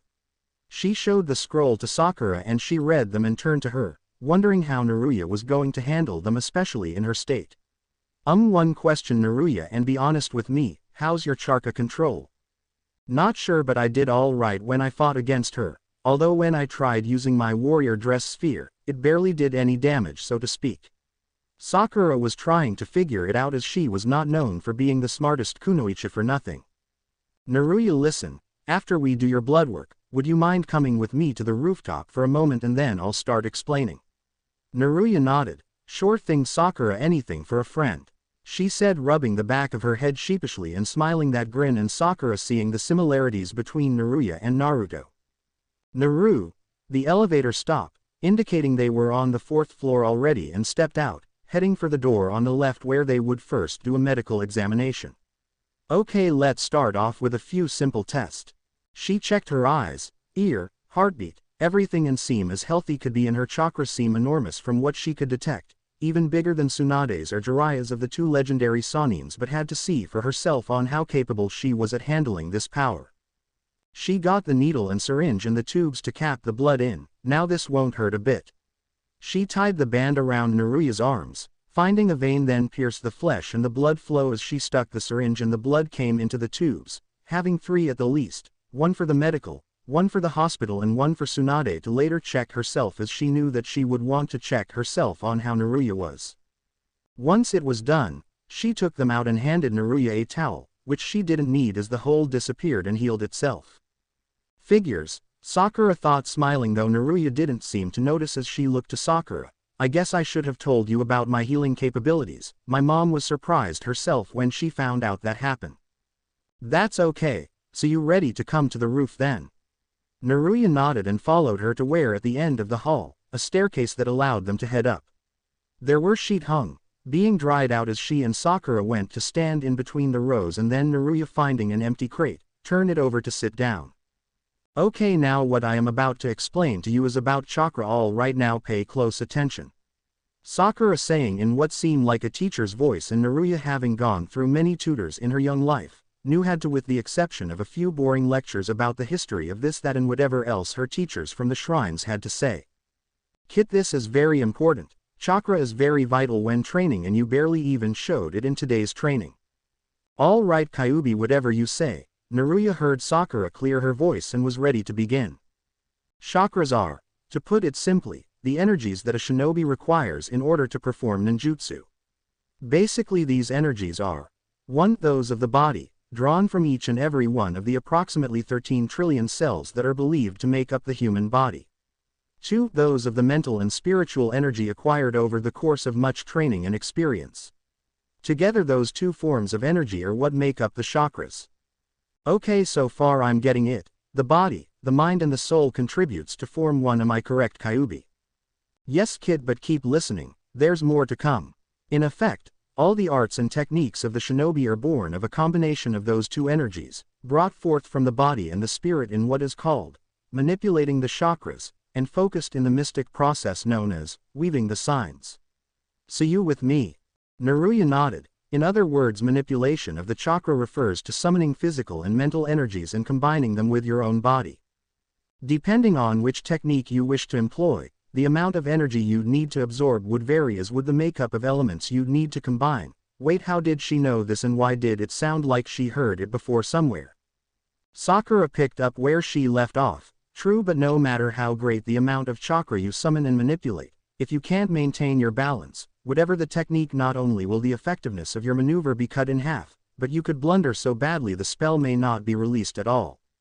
Oh, that bad, huh? Kyuubi purred, agreeing. Yep, which means you have to practice on how you hold on to the chakra to get it to last long and do the correct seals, otherwise, to put it simply, screw up. Nicely put. You end up squandering your energies and need to learn to control your body through the harshest training. When Sakura finished, she pulled a blank scroll and scribbled something in it and then handed it to her. Here you go. Naruya took it and read what was inside. Sakura, why does this say for me to go climb trees without using my hands and to walk on water? Sakura gave her sweetest smile. Simple, that's because you're going to be doing this as part of the training I assign you on chakra control. Until you master chakra control, then you will be able to master jutsu in a minute. What? Naruya inwardly groaned to her Ians, who all heard their mistress and said they would help, and Kyuubi saying, buck up, think of this as extra credit that you would need to add as a shortcut to your training on jutsu. Extra credit, my YCC. It's going to be hell for me. Naruya bowed her head to Sakura. Well, thanks for everything. I'll be going now. Bye. She walked back to the stairs, Sakura waving farewell to her. Naruya, I know this may be tough for you right now, but don't give up, cause I know that the Naruto in you wouldn't and be up to facing anything. Inner Sakura, hell yeah, Naruto is back and she's going to be showing off. Sakura couldn't help but agree with her inner self as she made her way inside the hospital again. This had turned out to be quite the intriguing experience, but also very tiring, from today's morning training to this afternoon with her recent lecture on chakra. Man, what a day, and it was only 4:45 when she left the hospital. Don't get the wrong idea, she didn't seem to mind if Anko-sensei might be a few gills short in the noggin, not that she say that if she wanted to stay alive long enough to see another day without dying first. She figures her sensei must have two sides, one that was hyperactive and pegged on making such outrageous entrances like from this morning, though had no idea whether it was habit or for her own amusement, maybe both, but she would have to wait and see. And then there was that sadistic and possibly dangerous side in which she loves to throw and send sharp object that could have killed her if that was the point of today's exercise. Where would be the fun if she didn't have someone who could spew fire straight at her opponents and burn to a crisp? If it hadn't been for Kyuubi who gave her those few suggestions, she might not have gotten through with more than just the singe marks or slightly burned clothes and probably be in the hospital. She was going to have to be better prepared and more than ready if she was to be training with her for the next few weeks. She hated to think what Anko might have up her sleeve tomorrow and what other jutsu she might use up against her. Lucky she had given her some to look up and try out. She stopped for a moment and began to think as a thought came to her.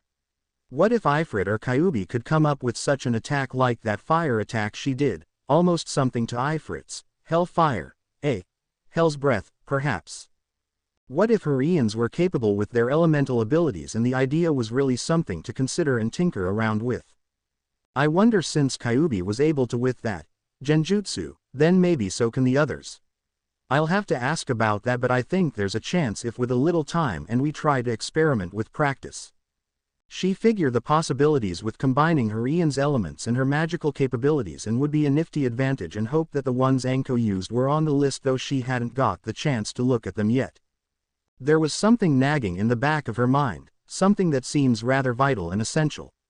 A familiar voice replaying words she heard not too long ago from today about the necessaries of controlling chakra. No matter how great the amount you summon and manipulate, if you can't maintain your balance, whatever the technique, not only will the effectiveness of your maneuver be cut in half. You could blunder so badly the spell may not be released at all, you end up squandering your energies and need to learn to control your body through the harshest training. She had almost forgotten, again had this odd sense like deja vu, and couldn't help it as she felt like she heard it somewhere before, and even odder with Sakura herself. Though they only been recently acquainted and seemed to be getting along quite well, not like there should be any problems, but couldn't shake off the feeling Sakura wasn't telling her and could see it written in her eyes. The way she looks at her, no matter how hard she tried to conceal it, saw so much pain and sadness she felt coming off her. And what was even more strange was as though she had wanted to keep from her but not sure why. What terrible burden could possibly have her to not confide in her even if she was a stranger and yet act as if they've been friends for a long time? It had her thinking to her first night in Sakura's apartment and what she had heard, and a sense of confusion and awe came over her. This was making no sense to her. She had never met these people before, and yet everyone seems to be acting strange and holding something back from letting her know. What could they be hiding? She shook her head at the absurd thoughts. It sounded too ridiculous. It wasn't any of her business really, to tell the truth, and she had no idea why they were this way around her. Maybe had to do with something else that didn't consider her. Yeah, that had to be it or somewhere close to it. Perhaps there's a very good logical reason and maybe would let her in on it one day. In the meantime, she had other things to consider right now. She reached in her back pocket and pulled out both scroll and held one in each hand, knowing which was which and had different kanji on them to tell apart. One had a violet string and the other with a red string, and can only assume whose they were. Simple enough. She weighs the scroll with the violet string in her left hand. Let's see, Anko-sensei wants me to try out these jutsu before tomorrow. However, she looked to the other in her right. Sakura says I have to first learn how to maintain better control on my chakra, though through harsh training. She tried to remember if there might have been anything else she said and started to make her head hurt with the effort to recollect all the information given. She thought that with what she explained is basic if using so many words in one lecture, let alone one sentence even, and already giving herself a migraine and had to stop before her brain explodes with too much going in at once. Taish, at this rate it'll probably take me the whole day to get the hang of a few and the rest probably a lot longer to master in such short time. Well, I'll go home and rest up and then stop at Ichiraku to grab a quick bite and head for the woods to train. She wondered how she would be able to pull this off before. She had been so deep in her own thoughts and hadn't seen that someone coming in such a rush that when he ran into her and fell on her rear. Ow! She could feel pain radiating up from her tailbone, and on a scale to 1 to 10, she give this a 6, maybe a 7, as she rub her rump and try not to flinch every time she brush her hand over it. Great, I'm gonna be feeling sore for a while there. Hopefully it isn't bruised, but don't think so. And what's up with his chest? Is it made of rocks or something? She looks up and was surprised to see Sasuke staring down at her, only he looked a little different. Maybe a lot than when she last saw him, which didn't seem so long ago.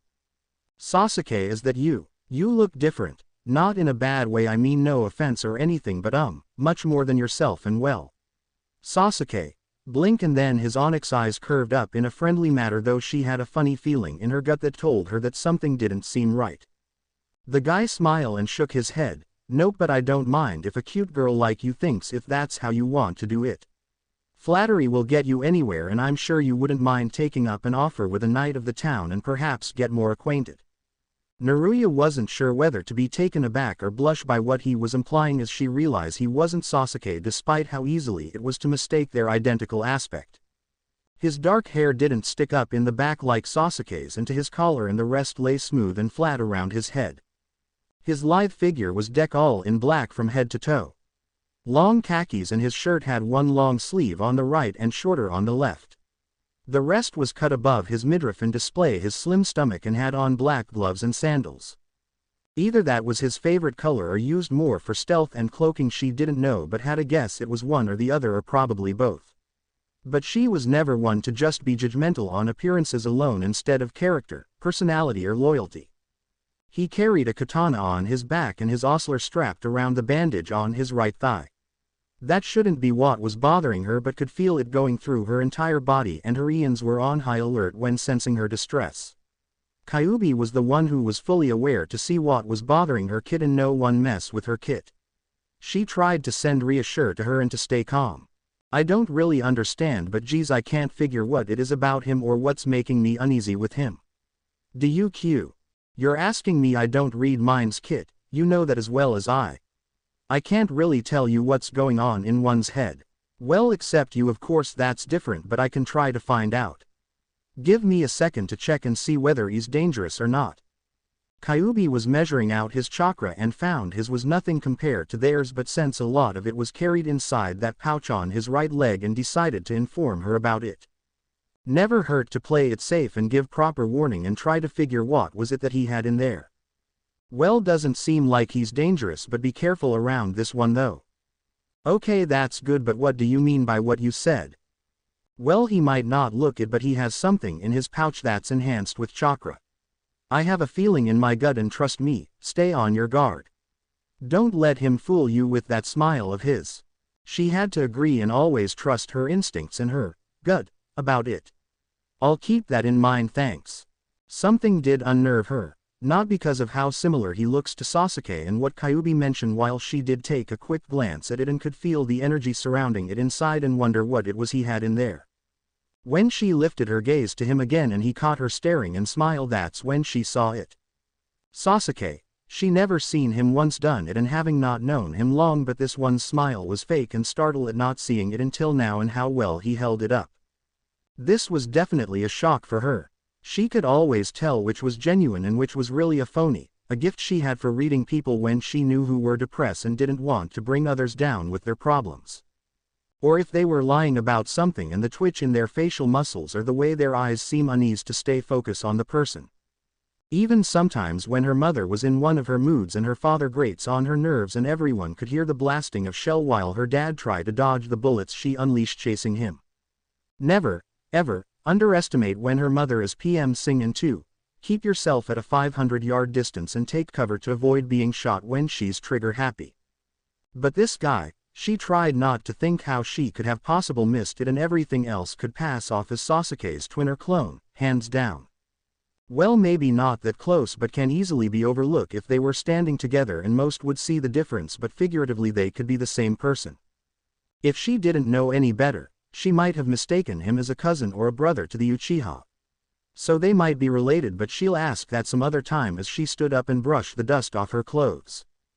Hey, I didn't see you coming and wasn't paying any attention and had a lot on my mind today, and well, you know how it goes with training and all. So I guess what I'm trying to say, I'm sorry. Why she was apologizing when he had been the one to run into her? And why was she feeling flustered all of a sudden? There was an awkward silence between them, and she reached one hand behind her head sheepishly and turned her gaze to the ground and found her sandals interesting, and then remember her scrolls. I must have dropped them. She went down on her knees and went to search around, as they couldn't have gotten very far from them. Just her luck if she lost them. While she looking for her missing scrolls, the guy standing there like a silent figure and didn't make to give assistance, as he was thinking he'd never seen her in this village before. And unlike the other girls he met, as most were annoying, ugly, or just having this constant thing about hitting him whenever he called them ugly, dog, pig. The list went on when he was being plainly honest, and a quarter of the population were kunoichi. He was taking the moment to look her up and down of every inch and liking what he was seeing. The way her hair falling behind her shoulder like spun gold, with 4 small braids dangling by her ears and the longer one hanging in the back trailed down. Her skin was naturally tan from working out in the sun and gave a soft, healthy glow around her. Her arms were slim and slender with some undertone of muscles, and long shapely legs well defined enough for any man to watch and have his jaw drop to the floor if they saw her walk by. She had all the right curves well endowed, but hidden under those strange clothing, yet with a little imagination in any way, and envision her taking off one piece at a time, slowly and with precise indication, and you got yourself giving a man the boner of a lifetime. He wouldn't mind drawing her in an erotic position nude if he could see what lay underneath them. He took his sweet time, taking every measurement possible, then cleared his throat to grab her attention and held up the 2 scrolls he caught, looking for these. She turned and saw them in his hand and went to stand back up while reaching to grab them and place in her pocket. Thanks. He nodded and waved it off as if it was no big deal. Don't worry about it, was my fault really, and should have apologized for earlier. I didn't see you as I had to go and report to the Hokage, but if I had I might have stopped and swept you off your feet literally. She saw him, offered out his hand in a friendly gesture and went to introduce himself. I'm Sai, by the way. Even the names were almost alike. Must be a coincidence, and took his hand and shook it, a light grip, but felt the firmness in his handshake. She took note that his long artistic fingers felt flexible and had some callus to them, showing how well taken care of they were. He seems like a ninja, but what else was there to him? Naruya, are you from around here by chance? Not sure what else to say, and didn't want to point out she had been in this village for at least 3.5 days, not sure when, but guessing hadn't been that long to say, brought from her own world to here. He shrugged his shoulder once he let go of her hand. You could say that. Been here for about 2-3 years and seen everyone here except you. You're new, right? She nodded and he smirked, and she, thinking that it was starting to creep her out. This cannot be good, and wanting to back away, as far away from him as possible. She could probably outrun him, just take one step back and, as if reading her thoughts, one arm snake around and pull her close, holding her to his chest. She wanted to struggle, but with whatever he had in his pouch to use he might try to prevent her. Last thing she needed was to be out cold again by whatever this guy had up his pocket. She was tired of being the one in these kinds of situation. First that creepy guy with the long tongue who made her skin crawl with the thought, and now this Psy guy who she was wishing kept his hands to himself. She waited for the right opportunity, knowing he had to sometime move out of this position and gain access of her limbs again. Get him when his guard's down, when he least expect it, and after he does, kick him where the sun don't shine. That's what she had to keep telling herself. What was he planning to do out here in the open where everyone could see them, with his arm around her and her against him? People might get the wrong impression for all he knows. She couldn't help but want to kick the cred out of him right now. He was smiling that smile again, and if she wasn't trapped and her arms free, she'd be making him say hello to the ground that instant. You know there's something about you I like, you know what that is. She didn't want to, and when she saw his head bend down and making it look like he was leaning in to kiss her. Was he going to do what she thinks he was doing? She was still, and the beating of her heart hammering loudly in her ears along with his words whispers so no one else would hear what he said. Has anyone ever told you that you have a nice ass? Huh, Naruya didn't see that coming, and just as she was getting over the shock, his hand reaching onto one cheek and gave a light squeeze. Yep, just as I thought. You have a nice tight ass you got there. Be seeing ya hottie. And within seconds, disappeared in a puff of smoke and was already gone. It took her 5 seconds before she compelled and was about to take a whack at him, but her fist met the empty air. What in the name that is Spira? She had never in all had a grudge against anyone, including her so-called friend, Hyuga, but she was willing to make an exception here with this one. Who did he think she was? Some piece of meat, and he had the galls to pinch her ass. Did she have a sign on her that said, "Pinch me please, I like it"? She resist the urge to summon Ifrit and sick him on his tail or one of her other Ians after, and see to it he's fried or frozen or sliced into tiny bits with a dog chewing him up then crapping him out. Depends how she want to deal with him. Preferably she wanted to herself, and that would show him the next time he tries a stunt like that. She saw everyone staring and suddenly going back to their own business, and people stepping aside and backing away when they didn't want to face her wrath, but not forgetting how her eyes flash crimson before storming off. If they didn't think it possible or known better, would have thought they seen the same killer intentions like the Uchiha that went and slaughtered his whole family with the exception of one. They shudder and felt sorry for the poor soul that would dare get in her way. Beck, that no good son of a. If I ever catch my hands on him, uck. Naruya arrived at her apartment and shutting the door with such force that shook on its hinges and continue in her vivid state to vent out her frustration. She slammed her fist against the wall and felt the debris crumble and fall to the ground. It still wasn't enough and wanted to hit until there was nothing left but plaster and dust at her feet. That asshole, I swear if I ever see his face it'll be too soon and he'll wish to never have messed with me. I'll see to that he. Enough already. I think we all get the picture, so there's no need to go on and on about it. Sheesh. Kyuubi's imperturbable voice came so loud it was hard not to ignore, and then taking a 180-degree turn and in a much softer tone after her sudden outburst, "Sorry, but I had to gain your attention one way or another. By trying to make me go temporarily deaf. Hey, it wasn't easy to penetrate the first few times, so I had no choice, and you did regain your hearing after. No real damage done. Anyways, I know you're upset about what happened earlier, but you need to calm down and not overreact. But Kyuubi, kid, I'm going to tell you there's no need to get yourself worked up over a little thing." "A little? You mean to say that what he did I shouldn't be making such a big deal? Kid, will you please be quiet and listen? Yes, I would be pissed off and want to hunt him down and castrate where he stands, and don't tell it hadn't crossed your mind. Wasn't going to, but the thought had maybe, but didn't think would be wise, and you'd probably stop me before I had the chance to. You're correct on that, I damn would. You need to think it through before acting on your own intentions and not let anger blind your better judgment." Kyuubi, after she saw the large hole where Naruya's fist had gone through, "And I don't think it's good for the apartment with her unless you plan to remodel it." She was speaking as calmly she could to mellow her before she loses her temper again. Sure, her kit tends to go over the edge sometimes when angered, and it was not like she was a rampaging demon fox or as Anima performing her oblivion overdrive. Now that would have someone running for their gills. But with Naruya, anything was possible, as she had many capabilities and didn't want to go overboard with her magic and waste it on some stupid things like that pervert. Let her and the others handle that, but first things first. I want you to take a deep breath and count to 10, and I'll count along. So, ready? And UHA, DWU, DRNAA, come on kit. Naruya, knowing she wouldn't let her off the hook if she didn't do as she was told, inhale, puffing out her chest, and exhale, following up where she left up, Vuan, via, CEQ. Kasia, Eckerd, haha, da, she finished and felt less angry and more relaxed as she flopped onto the couch and reclined back. Better now. Naruya nodded and leaned her head back to look at the ceiling. Thanks, I know I can always count on you, and not to mention the others. Give my regard to them. I think they know, and it's no trouble at all. Anytime you need, don't hesitate to ask. Just don't let this afternoon bother you. We hate to see you when you're upset, especially me. Okay, Kit. Yes, mother. She sat there before getting up and head for the kitchen to grab a glass and filled it with water and then walking back to the room. She looked around and realized how the room and everything in it so dull and boring with its bare walls, the furniture lolling around and wanting to arrange it in a certain spot to get it in a more quaint feeling. Nothing like a home should be, shouldn't feel this empty. Shouldn't feel like it should be nothing.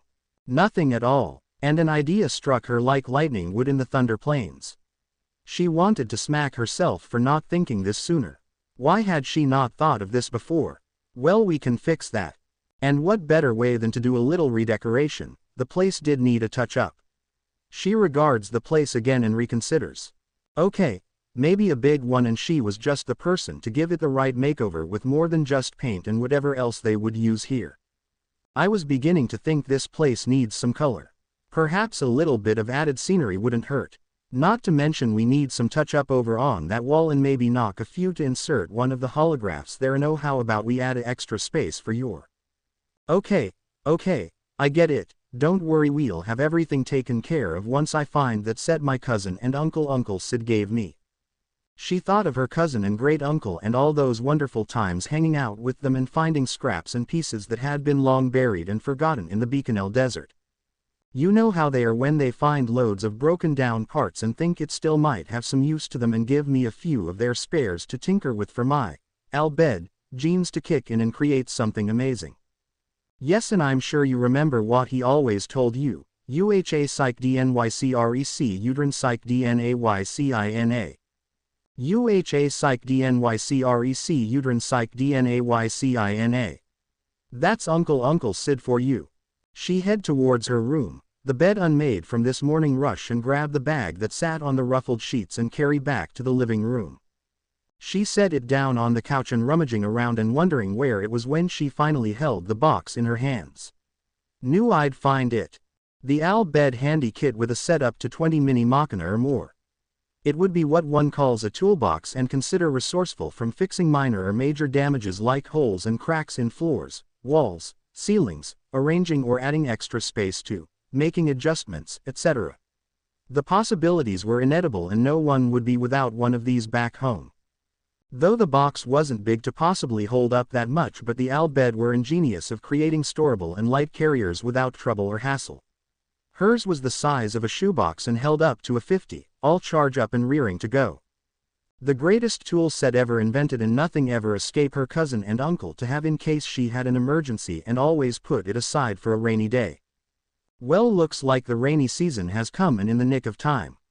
She was beginning to think she'd never use it and gather dust in a corner, which would be a shame to without giving it a chance.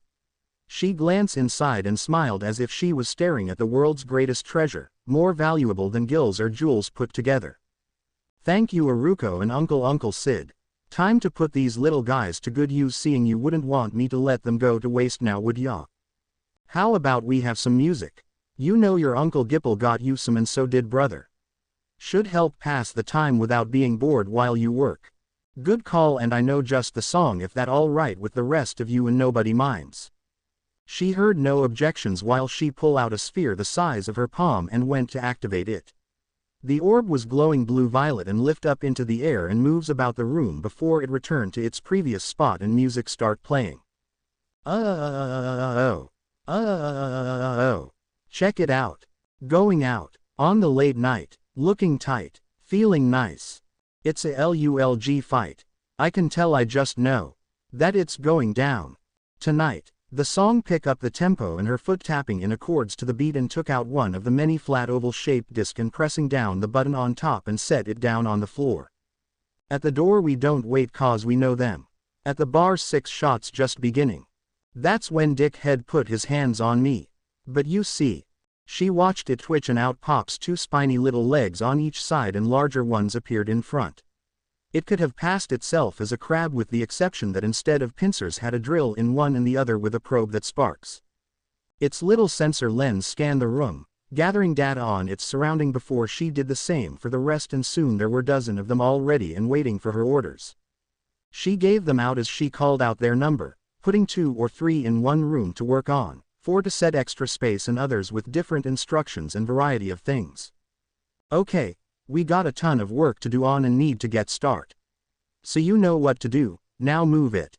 They hurry to the area they were assigned and she picks up a wrench and giving it a quick twirl before grasping it in her hand and joining in on the renovation. I'm not here for your entertainment. You don't really want to mess with me tonight. Just stop and take a second. I was fine before you walked into my life. 'Cause you know it's over. Before it began, keep your drink, just give me the money. It's just you and your hand tonight. If people were standing right outside her building and heard the sounds coming from there and assumed that some party was going on and getting way too rowdy. But only one occupant was giving it her own special touch and they didn't know she was having the time of her life getting the work done. It made the job go by with a breeze as she went around, watching the small machinas doing as they were programmed to and heard the faint sounds of pounding and drilling drowned by the loud rhythmic beat. She did give out necessary help in certain parts as she went to inspect how far they were progressing in the project. I think I know what will make this even more entertaining. Naruya tossed the wrench and activated her dress grid, and within a matter of seconds, she was in a tan deerskin cut low V-neck showing enough cleavage with a leather strap interlaced the front and resembling the intricate design of the letter J, and one behind her neck that held it in place, a silk violet ruffle skirt and knee-high boots. The wrench had also changed and became a mic as she caught it in midair and held it. Now they were going somewhere. Midnight, I'm drunk. I don't give a vogue. Wanna dance by myself. Guess you're outta luck. Don't touch back up. I'm not the one. Alright. Naruya didn't realize how strong or capable her abilities were in her songstress mode when letting the music work its rhythm and flow out to spread through the electric currents and cables with its many wiring connections around the vicinity. The people of Konoha were in for a surprise when the station they've been listening was interfered and her voice singing on the air. Instead of changing the channel, they turned it up and wondered who was that singing. Naruya had no idea that this was going on, while a few who she had recently met up and shocked to hear was none other than she. Listen up, it's just not happening. You can say what you want to your boyfriends. Just let me have my fun tonight. Ino had been in the shop the whole time as not much was happening from that morning until Sakura came over to say hello during her break. She told her about Naruya's recent training session and wanted to send some flowers as congrats and encouragement on working to become a ninja. When she heard the news and thinking of giving her a couple plants to decorate her apartment after she and Sakura realized Naruya needed some to brighten it up and would also welcome her better into their hometown. Shikamaru had also stopped by and told him about her recent talk with Sakura, and he taking it in though thought too troublesome but wouldn't say in front of his former teammate unless he wanted to get nag on and would be too troublesome for him. He had to go see the Hokage as she requested his presence and was long gone by then, and after she finished watering the plants went to sit behind the counter, listening to a song she heard at least a dozen times over this week. When are they going to bring in something new? It wasn't until she heard the static crackle and tried to adjust the antenna, and just as she fixed it to find a different song playing and a voice she knew coming through. Naruya, what she's doing on the radio? She dialed up the volume and still not believing what she heard, but thought she did have a pretty good voice. She didn't take notice how the plants seemed to feel the music and sway slightly to the tune with the vibrant energy flowing around them. I'm not here for your entertainment. You don't really want to mess with me tonight. Just stop and take a second. I was fine before you walked into my life. 'Cause you know it's over. Before it began, keep your drink, just give me the money. It's just you and your hand tonight. Hiba and Shino had been at the bar along with the others, Choji ordering a large platter for himself and digging in, Tenten and Lee waiting for Neji to show when they heard Naruya's voice coming from the jukebox, and each of their reactions completely different from the other. Holy, is that who I think it is? I must be hearing things. He tried to clean out his ears while Shino didn't say anything, though he was curious and once again his insects going crazy like before. But this time not hungry, and there was energy surging through as he and the others were listening. This was indeed strange. He knew no one who was able to give out such power through music. She was a very unusual person with interesting abilities and would like to find out what it was on how she was possibly able to do such to cause this unknown effect to them. Lee stood up and decided to go inform their former sensei and in a quick blur disappear, leaving behind a whirl of wind and stunned teammates. Oh. Break. Break it down. At the Junin lounges, every sensei of the former Rookie 9 was sitting back and Kunai and Asuma making a conversation while he takes a deep drag from his cigarette, Enko enjoying her dango while her boyfriend was at the academy grading papers, and Kakashi walked in with his usual lazy manner and waved to everyone in the room. Yo, how's it going? Before anyone could give greeting or say anything, a green blur rushed in and stood in the middle of the room. Yash, the blossom of youth, is indeed spreading her wonderful vibes to the generation and energy to get me to do a 500 run around Konoha. Everyone confused by what he was talking about and looked questioningly as he hurried to flicker with the dial on the radio until a strange and interesting beat and a voice they never heard. Hey, turn it up, why don't you? Kunai was curious as to why the voice sounded familiar until it hit her like a ton of bricks. It can't be, but she and everyone else continued to listen. In the corner with your boys, you bet up $5 to get at the girl that just walked in, but she thinks you suck.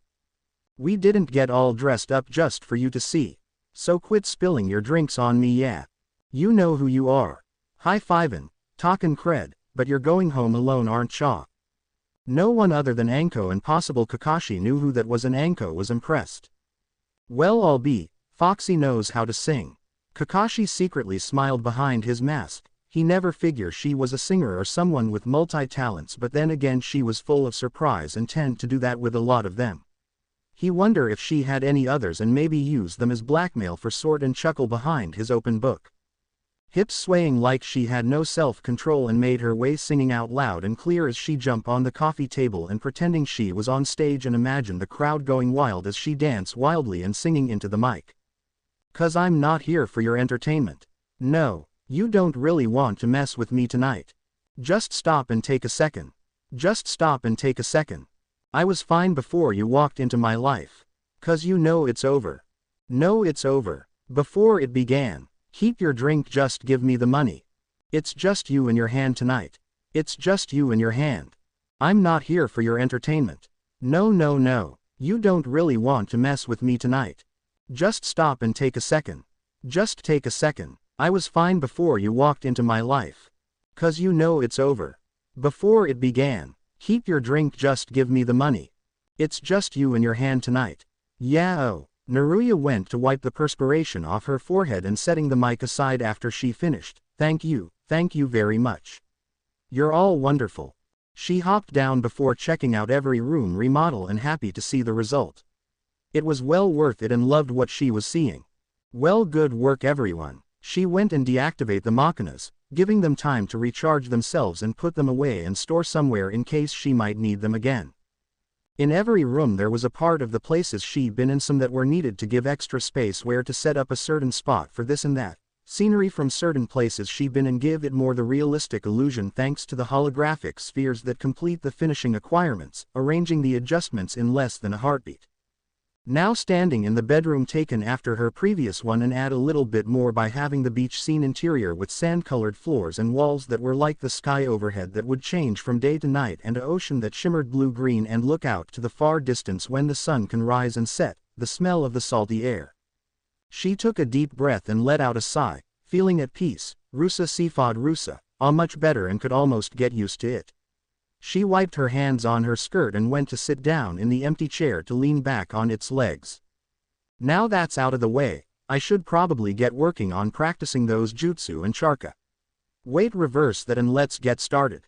She remembered what Sakura told her and had to grab the scroll containing details about charka and to do. Naruya was going to give it all her worth if to prove herself that she can, even if she had to die trying. Well, hopefully not die from exhaustion, last thing on her mind. She opened it and read its contents, some of it going over what Sakura had already told her. Okay, let's see. In order for me to maintain control on my charka, hence to use jutsus, I can climb a tree without using my hands or walk on water. Shouldn't be too hard if I try to maintain one first, and that's that, right? She wonders which would be best helpful, climbing trees or walking on water. She would obviously need a quiet space to work in for her to practice, so gathering her things and locking the door before heading off to find a training ground to go work her chakra. I mean, how hard can it be to climb a tree? Kind of the challenge, so I shouldn't do too bad on it. What could possibly happen? Whack! She hit the ground with a hard thud, and felt the pain rise all the way from her spine as she shrieked to scare all the wildlife in the vicinity. Ouch. Tysh ed du ram. Aycoa malboric ycc. Naruya continued to swear in her al-bed tongue, knowing her mother wouldn't have been pleased using such language as she rubbed the back of her head and cursed her wretched luck. This had to been the 60th time, and she had the bruises and scratches to prove it. How hard was it to run up a freaking tree and reach the stupid top, huh? If this keeps up, I'll be back in the hospital, and damn it, I'm not going to let that happen. I can't stop now. I got to keep trying. She looked up and saw the alignment of many constellations brighten the sky. The sun had been setting when she left the apartment, and now it was getting dark. Great, at this rate she was never going to be able to control her chakra. Maybe it was time to move on to the next step. Maybe walking on water wouldn't be so hard. She sat up and then shook her head. No, she wasn't going to give up. She'll be damned if she was going to let one little obstacle get in her way of getting to the top of this tree. All right, let's give it another go, and this time no holding back. Gotta pull myself together. Okay, one last shot. Let's go all the way on the count of 3. Ready, 1. Naruya stood in a stance and held her hands together. 2. She began gathering chakra, and not only from herself but every one of her Ians decided to give her a hand. A well-needed shove, and altogether were merging and forming an allure of different variety of colors, combining and reacting, and if anyone in the vicinity sensed the strange power coming from the forest, or how it became still, the wind dying down, or that silent greet them as she concentrate on focusing her chakra to the soles of her feet. 3. The ground shook and a blast of wind came from underneath her feet, whirling around and blowing her hair and clothes, and when Naruya opened her eyes, they began glowing with a resounding brightness. If any had stared into those shimmering orbs, they would see them changing from blue and green to pink and red to violet and yellow, to silver and gold and onyx to ivory, before returning to their normal hue once more. Power overflowing her senses and coursing through every fiber of her body as she raced for the tree, running up the bark, her sandals hitting against the rough wood and climbing higher and higher, the branches that were in her way and scratching up her bare arms and legs, but didn't take any heed as she continued going towards the top. She could hear the screeching of her muscles as the tremor of her unbound energy threatened to tear her apart and shred her to ribbons, but kept running, her arms at the side and her legs pumping with adrenaline. If she had any more, she could be said to have been not touching the ground at all but air itself the whole way. Just a little further. Come on kid, you can do it. I know you can. The voices of her Ians encouraged her, and Naruya saw branches becoming less thick and giving way as she broke through, twigs and needles getting caught, but that didn't matter to her at the moment. She could now see the whole town of Konoha up here and taking in the sight. She done it. She really done it. Naruya smiled. No, we did it. Everyone thank you. She blessed all her Ians for giving her the strength she needed and made to climb down carefully, avoid getting her clothes caught by the twigs and bark roughly rubbing against her as she moved. When she reached the bottom and lay on the ground, not really caring if her clothes got dirty, her dress spheres tend to automatic clean themselves of any dirt, blood, slime, all that after an hour or so. She had her arms set out behind her head and feeling weary in how exhausting it had taken her to complete one of the exercise. I should probably take a rest and then work on a few jutsu or the water walking technique. Kid, I think it's best if you turn in. You can always wait to practice tomorrow. I suppose, but you know what Anko-sensei said, I have to at least have it down with what she assigned. Kid, it's better to not overwork yourself. You can't be able to if you're exhausted, and I'll help, don't worry. I'm here for you, but let's go to the apartment and grab some shut-eye. Kit. Hey Kit, are you listening? She got no reply, and guessing she had already was too tired and would wake her later once she had a cat nap herself.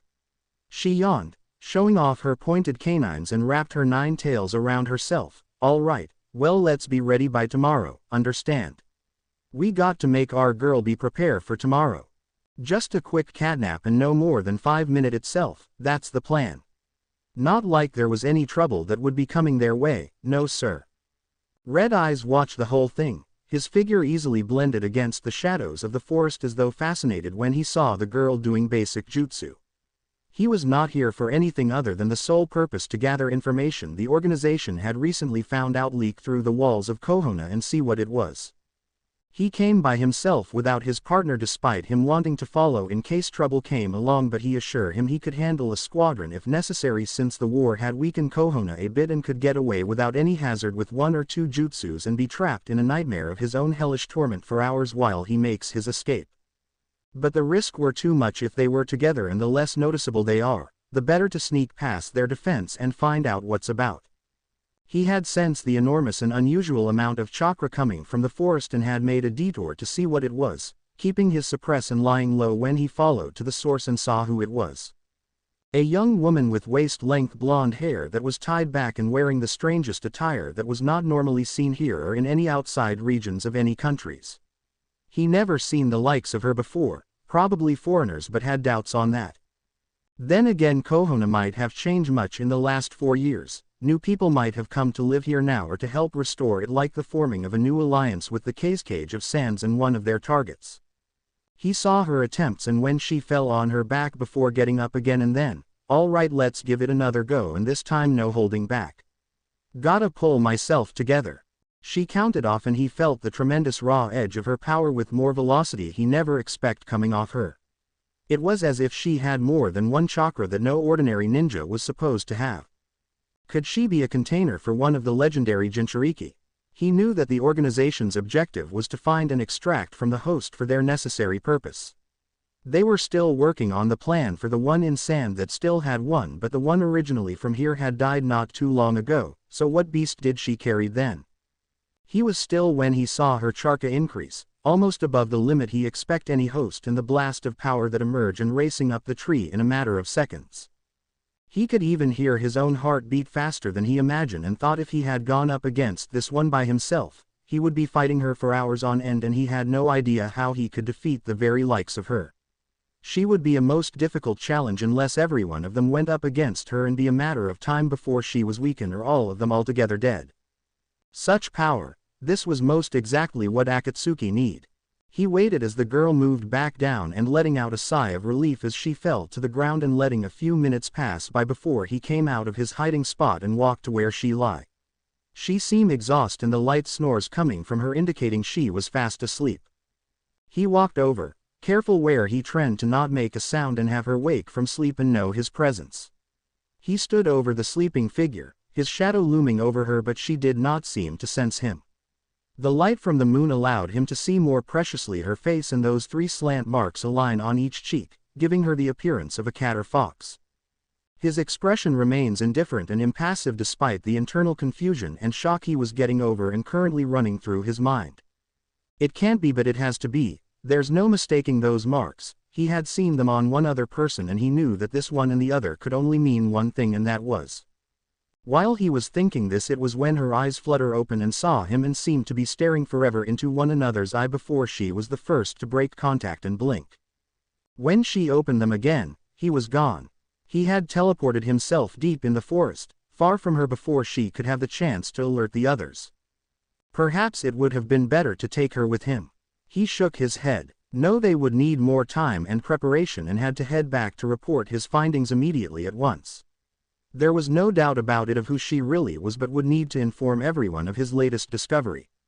He jumped from one branch to the other and replaying the image of her in his thoughts, those eyes of hers staring openly at him with such bejeweled gems of emerald and azure orbs, and couldn't rid them from his mind as he made his way out of Konoha. For some odd reason, the stranger felt something stir deep inside but shrugged it off. He had no time for such. He let those go when he had killed them along with his past. The only exception was his one and only living relative, whose hatred driven to end him, and swore never to let himself be caught by this unnecessary snare. Especially for this unusual and yet familiar-looking person, nothing would stand in his way. No, that will never happen or ever will. Naruya felt the dull ache in her back rising and being in an uncomfortable position for so long, and woke up. Oh man, how long was I out for? She sat up on the edge of her elbows and looked towards the sky. She yawned and put her hand behind her and tried to loosen the kinks that was working in her neck. What a weird dream. For a second I thought someone was here. She rubbed her eyes and expecting something out of the ordinary, but saw no change in scenery. Very Peliquar, I swear I was sure that somebody beside myself had been here. She remembered that the dream from earlier before she opened her eyes and saw something or a person standing over her, and then when she blinked and saw nothing. She had found herself standing by a waterfall, one she never been to before, the water a sparkling blue color that had her sitting by the edge of it and dipping her feet in and causing ripples to appear. She sat there for the longest time and started to whistle, humming the tune that she and everyone back home was so familiar with before she had been born and knew by heart. Aiui, Nobamanu, Renmiri, Yojuyogo, Hasatekane, Kudame. What are you singing, young one? Naruya at the sound of the person's voice turned and saw what seemed to be an old man wearing a white robe and a large brim hat, a pipe in his mouth and walking over.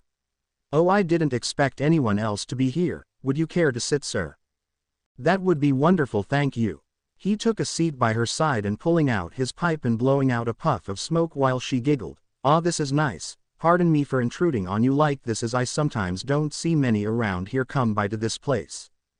That's all right, sir. I just recently got here, though it's strange. I feel as if I've been here before, and you almost seem familiar, yet we never met before, have we? She looked closely at him. From his wrinkled face, those sentimental gray eyes and that warm smile he gave to her. Perhaps we met in another lifetime. Few say that when they do, but to each his own, or in your case hers. He chuckled, and Naruya couldn't help crack a grin as she found it amusing sitting with someone other than herself in this other place. She looked to her feet, splashing her toes in and out of the water and thinking to her recent lesson, which caused her to frown slightly. The old man didn't miss it. Is something the matter, miss? Naruya looked up and then trying to muster a smile and shook her head but reconsider. Actually, it's just today I was asked today to become a ninja of a village. She recounted everything to him, though why she should be telling him this, but felt could trust this stranger even if it might be a dream. The old man took everything she said, and after she finished and after careful reconsideration by him. So you don't think you can possibly learn to master a jutsu even when you barely manage to handle your chakra, that it? She nodded. Why, like you said, master your tree climbing. That's a big improvement, and walking on water should be a breeze for you. He then stood up and said, here, I'll even prove it to you. He went and did the same thing she had done herself and focused his chakra in his feet, then went to go step on the edge of the water. She watched and waited, expecting his foot to fall under, but it stay afloat over, and he began walking until he stood in the middle of the lake and waved to her. Now let's see you try. Why not? If this is really a dream, couldn't hurt to give it a try. She stood up and followed what the old man did, and for a moment felt the water shake like jello and almost slip, but kept herself steady and walked like a small toddler until her balance was set and managed to walk towards him. Hey, I did it! She jumped and her foot slipping under the water, realizing she had lost hold, and managed to keep on one foot while getting her chakra back in and smile at the old man. Oh, thank you so much, sir. Please call me Ojiazan. That's what my grandson used to call me. All right, Ji-san, is there any way I can do to ever repay you? She saw him stroke his gray goatee, pondering what to ask her. Well, I don't have really much to ask, but I need you to possibly do for me, and I don't know if maybe you can. He walked over and whispered in her ear, and she listened intentionally, and when he finished she nodded. So your grandson is? Yes, and also for your troubles, take this. He pulled a scroll from his pocket and handed it to her. She took it and unfurled it to read what was inside and looked to the old man. What's this? It's a special technique I think you might find interesting, will provide useful in the future. So try it out and train with this one, and I know you'll be able to do anything. All right, Ji-san, I will. I won't let you down. And that's a promise. She hugged him before saying farewell as she started walking away. The old man watched her leave, and his body becoming transparent as orbs of his former life surround him, telling him it was time to rest again. I know you will. I know you will succeed, and we promise I will give you all the help I can along with everyone else. Don't worry, we'll be watching you not too far away, Naru-chan. When she was slipping back into conscious, or at least she thought she did, and was still dreaming, cause the first thing she saw was someone standing over her as her eyes flutter open. Who was he? He was shrouded in a dark cloak with red clouds design on it, and could tell he was staring down at her and make out few distinctions as the faint light from the moon fell upon them, and for a moment, her heart stopped and started pounding so loud in her ear she thinks he might hear it himself. He was drop-dead gorgeous. That was all she could think when she glanced at him, taking in everything there was about him. Long ebony hair that was pitch black under moonlight and went well with him and looked silky to the touch, hanging in a low ponytail, and when the wind blew catching strands of it and wanted to run her fingers through those dark tresses to feel the softness of it. His bangs frame his face perfectly and fell over his headband, the symbol of Konoha, and on the metal plate there was a straight slash made through it. She wondered why that was and how he came by it, but didn't pay any close attention to it as her eyes were drawn more to his face, the pale porcelain skin almost reminding her of Sasuke's, and could pass himself as an older version of him, perhaps 10 years apart, and could be identical with the exception of a few things she noticed that separated them. She couldn't make much of his face with the high collar over the lower half, but saw how one line slanted beneath each eye and curved to give a hollow draw to him in those eyes. They were what bothered yet intrigued her the most. They seemed maroon or darker, but guessing to be more of a reddish tone, the color of spilled blood, and saw something smaller surrounding the pupil. 3 tiny dots that encircle it, and she saw them boring into her as if to read her, but something was buried underneath, like they were hiding something from the world and she could sense it coming from him. But what could it be? What was he trying to hide from? Curious, and as she blinked, and the moment she did, he was gone, had disappeared from sight. Vanish, like he never really was there. And that when she had got up, rubbing the sleep from her eyes and wondering if what she seen had been real or not. She leaned in more to the latter. There was no way possible he had been for one moment standing right over and just gazing down on her. That was way too creepy, but just the thought of him brought shivers. He was like any girl's erotic fantasy, the perfect quota to the tall, dark, stranger type that most would go crazy over. Too bad it was only a dream. She yawned and stretched her sore muscle and went to go make her way to the apartment. Kyuubi and the others sensed their mistress awake and went back to sleep while she got home and went to lie down on the bed, waiting for sleep to come. She sighed and flopped down on the azure covers, and her lids growing heavy as sleep was ready to take over her, but somehow a part of her couldn't and knew what she needed. She had pushed aside all the plushies that laid on the ground and rummaged around until she plucked it from the pile and held it up. Hello, Q. She stared into the ruby-like eyes of the doll her mother had made especially for her when she was younger, and told of the fox Eon inside her little girl. It looked a lot like Kyuubi herself, having gotten every descriptive detail when she described it down to the 9 tails, and treasured it always even when she got older and was worn for wear, but that didn't matter. She cuddled it close, her only comfort, and bury her face in the soft orange-red fur of the mini fox. She took a deep whiff, and the scent of cinnamon and sandalwood with a hint of sea hibiscus overflow her sense. But that one smell, that was one she knew so well.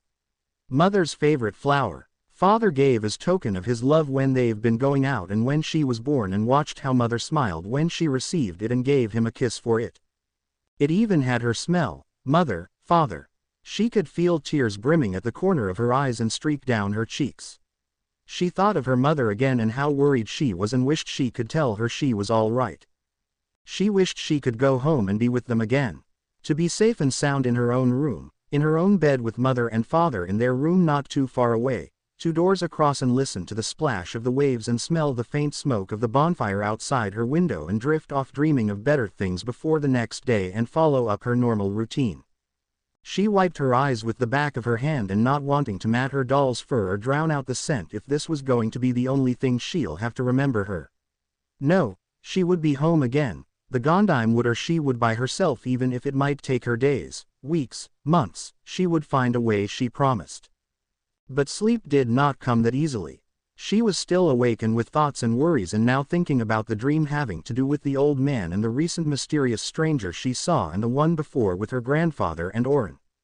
Were there some links to any of them? She saw no connection and had doubts there were, but still, so many complications, and too confused as whether any of this were really real or had been a part of her imagination. Heck, this even seemed like a dream, but too bad she can't wake herself out of this one. Well, only one thing to do. She took a deep breath and slowly imagined herself not in this room but a different one. The walls around her slowly fading and being replaced with one that were a little more elegant and taller. The surroundings become something else, and focusing all her energy in the task until she woke up to find herself elsewhere, but still inside the apartment, yet not spiritually in a way. She felt something slick and cold rising from underneath her body and opened her eyes and found herself staring at a high ceiling above her head and sitting upright and stood. She knew exactly where she was, the accommodations for her eons that almost remind her of the ancient floating ruins on Mt. Gagazet, white pillars that reach higher than she could see in marble ivory floors and mirror walls that showed her image as she walked through the hall, hearing the faintness of the song of prayers as she moved. It was like being in the trial of cloister all over again and still could not get over the memories of what each test tried her to do in order to gain the summoning. She reached a circular hall where large doors had a symbol each eon that descend from and a knocker resembling the eon and walk on by until she reached the one she was looking for. A bright red spiral, like the one on her abdomen and little flame like that resembled the sun itself symbolized on the door and grabbed the knocker in the grinning fox's mouth and knocked once before it opened, allowing her entrance to the room. Kyuubi. She heard something stir and when one of the few candles in the room ignite and light the place around her and saw sitting up on the large canopy bed in the center, the transparent red curtain silhouette a figure and as they were pushed aside and revealed who it was behind it. A woman with long flaming red hair that trail out and fan on the many pillows behind her and if it weren't for the pointed ears or sharp canines she showed when she smirked or grinned mischievously when she had a wicked or crafty idea in mind and the 9 furry tails sticking out and curled around her voluptuous body. She could have passed herself as a goddess and knew many men would have gone to war to satisfy her fill or gain her appeal. Her face capable of launching 1,000 ships because of her sensuous beauty and fierce spirit, any summoner would have loved to have her power but lucky she had only one who would dare abuse such privilege. She stared with tired but alert crimson eyes when her young charge walked into her chamber. She wasn't completely nude as she had transfigure a gown to cover her breast and groin but knew she wouldn't be bothered by such for it was only the two of them. Can't sleep Kit, motherly instinct and guessing the problem seeing as the only reason why she would come at this time but couldn't help be concerned on her well-being as the girl nodded. She had that look of a frightened child she knew all too well as she remembered when the girl had a nightmare or two and would always come to her. She shifted on the bed, making enough room and patted the bed to join her. She reached the giant fox and went to lie her head on her lap and feel her stroke her sharp claws through her hair in a motherly fashion to soothe her to sleep. She closed her eyes and enjoyed feeling it rake through before asking, "Hey Kyuubi." She didn't hear the fox reply but knew she was listening while continuing her method to relax her. "Kyuubi, will you please sing the lullaby? You know the one mother used to sing to get me to fall asleep when I was little." Naruto was looking to Kyuubi who stared at her with ruby carmine color eyes. She knew what she was talking about, the lullaby when she had traveled by herself and her mother wasn't around and Kyuubi would do that in her place to calm her. Kyuubi brushed the blonde bangs from her brow and wrapping her tails around her form as they laid on her large bed just the two in the consciousness of sleep and dream until Naruto had to wake for tomorrow. "Of course Kit, anything for you. Just close your eyes and let your mind wander in the far abyss of sleep." "Arigato Kyuubi, thank you so much." Naruto had let herself under the soft soothing voice that Kyuubi sang the familiar melody and went to dream of familiar days back home. The end. Now we will see you in the next video.